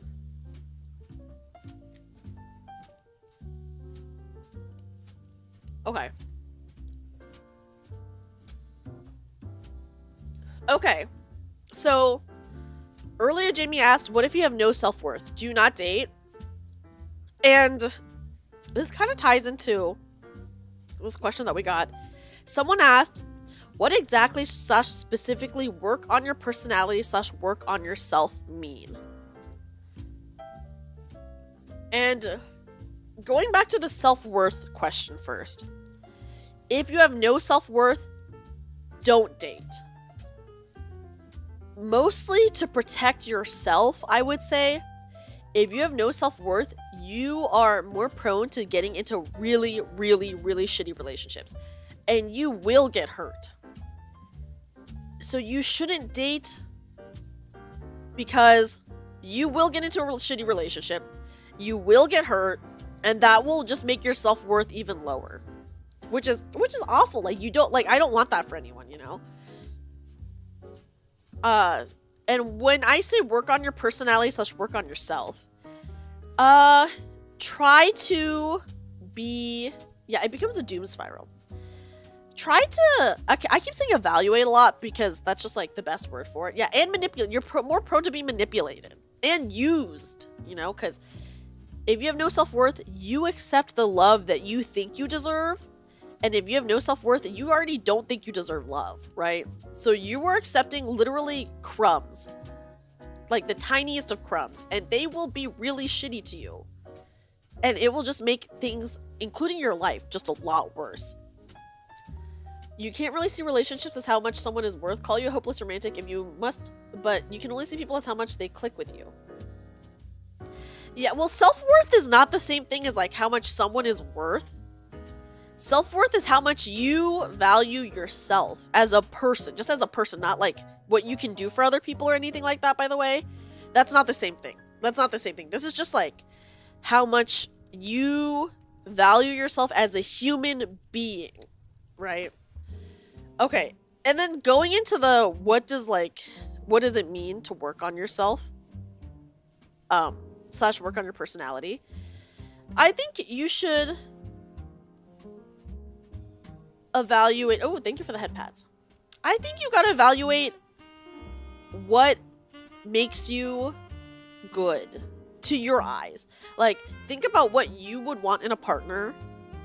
Take a look at yourself and see, oh, hey, do I offer this same trait that I'm looking for? Or do I not? Right? When I say work on yourself, I mean you really gotta be introspective and just think really hard about who you are as a person.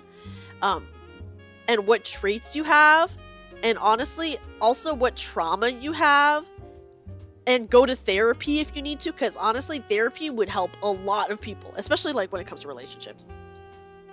So like, if you are having a hard time finding any sort of value in yourself, this is sometimes a hard thing for some people. Figure out what could actually be a negative. Yeah, that is really difficult for people.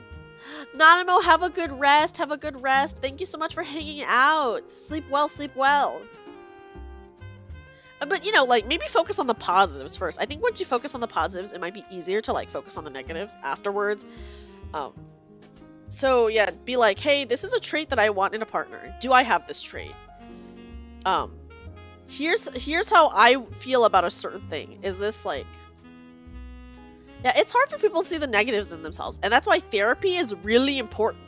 Because, like, a good therapist can help you be like, hey, this is, like, not the way to go about things. Or a therapist can help you, like, realize, like, hey, this is something that you really need to work on. Pros of me, I lift heavy things. Cons of me, I lift heavy things. Right? So honestly, if you're having, like, a lot of trouble, the biggest advice I can ever give is go to therapy. How much therapy does it take, though? Well, the thing is, Jamie, therapy can go on for forever, which that's not a bad thing. That's not a bad thing if you go to a therapist for the rest of your life. However, what does matter, and this is like the hard part, is finding the therapist that fits you. Because I would say you're gonna have to shop around a lot, which is like very unfortunate. That just like fucking sucks, you know? Like you might get lucky and you might find like a therapist that like works for you right away. And sometimes you're just gonna have to shop around. Like I've gone to therapy and like I've had therapists that don't fit me, you know? And you just gotta move on. You gotta like move on and find someone else. So that I would say that's the hard part about therapy is finding like the correct therapist. But yeah, you really when you are working on yourself, you have to be really, really introspective. And when it comes to love, at least, really be like, hey, here's a trait that I have that I think a partner would like. Would I like this in a partner? And then, you know, if you're like, if the answer is no, I don't like this, okay, like, how can I not necessarily change this, but how can I improve this? Like, maybe you are really non-confrontational, right? And that has been like a problem in the past. Then you just gotta be like, hey, why am I so scared of confrontation? Oh, does it stem from this experience? And how do I work past that? Right?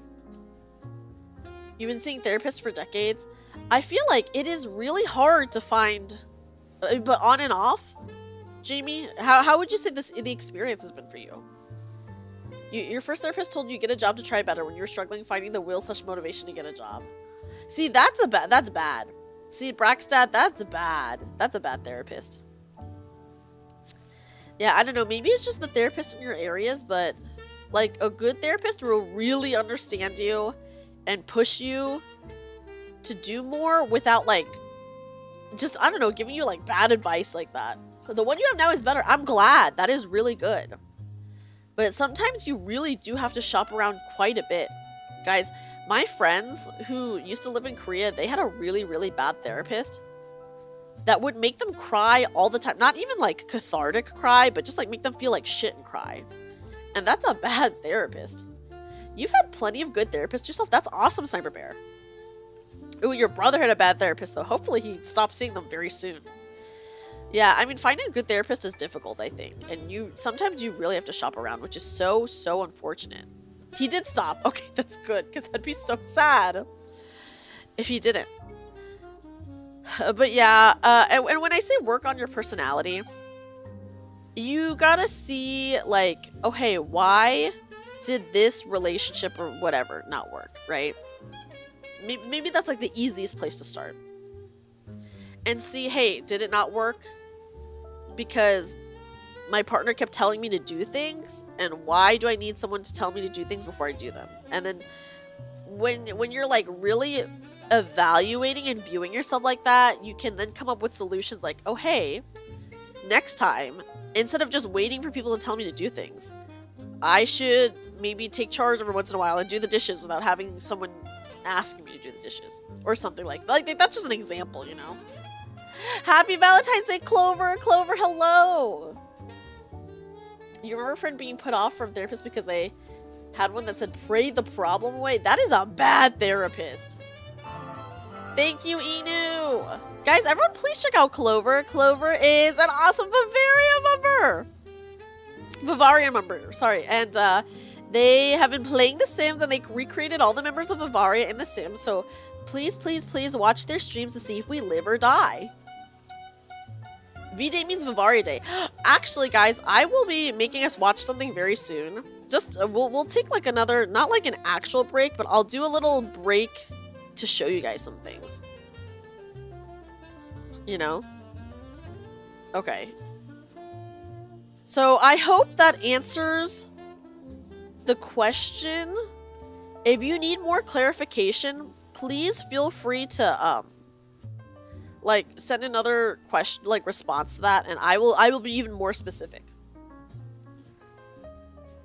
I will be even more specific. But yeah, I think the hard part is really, really looking at yourself. Because, you know, like some people just, there's like a lot of stuff about themselves they don't like, so they do not like truly look at themselves and who they are. So that can be kind of hard.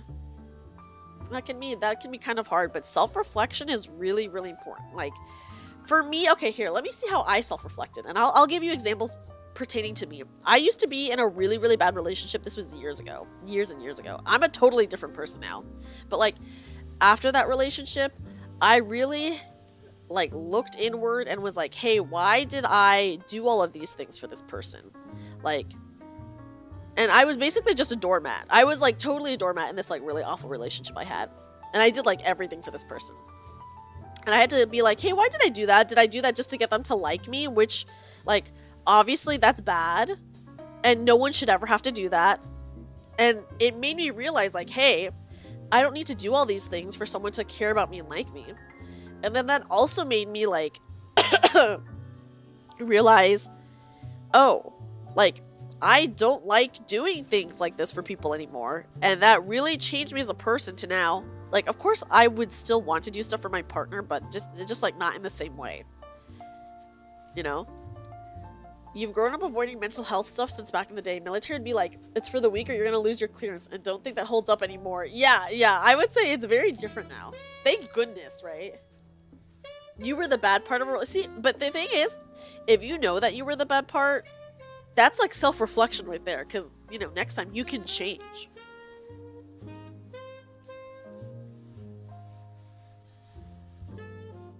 Yeah, and you know, sometimes it takes time. It just takes time sometimes, but you got there. You got there. Also, hi again, Gam. Welcome back. Welcome back.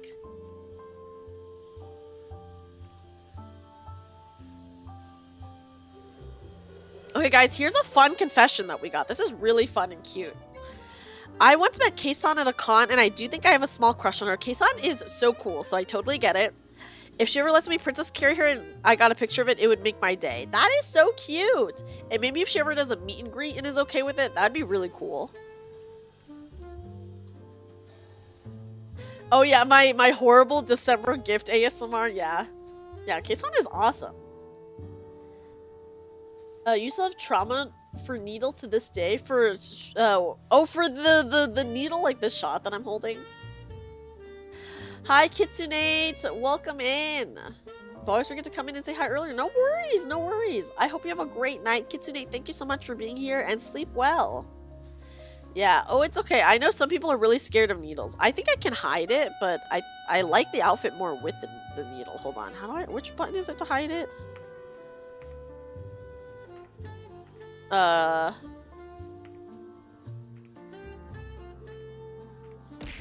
Oh, yeah, I can hide it with this. See, look, now I'm not holding anything. You want to get the poster? Oh, which poster? Yeah, I know, I'm, like, holding nothing. Okay, here, I'll turn it back on. See, look, guys, I can turn off my little thigh things, but I like it more with it. I think it's, like, cuter. Right? I'm not going to zoom into the thighs, because I don't think, like, Twitch would allow that, but you guys can look at it from here. If you could get it signed or personalized or something. Ooh, when did you grow devil wings? I've had them this whole time. I actually would be totally okay signing it, Commander. If you want, I can order one for myself and then put like a listing for you up on like Coffee or something like that, and then you could buy that and then I'll just ship it to you. Yeah, Twitch says no. But you just thought to ask now. Yeah, I do like the wings. They look pretty cool, right? So yeah. If you're interested in that, like, just let me know and I can do that for you. I can also turn this off. Oh, oops, not that. But why? Look, I can turn off the ribbons. But why would I do that? I think the ribbons are so cute. Like it's so cute. Oh, the butt wings are very Morrigan though, right? Yes, I think I do have your Discord. Ooh, then yeah, I can definitely do that. Yeah, the butt wings are very, very Morrigan coded. Yeah, the fun butt wings. Guys, yesterday, we were talking about Inu, what is it called? The area between the absolute territory, what is it called? Look, this outfit has absolute territory, right? Because it's like the area between the sock and the skirt. Yeah, Zetai Ryoki. Yeah, so this outfit has it. This outfit has the absolute territory. I will say, guys, the thigh squish on this outfit is insane. Yeah. The thigh squish on this is like literally insane. Like, my god. I do love it. It's so cute. This is a really cute outfit. Basically, every outfit is so cute. Also, I did not... This outfit... Okay, guys, if you look at the buttons on this outfit, they're bunnies. I did not plan this. This outfit just came with these bunny buttons, but aren't they so perfect? You've been staring at the hips for like 70%. I know, the hips are crazy in this outfit. They're cute, though. That side tie undies, right? Or is that part of the uniform? This is part of the uniform, I think. I think it's supposed to tie like the side of the uniform closed. Yeah, the boobs are crazy, but like I can make them smaller, which I would never regularly do. So back to big they go. You prefer wearing tights, but that's just you. Tights are nice. I don't really have occasion to wear them, and it's also really hot here, so. But I do like the look of tights, I do. Yeah, but thigh highs are still hot. I do love thigh highs. I don't wear a lot of thigh highs, but I do prefer the look of a thigh high, so all of my VTuber models basically have thigh highs. Yeah, either way it's good. You know, any boobs are good boobs for sure, but yeah, the bigger the better. Guys, we will take a quick break from reading any advice so that I can show you guys some really cool things. A ball of electricity running down the street. What? Wait, for realsies, Ash? What the heck? Okay, guys, hold on. Let me... Oh, Stalker to Anomaly. Oh, okay. That's good. Okay, hold on. I'm gonna show you a couple things.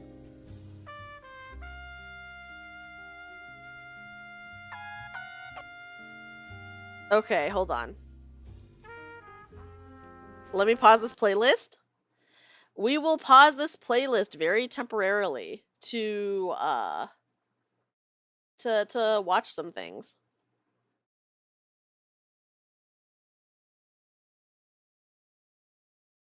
Okay, hold on. Give me a second. We'll take a quick break just to watch a couple things. I need to... what is this? Where is this?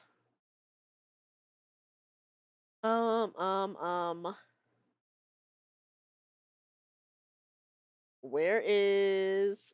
Okay, no.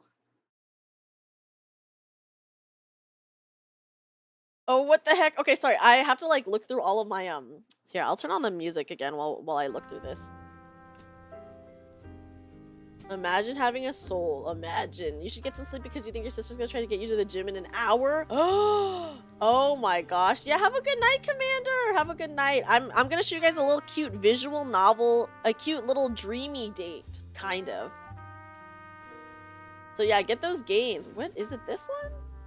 Oh, I guess so. No? Water, froth, and fire! This isn't a complete outfit, guys. Sorry, I got no legs, but thank you so much, Commander. What the heck? Thank you. Thank you so much for the freaking subs. What the heck? That's so kind of you. Thank you so much. Let me give a quick kazoo to that. Of course. Have a good night. Sleep well. Sleep well. Yeah, call an exorcist. Okay, hold on. Where's my kazoo? Okay, here it is.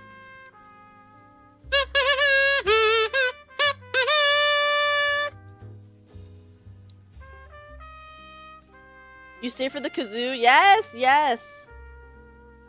Okay, hold on. Okay, here we go. Good night, good night.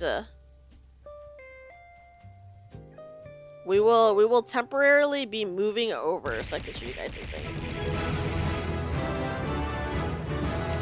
Thank you, Theo, for the bits. Thank you. I appreciate that. Oh my gosh, thank you for the 100 bits.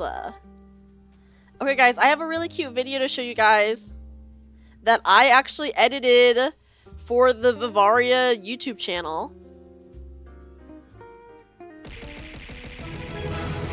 Train tax. Oh my gosh, Ash, what the heck? Thank you for the 100 bits as well.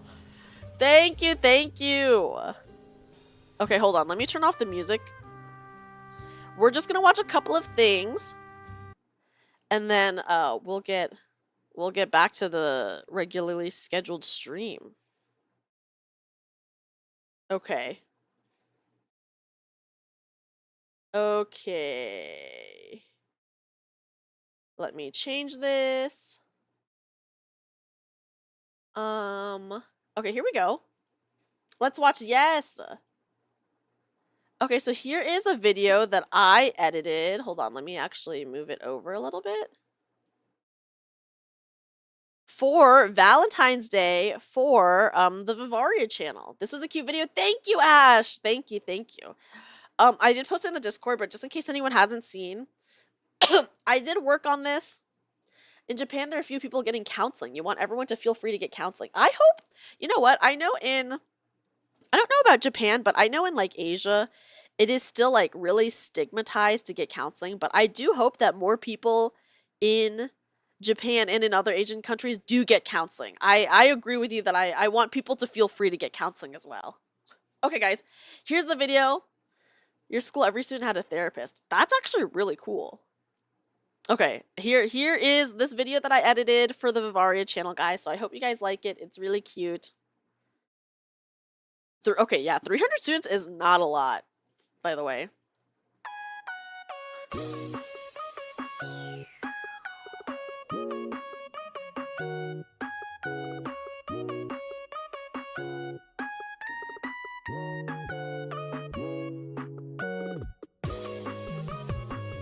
I'm the first one, guys. Look.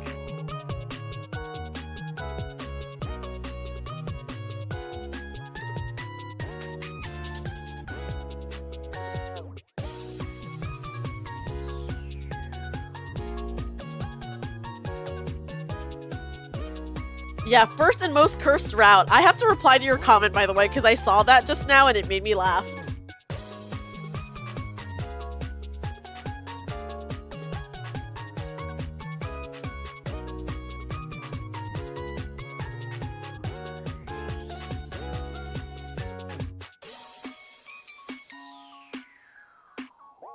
Yes.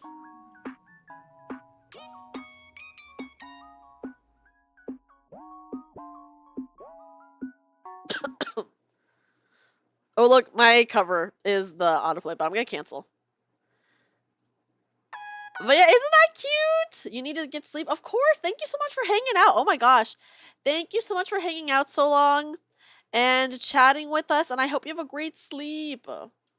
You must give a weird gift on your route. Yeah, listen, we all know that my route is probably the most cursed one, and probably you do get a really bad weird gift. That's true. But isn't this cute? So I edited this for the Vivaria channel, and I was really in charge of it, which was awesome. And then, hold on. And then, guys, I will also show you, I sang a cover with Teeny for Valentine's Day, and it is very cool. Good night. Thank you again for hanging out. Weird gift is funny. Yeah, the weird gift is fun. It's true. It's true. Okay, guys. We sang Daddy Daddy Do, and it was awesome. I'm going to pull it up. Hold on. Are you guys ready? Okay, here we go. Let's watch Daddy Daddy Do. I watched it earlier today, and it's so good.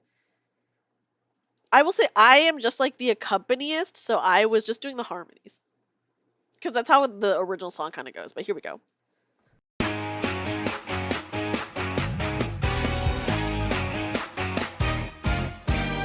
Daddy, daddy do, 欲しいのさ、あなたのすべてが愛にたかれギラギラ燃えてしまいたい。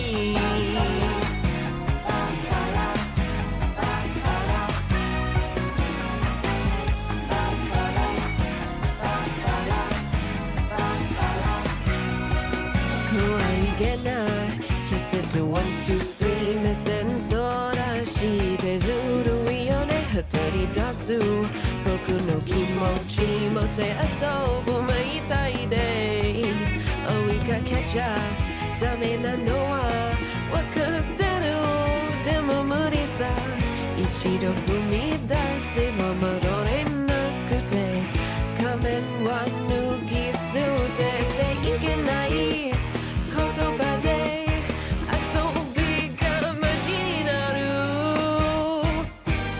ダリダリドゥ欲しいのさあなたの全てが騙せられたらそれでもいいもっと震わせて見せてくれ僕だけに笑顔の裏まで愛に抱かれギラギラ燃えてしまいたい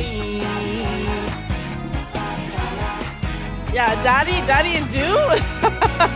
邪魔しない No No No 二度と会えない人だから空海に来るのなら恋の日に上がるたいわざとでしょ流し目が Daddy Do is so catchy. I totally 刺激するそっと触れ返る美しさに心は掴まれて呼吸が止まって遊びがマジになるダリダリドゥぶつけたい思いの全てを嫌いなものだけじゃなくて危険な長いも止めないでその声が僕を連れて行く愛に抱かれギラギラ燃えてしまいたいあなただけという唇が優しく微笑むたび飲み込まれていざのわれて未知の世界触れて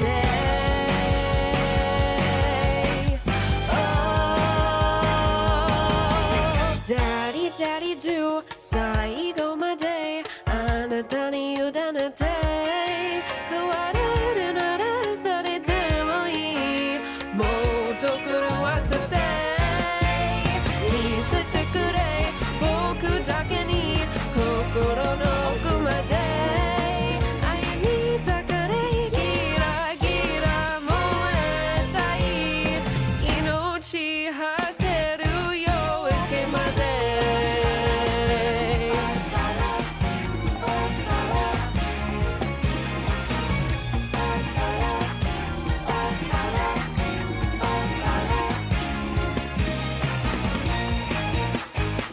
Yay!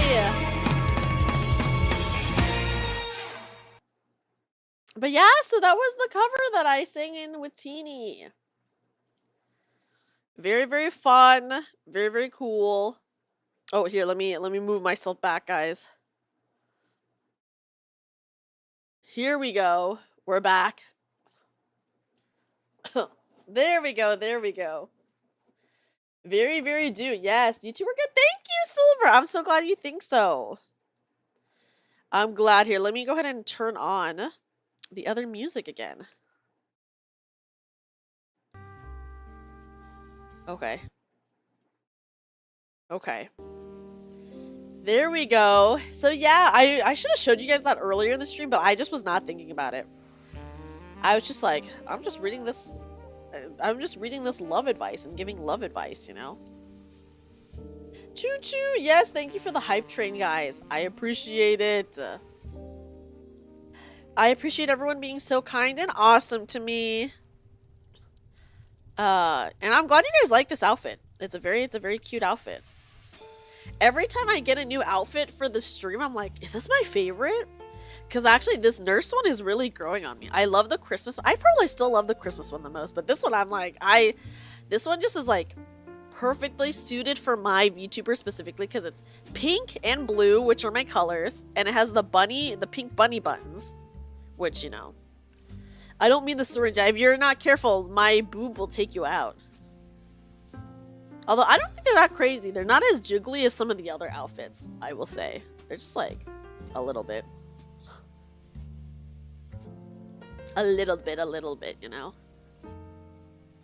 But yeah, it's very cute. Okay, let me see. We have actually, do we have another? Okay. Okay. We do have, you know, this Japanese song. Thank you for singing. Oh, I'm so glad you like it. I have some other Japanese songs that I myself have personally covered. Although I will say, I don't know if my Japanese pronunciation is that great, so be warned for my other Japanese covers. Hi, Silver. Silver, how are you? Good morning to you. Nice. Thank you. It's my nurse outfit. I got a cute nurse outfit, and it like is very suitable to my VTuber actually. Okay. Let me see. You really want to keep watching, but you're getting tired. Oh my gosh, yeah, no worries, Dongo. Dongo, please go to sleep. Please go to sleep.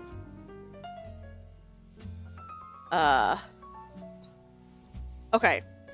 We did get some more questions in, so I will answer a little bit more of advice. Okay. Sorry, I don't know what that window sound is. You're starting to get sleepy yourself. Yeah, it is pretty late. I think we actually only have one more, and then we can probably end the stream. Let me just double check. Oh, we have a couple more. We have a couple more. But I think some of them are pretty easy to answer. Okay, let me just go through this really fast. Someone said, I have a crush on my cute nurse, but she's too busy looking at cursed things on Twitter to notice me. What should I do? You gotta embrace the curse. That's my advice. Your cute nurse will never stop looking at cursed things, unfortunately. So you just have to embrace the curse, guys, because it's never gonna stop, you know. Oh my gosh, hi TFJ, welcome back. It's just freedom be US accented Japanese. Ah, okay. You know, yes, as long as it's understandable, right? Yeah, you can't make me stop. It's true. It's true. Okay. Let me just make sure. Okay, here's one. Where is it appropriate to approach women that isn't a dating app or like a nightclub? It seems like no matter where you approach women, some women will be like, OMG, I came to do X, not get hit on. Do you just risk it and hope you don't become the subject of the next viral tweet? I think if they're viral tweeting over like just normal conversations, that's a good sign that you should not be with this person, is what I'll say. I think you can hit on someone anywhere that is not their job. Do not hit on people at their job, is what I'll say.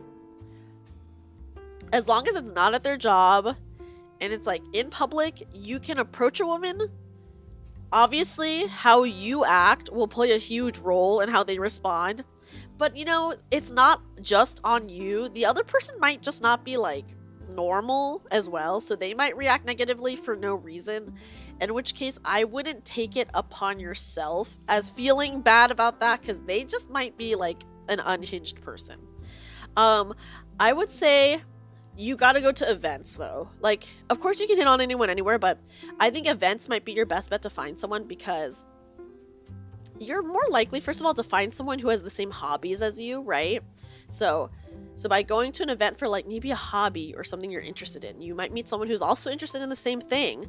And that's like a really good way to meet someone. Not at the job, but then how do you get the cute barista or nurse? Yeah, the cute nurse will never stop looking at cursed things though, Toadash. Yeah, unfortunately, you do have to go outside.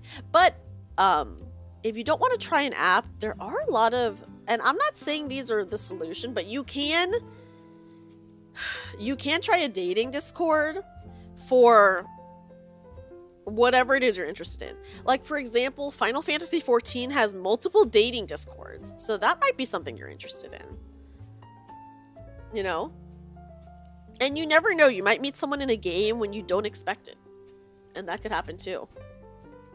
But I would say the biggest place to find someone that you will have probably the most in common with is at events for your hobbies or stuff you're interested in.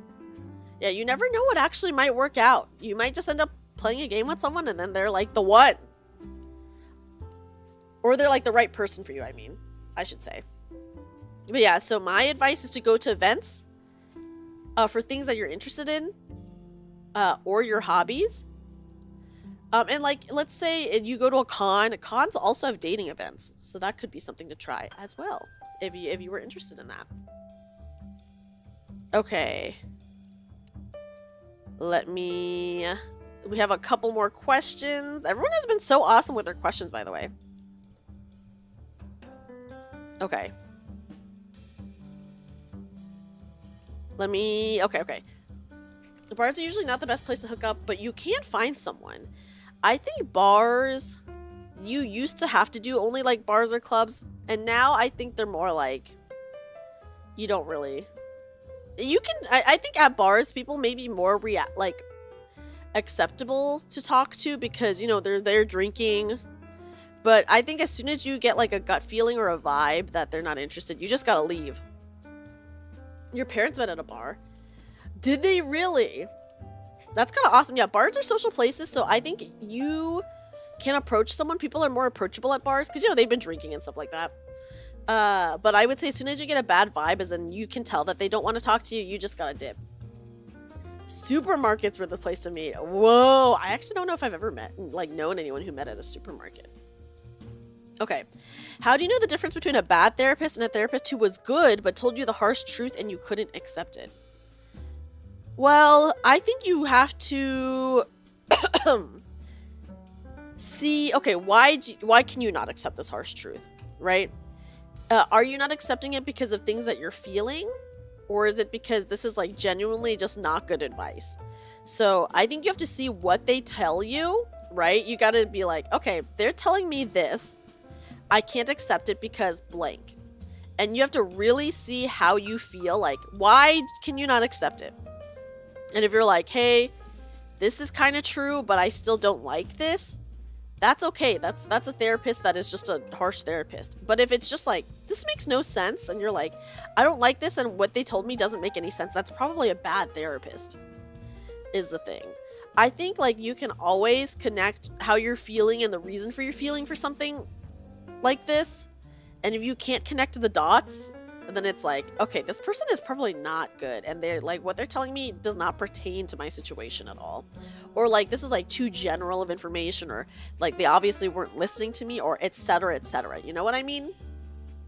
Like one of my therapists, she kept like, I told her why I was in therapy, and then she kept going back to something else, and after a while I was just like, this isn't about that thing. Like she's valid for trying to like see more into this other thing, but like this really isn't about that. So then I just was like, oh, she's not the therapist for me.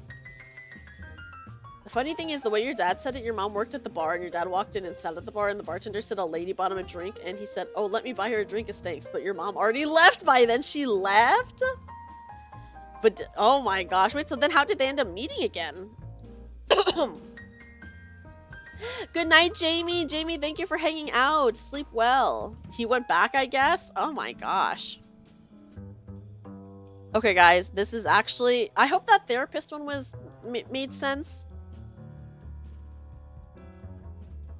I hope that was good advice, guys. But yeah, really, if you are feeling a certain way and they're just like, oh, do this, that is like... basically just ignore how you're feeling and just do this, then you might have to be like, okay, this therapist doesn't understand me and doesn't understand what I need, and I have to go find someone else who will tell me like, oh, hey, you should do this because blank, or here's how you do this by doing blank. That's how I feel. You have to write a book? Me? I have been giving a lot of advice tonight, but I think everyone in chat has also been giving really, really good advice. Okay. Here's a tough one. And this is how. No, never. That is not worthy of therapy. But yeah, and I will say, when you meet a good therapist, you will definitely click and you will feel it after like, you know, a bit. Some people just pass the test to be a therapist. Oh, yes, and not actually qualified. Although, even though some people may have written books, they still, I would argue, maybe you're not qualified. But once again, like, therapists are so personal, okay? Like, a version of therapy that works for someone else might not work for you. So that's why it's important to really shop around and see, oh, hey, this therapist makes me feel bad, so don't go to them. Or, hey, this therapist told me to do something, but it hasn't helped, or like they don't tell me like why this will help, then, you know, find a different one that will help. Hi, Crook, how are you? We're giving some love advice, and we're actually on the last question right now. This one's a tough one, guys. I think I'm slowly falling in love with a streamer I moderate for. But is it really falling for her? I want to know from everyone after explaining. I got to know her via another streamer who hasn't streamed in years, and she was active every time the other streamer went live. You're so kind. I'm not good at English, but I like your streaming. Oh my gosh, thank you! Thank you so much for subscribing. That is very, very kind of you. Thank you so much. Okay, sorry. Where was I? She was active every time the other streamer went live. She decided to get me as her moderator. She's a mute streamer. However, I got to know her a lot off stream. A lot of the stuff she talked about was just her love of cosplay and watching anime. One day she asked me to pretend to be her boyfriend. Oh my gosh, Allie, a raid! Welcome in, raiders! We'll have to start this one over again, guys. Hi, Allie! Welcome in, raiders! Welcome in, raiders! Hello, everyone! Hi, Allie. Allie, how are you guys? It's my wonderful, awesome, amazing friend, Allie, who you should definitely check out. Welcome in, raiders. Hello, everyone. This outfit is way too much for your 4 a.m. sleep-deprived self. Oh my gosh. It's okay. You should go to sleep. You should go to sleep. Thank you so much for the raid, Allie. Welcome in, raiders. Welcome in, raiders. My name is Dreamy. I'm a magical bunny girl VTuber, and today we are giving love advice. Hello! Welcome in. I have a form that people submitted questions to, and I am reading some love advice. And I'm reading some love questions and giving advice. I'm a bunny doctor. I'm your love doctor today. Yep.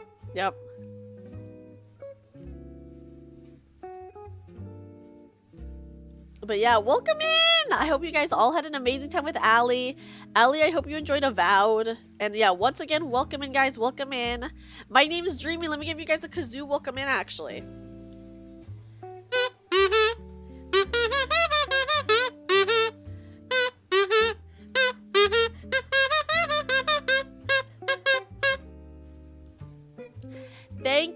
Thank you so much for the raid, Allie. We are actually reading our last question right now, so I'll start over so you guys can hear the full context. Okay. Hold on. Okay. I think I'm slowly falling in love with the streamer I moderate for. But is it really falling for her? I want to know from everyone after explaining. I got to know her via another streamer who hasn't streamed in years. She was very active every time the other streamer went live. She decided to get me as her moderator. She's a mute streamer. However, I got to know her a lot off stream. A lot of the stuff she talked about was just her love for cosplay and watching anime. One day, she asked me to pretend to be her boyfriend, which I accepted for a short amount of time. A month later, she revealed to me that her girlfriend isn't getting along with her. She never told me she was in a relationship to begin with. Her girlfriend knew about us. I felt extremely dirty. Both of them are okay with it, so now I have to be a couples therapist on top of being a boyfriend. That's fucked up. Her friends do not like how the relationship is going. I can't and won't blame them. I don't like it either. Recently, she told me that she has heart problems, so anything I say could set her off. I tried to explain to her girlfriend that I do not wish to participate in being the pretend boyfriend. At the same time, a part of me wants to be with her. What can one do in a situation like this? This is honestly very sad because I do think she is using you, which is not okay. First of all, she has a girlfriend. And even if the girlfriend is okay with it, she is emotionally cheating on her girlfriend by having this pretend boyfriend. I think that it's weird that she asked you to be her pretend boyfriend. And then the fact that she didn't tell you about her girlfriend at first just goes to show that she knew that it was wrong to do what she did while having a partner. And yeah, eventually they did come out with it, but after they came out with it, now they are just using you for like emotional support. So first of all, you mentioned that you were like a couples therapist to them. So obviously they're dumping a lot of probably like issues and trauma onto you, and you are not, I assume you are not a professional therapist. So the fact that they're like putting all of that pressure on you is not fair to you at all. That's fucked up. And then also, you are her pretend boyfriend now, in that she is also emotionally using you to get like the good feelings of having someone like her or want her or something like that, I feel, which is like very bad of her. This is not on you at all, by the way. I would say this is definitely on her and her girlfriend. So you just have to get out of there. Yeah, you should not be involved. I agree. You have mentioned that you are not okay with it, and I think you should tell them both that you're not okay with it. I know you said that she has a heart condition, but that is really manipulative to use her heart condition to make you stay, if that makes sense. Yeah, there's no good ending to this. Like, you don't know how serious her heart condition is, and if her heart condition cannot take a person who she's not even dating saying, I want out, then that is like, her health must be like in shambles. So you just have to do what's best for yourself, and you can't worry about the heart condition because like, you are not actually dating her.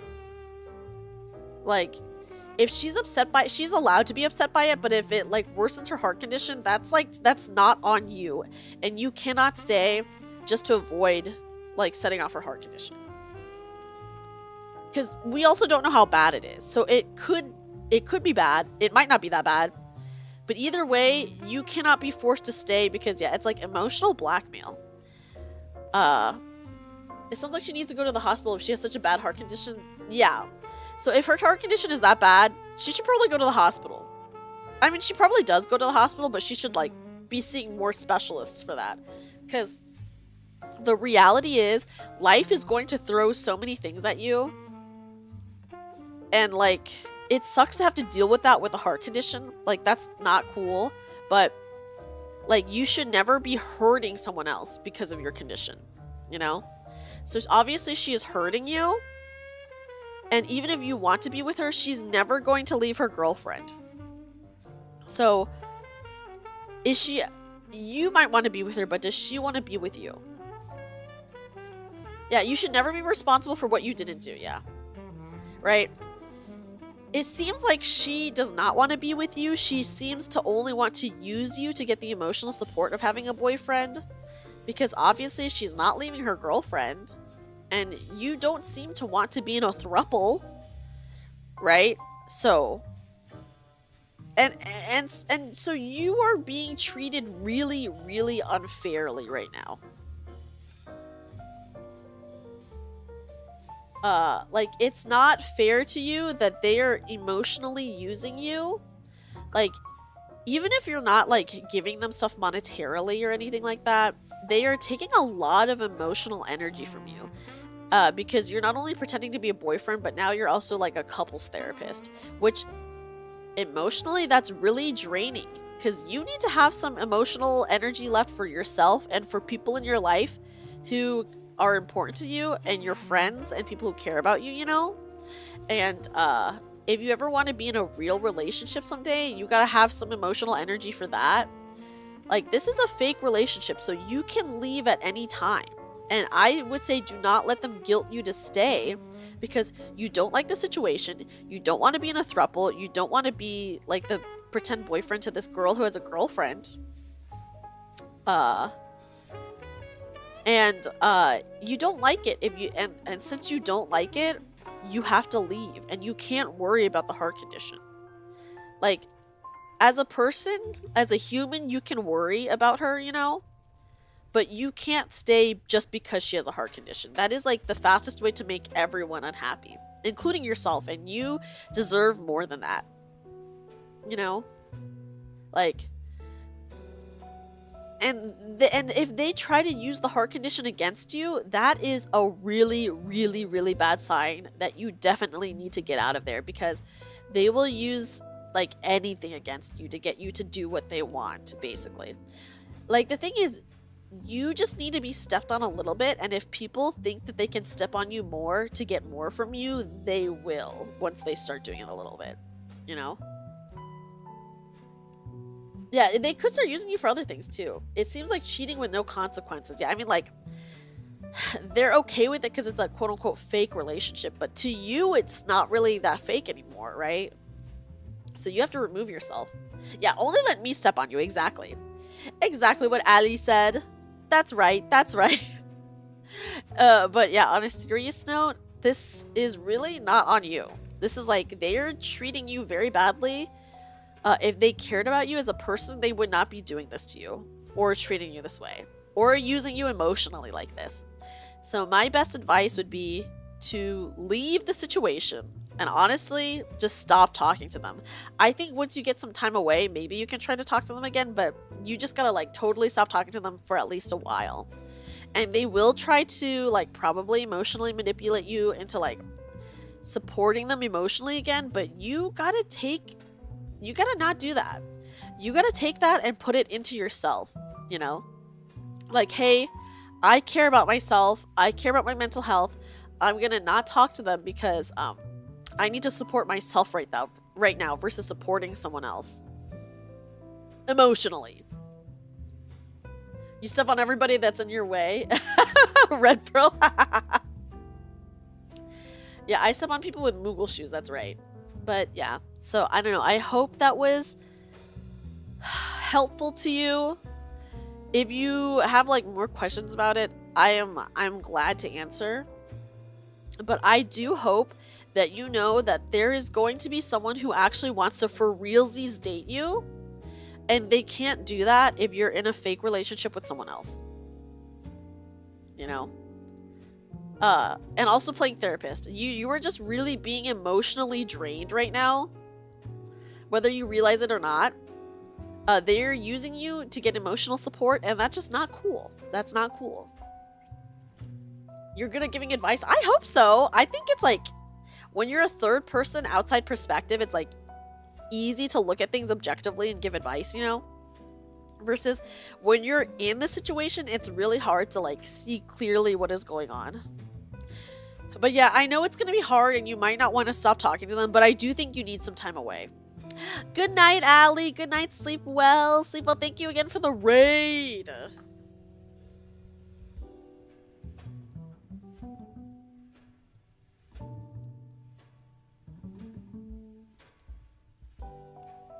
Okay, guys. Sorry about that. I had to blow my nose. But good night, Allie. Great advice from everyone. You don't have fast penmanship to write this all down. I'm glad that you're liking all the advice. This is a really hard situation though, because obviously you do care about this person. But if they cared about you, they would not do this. Like, I cannot reiterate enough that when people treat you badly like this, they do not care about you. Or like maybe they care about you a little bit, but not a lot. Like, imagine if any of your like the people who you know are like your besties, if they did anything like this, like they would never do that. They would never do that, you know? Night night from Ad Hell. Oh my gosh. The ads, I bet the ads are crazy. But yeah, I hope this was helpful. Just because, I don't know. It makes me sad to hear that, you know, there are people out there just treating people so shitty. I really just hope that everyone, you know, realizes that they deserve more than this. Because, like, yeah. Do you multi-stream? I do. I am streaming on YouTube right now as well. Some people get kicks for making other people suffer. Yes, that. But then also, I would say some people are just looking at what they gain from something and not what they are also giving, right? So, like, for example, they're just like, oh hey, I am gaining a lot from this, and I'm not like giving anything back. So that's how it is too. Yeah, it's very unfortunate. And yeah, there are people who want you to suffer like they did, quote unquote. Which is also just extremely depressing. Very sad, very sad. I can only hope that, you know, like people will be kinder. And you know, maybe some people only know how to treat people badly, which is very sad, and you can only hope that they will learn from it and get better. That is always my hope. That is my hope. That is my hope. A lot of boomers grew up when hard work could get you things. Yeah, now it's hard. Now it's not the same anymore. Let me just say. But yeah, guys, I hope you guys really were okay with my advice. I tried to explain it as best as I could. Sometimes it's hard for me to say things in words, but I do really hope that was good to explain for you guys. You know? Yeah, we do hard work on a regular basis and get like no rewards from it. That's true. That's true. That's true. But yeah. And we don't get paid nearly as much. Yeah, with inflation and everything, it's just not the same. This was a cute stream. Thank you, Inu. I'm so happy that you guys liked it. You feel better from yours, Dreamy, so I thank you. Oh my gosh, of course. Of course, I'm really glad to, you know, help out people whenever I can. Thank you, Silver. I'm glad you think I'm cute. Look at this. It's just because of my nurse outfit, right? It has helped a lot. Think of it as getting an additional opinion from different perspective. Yeah, and what's really cool about this is that, like, we are also getting everyone's opinion from chat as well. So it's like, hey, not just me telling you things, but, you know, and people in chat have such different experiences from me that they can also, like, weigh in and be like, hey, I think I agree with this, or I disagree with this, or, you know.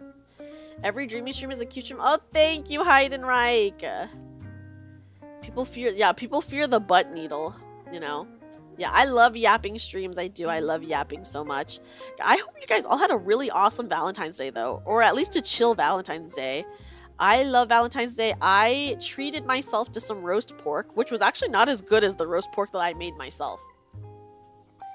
But, it was something sticky even. Oh. You have to get ready for the day. Of course, Sholale. I hope you have a great day. You worked? I did do a bunch of errands, and I took my cat to the vet, and I did have to pay $200 for his vet visit. And I did buy myself some roast pork because, listen, I'm gonna buy myself a Valentine's Day gift, even if no one else is going to, you know? I'm happy you caught it too, Sholale. I crave meat.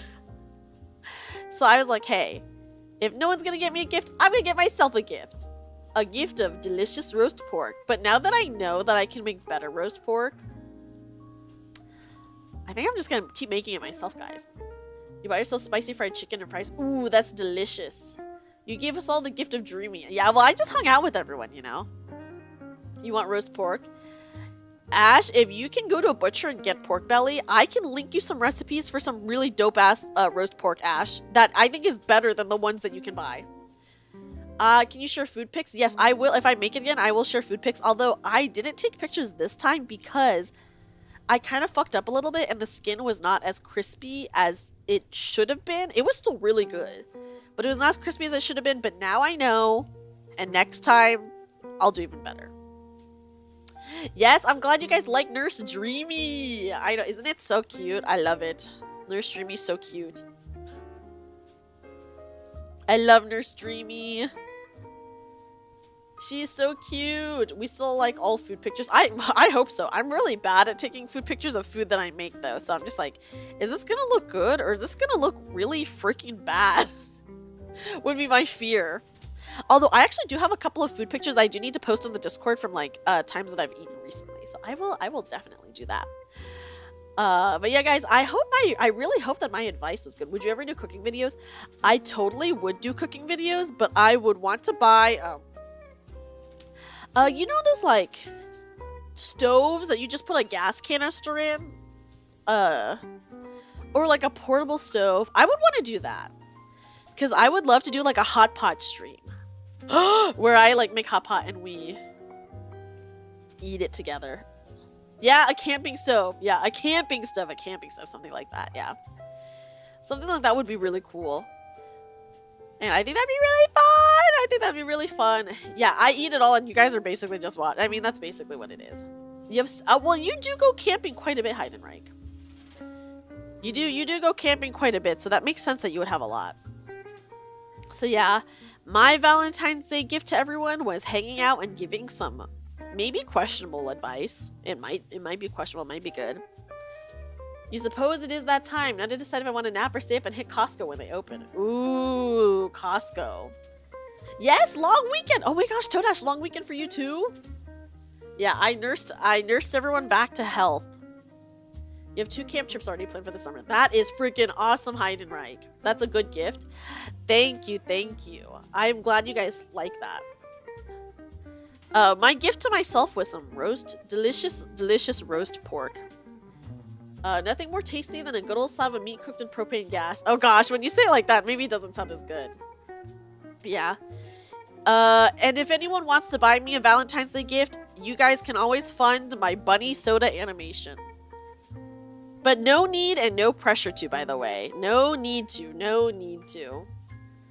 You love the needle. It's the best present. Oh gosh. A community camp. That would actually be really cool. I've never gone camping before. Wait, where's that at? It is on Throne. It is on Throne. Do I have a... You don't like needles? I was saying that I am okay with needles, but... Okay, there. Sorry, guys. I had to use my exclamation mark, so it made my boobs smaller. I will go back to the big boobs now. I'm sorry. I'm sorry, guys. That was my bad. Excuse me, sorry. I have a cough still. But yeah, this was really fun. This was really fun. I cannot believe I basically just chatted for almost 6 hours. I mean, I've done a just chatting stream for 8 hours before, so like, you know, this isn't nothing new. Yes, I hope so. I mean, it's like okay. The cough is a lot better than it used to be, so I'm very glad.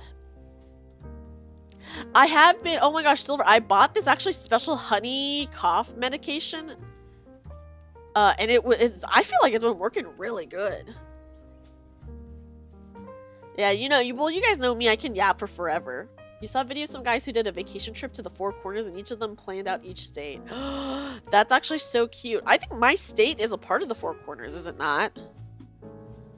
I'm pretty sure. Let me look this up. 4 corners? Thank you. I should actually probably take off that pink piano because I think... Oh, I have a different piano now. I bought a better piano than the pink piano, but the pink one is really cute. So I should probably take that off my throne. Okay, I'll do that. I'm gonna delete it now. Although I do love that pink piano. It's great for camping. I do feel like, for sure, East Coast, I think is just a lot better for camping. I agree. You should post it, Sniper Bear. We gotta go to bed. Of course, Pizza, thank you so much for hanging out with me. I really appreciate it. You still need to camp in the Grand Canyon. People say that the Grand Canyon is one of the most beautiful places they've ever seen, by the way. So I think you will like it if you go to the Grand Canyon. So people really like that. You haven't camped it. I'm shocked. So you can keep updated? Yes. You can kill someone with a what that travels in 3 states before hitting the target. Oh, a bullet? Boop, boop, boop. It goes through... Where do you have to stand on the 4 corners exactly to be in all 4 states? I need to watch a video of someone standing there, just so I know. But yes, guys, this was an awesome Valentine's Day stream. This nurse outfit is really suitable to me. It's crazy. Yeah, 104 degrees. That sounds pretty hellish, Heidenreich. Maybe next, I would, listen. If you like weather that's not too cold, come here during the winter, guys. It's like 70 degrees outside now. That's like beautiful weather for camping, I feel. Right? I really want to go glamping someday. Guys, someday I will go glamping. You need more of this nurse model? Yeah, guys, should I be wearing my other outfits more often? I mean, this nurse model is really good. Yeah, it would be a winter camp. That's good. That's good. And then you walk on the snow. It sounds crunchy. But how do you keep things from getting wet when you camp in the snow? I actually have watched a lot of camping videos of people camping in the snow because I'm just like, okay, guys, I love watching camping videos.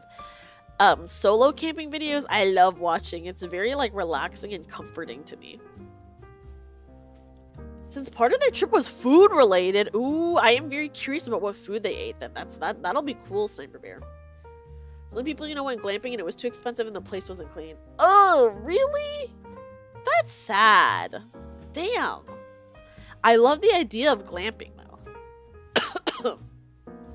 Then use elevated platforms to stay out of the snow. Oh, I watched someone basically glamp in snow where they brought their own like shelter and it was crazy looking. I will maybe post in the Discord if anyone's interested. Because like I said, I watch a lot of camping videos, in particular solo camping videos, by the way. So I'm just like, oh. There's also sprays to make things water resistant. Oh, yes. Yeah, probably that makes sense. You can get hot tents. Oh, you can get a hot tent, like a heated tent. Whoa, that would be 100% necessary for me. Let me just say. You watch a lot of those? Yeah, I watch a lot of the solo camping videos. Of men and women camping. I actually watched this one dude. Yes! I watched the one where the cats come by. There's like a Korean woman who does solo camping a lot, and I watch her all the time. I also, alternatively, there's a dude who does stealth camping that I also watch a lot too, because I'm just like, camping in a roundabout, like, I would never do that, but I'm just like, whoa, this is interesting. Let me watch this guy camp in a roundabout. It probably is the same person, because the person I'm thinking of is Rirong on Air, is her YouTube username. They're 1,300. Oh my god. Yes, yes, it is Steve Wallace. I did watch Steve Wallace camp in a roundabout, and I enjoyed it. Yeah, and I also love Rirong on Air. And there's some other solo camper that I watch that she does like glamping more like. And then there's a Japanese guy I watch who camps from his like truck, and it was very cool. I didn't finish his video, but he was like camping in the Japanese woods in his truck with like, and he was gonna play horror games or something like that. Hi Carson, welcome in. Can you share a camp guide? Yes, yes, please do. Please do. Please share a camp guide. I love camping YouTubers. I watch them when I want to be like really relaxed.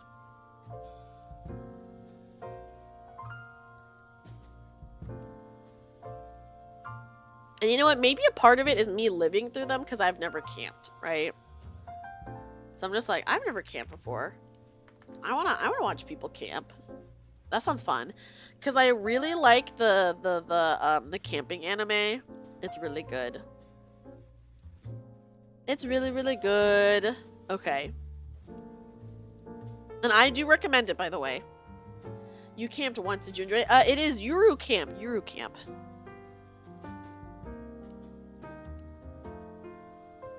And it's really cute. And it's about solo camping. And I love it. So that's what I've been watching. You love to take Dreamy camping, then I could use the Get Offline. It will be very good for you and most amusing for me. Oh gosh. It probably would be pretty interesting. You know? Yes, laid back camp. I love it. It is very laid back. I do. I really love it. I really love it. It was great. You carried the tools for everyone? Oh. Yeah, I would also need someone to carry stuff for me, so actually that's really valid. I'm like, everyone, please carry my stuff. We looked at sunrise and 4 a.m. Ooh, that's actually really cool. I've done that before on New Year's Day with people. Now you want to go camping? Yeah, camping, depending on where you are, this might be a good time to camp. You should go camping in Colorado. Colorado feels like a big camping state to me, is what I'll say. So that would be cool. I do have some friends in Colorado. Oh no, guys, my ribbon! I accidentally made my ribbon disappear. Was it this one? No. Is it this one? Yeah, there we go. Oh my goodness. How could I make the ribbon disappear? It's okay, guys. We brought it back. Yeah, this nurse outfit is like 10 out of 10 peak. Also, the blush is not a part of the nurse outfit, by the way. I just added that because I was like, oh, we're talking about love, so I'll put on some blush.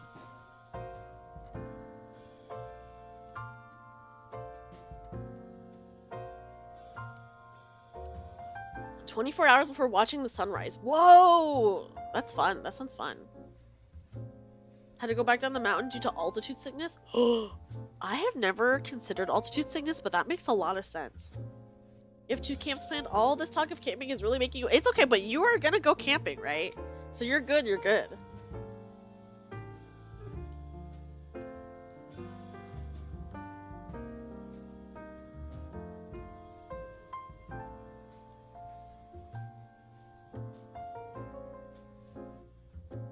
I didn't know that you could die from altitude sickness. That is actually crazy.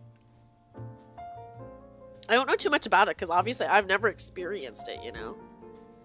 But it sounds awful. It sounds really dookie. It's easily fatal. Oh my god.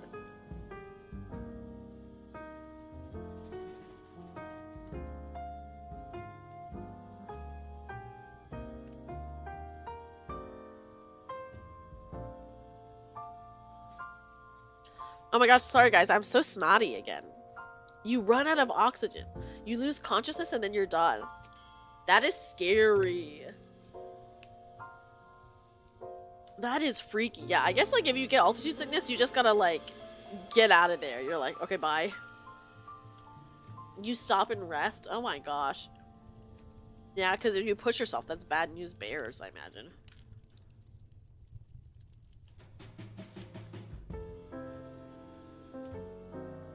The popcorn is so good, guys.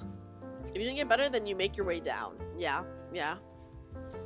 I hope more people take that advice and do not get altitude sickness. Just don't be dumb. But if you're getting altitude sickness, like, are you, I don't know, are your faculties inhibited?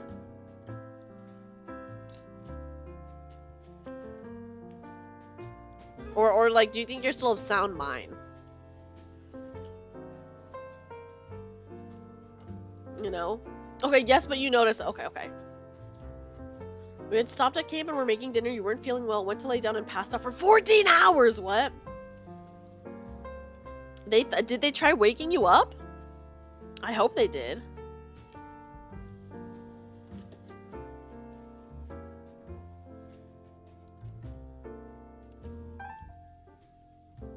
Okay, guys.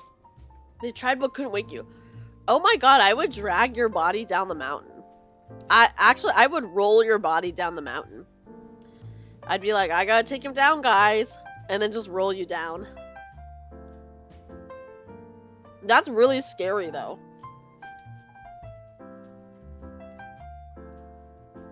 Most people don't understand altitude sickness. I feel like most people just don't consider it, right? Just so you can acclimatize to it. That makes sense. I know probably a lot of people do. I mean, a lot of people do die trying to climb Mount Everest. Oh, so that's what it really is. Apparently an intense thunderstorm rolled through the night, but you didn't hear a thing. Oh my god. Why did they not roll you down the mountain?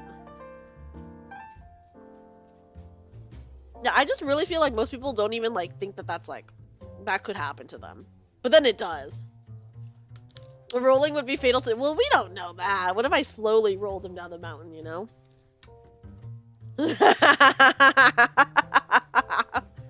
Just, that's a nice casual roll down. Okay, so they were just like, what's wrong with him? But they didn't think about altitude sickness. That makes sense. Thank you, thank you. Listen, there's no way that I could ever carry anyone down a mountain.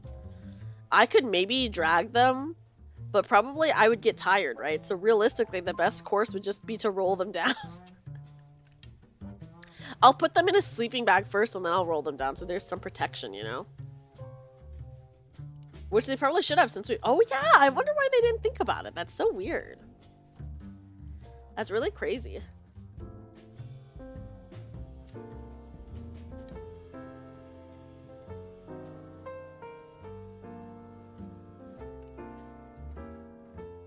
Guys, this has been so fun. I love this nurse outfit. Oh my god. I love all these outfits that I get. They're so cute. Improper carriage of persons can damage the person. Yeah, rolling them down is probably not the best. Have a good night, Toadash, or have a great morning. Have fun at Costco today. First aid is really important. That is good to have. You learned a bit about altitude sickness from an anime you watch. Which anime?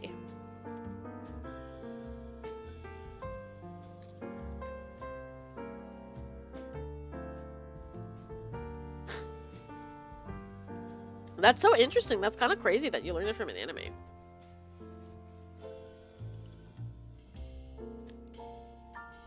Okay, guys, have I kept you up late enough?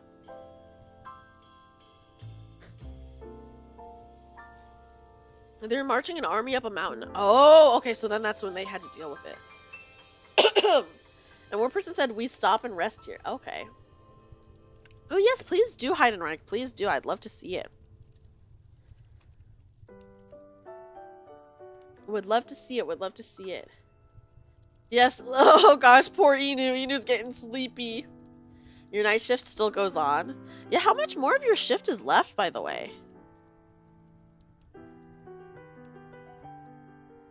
I'm glad that I was able to distract you while you worked. It said altitude sickness is hitting everyone. Ooh. That's not great.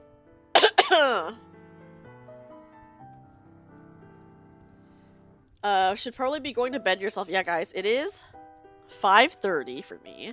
And in about 5.5 hours, I will be on Teeny's stream. So, guys, on my schedule, I said that I was having a just chatting with Teeny at 4 p.m. But we actually had to change the time. So it's going to be at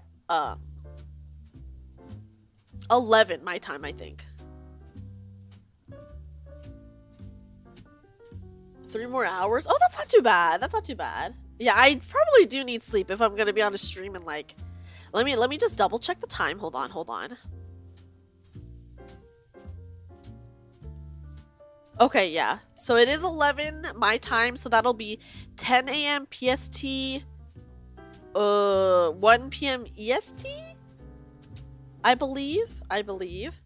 So, whoa! I'm gonna be on a stream in the daytime. I mean, I'm not gonna be... Can you imagine? I'm like extremely loopy. I'm just like, oh. No, guys, I'm gonna go sleep soon. You're 2 hours ahead of me. Oh, yes, until March, once March hits, East Coasters will then be 3 hours ahead of me again. So, right, or it's sometime in March. I think it's March, right? Someone correct me if I'm wrong. I don't super know. Yeah, boo, daylight savings time. Yeah, boo for everyone who has to do it. Not me. I don't have to do it, guys. March, yeah. You guys will just have to remind me to tell me when it is, because I have no clue. Yes, my state does not do daylight savings time. Thank God. It's awesome to not have to do daylight savings time, guys. It's in March. When in March, though? I don't know when in March. You're around half a globe away. Do you have to deal with daylight savings time, by the way, Shizu, or no? Because I know, like, obviously, like, there are certain countries that don't. Okay. Okay, guys, let's see who we can raid into. Yes, I have to be up in 5.5 hours. That's true. No DST, we yeeted and deleted it in the 70s. Nice! Ooh, yes, Tenkin. You don't have to deal with it either. That's awesome. Me and you shaking hands. Go sleep. Yeah, guys, I am going to be in a stream in 5.5 hours. So I should realistically wake up at least half an hour before then to eat breakfast, right? Will you get enough sleep? Probably no, but it's okay because I can just go nap later. right? Like today, like last night, I think I went to bed at like 6 a.m. for some reason. And then I woke up at like 10. And then I did end up napping because I was like, I napped for like 4 or 5 hours before stream. Because I was just so tired. I was like, I gotta nap. Thank you, Tenkin! Doesn't the nurse outfit actually really suit me? Like, look, it's even my colors and everything. Every time I wear a sexy outfit, my power grows stronger, by the way. All the outfits are so cute and so good. But yeah, the nurse outfit is very peak. Yeah, they get 5% bigger every time. Okay, guys, let me start the raid. Because I'll go to bed since everyone's like, if I have to be up early, I should probably go to bed. We are actually going to raid into Koki, who's also doing a Valentine's Day stream. So we'll pass it along. From BB from FGO. BB is pretty hot though, isn't she? Okay, let me start the raid, guys, and then I will tell you guys about my streams and stuff like that. Okay. Okay, guys. Have a great night, everyone. First of all, if it is sleeping time for you, I hope you guys all sleep well. Thank you so much, everyone, for being here. I'm so appreciative of it. You guys are awesome. I should thank everyone. Yeah, but seriously, huge thank you to everyone for being here, by the way. I am really so appreciative that you guys are here. That you guys were chatting with me, that you guys were hanging out with me, and thank you for all of the questions and stuff like that too. If you're not a sub, use the first raid message. If you are a sub, please use the second one, by the way. But yeah, huge thank you everyone for being here. You guys are honestly so awesome, and I had a really good time today. So tomorrow at 10 PST, 1 EST, I think is the time. I will be on Teeny's stream and we'll be chatting about our cover that we did together. And then that night, I will be playing Nikkei. So we'll be playing some more Nikkei that night. Thanks for the comfy stream, of course, Inu. Thank you so much for being here. Thank you, everyone, for being here. We're going to raid Koki. So yeah, that's the plans for tomorrow. And then, guys, don't forget, Sunday, we are doing a stream in the Discord. We are playing House Party. So we'll be playing House Party in the Discord on Sunday. And then tomorrow, I have a Just Chatting stream, and I have Nikkei. I hope you guys will have a great night. Oops. Sleep well, everyone, or have a great morning. Have a great rest of your day. I will hopefully see you guys tomorrow.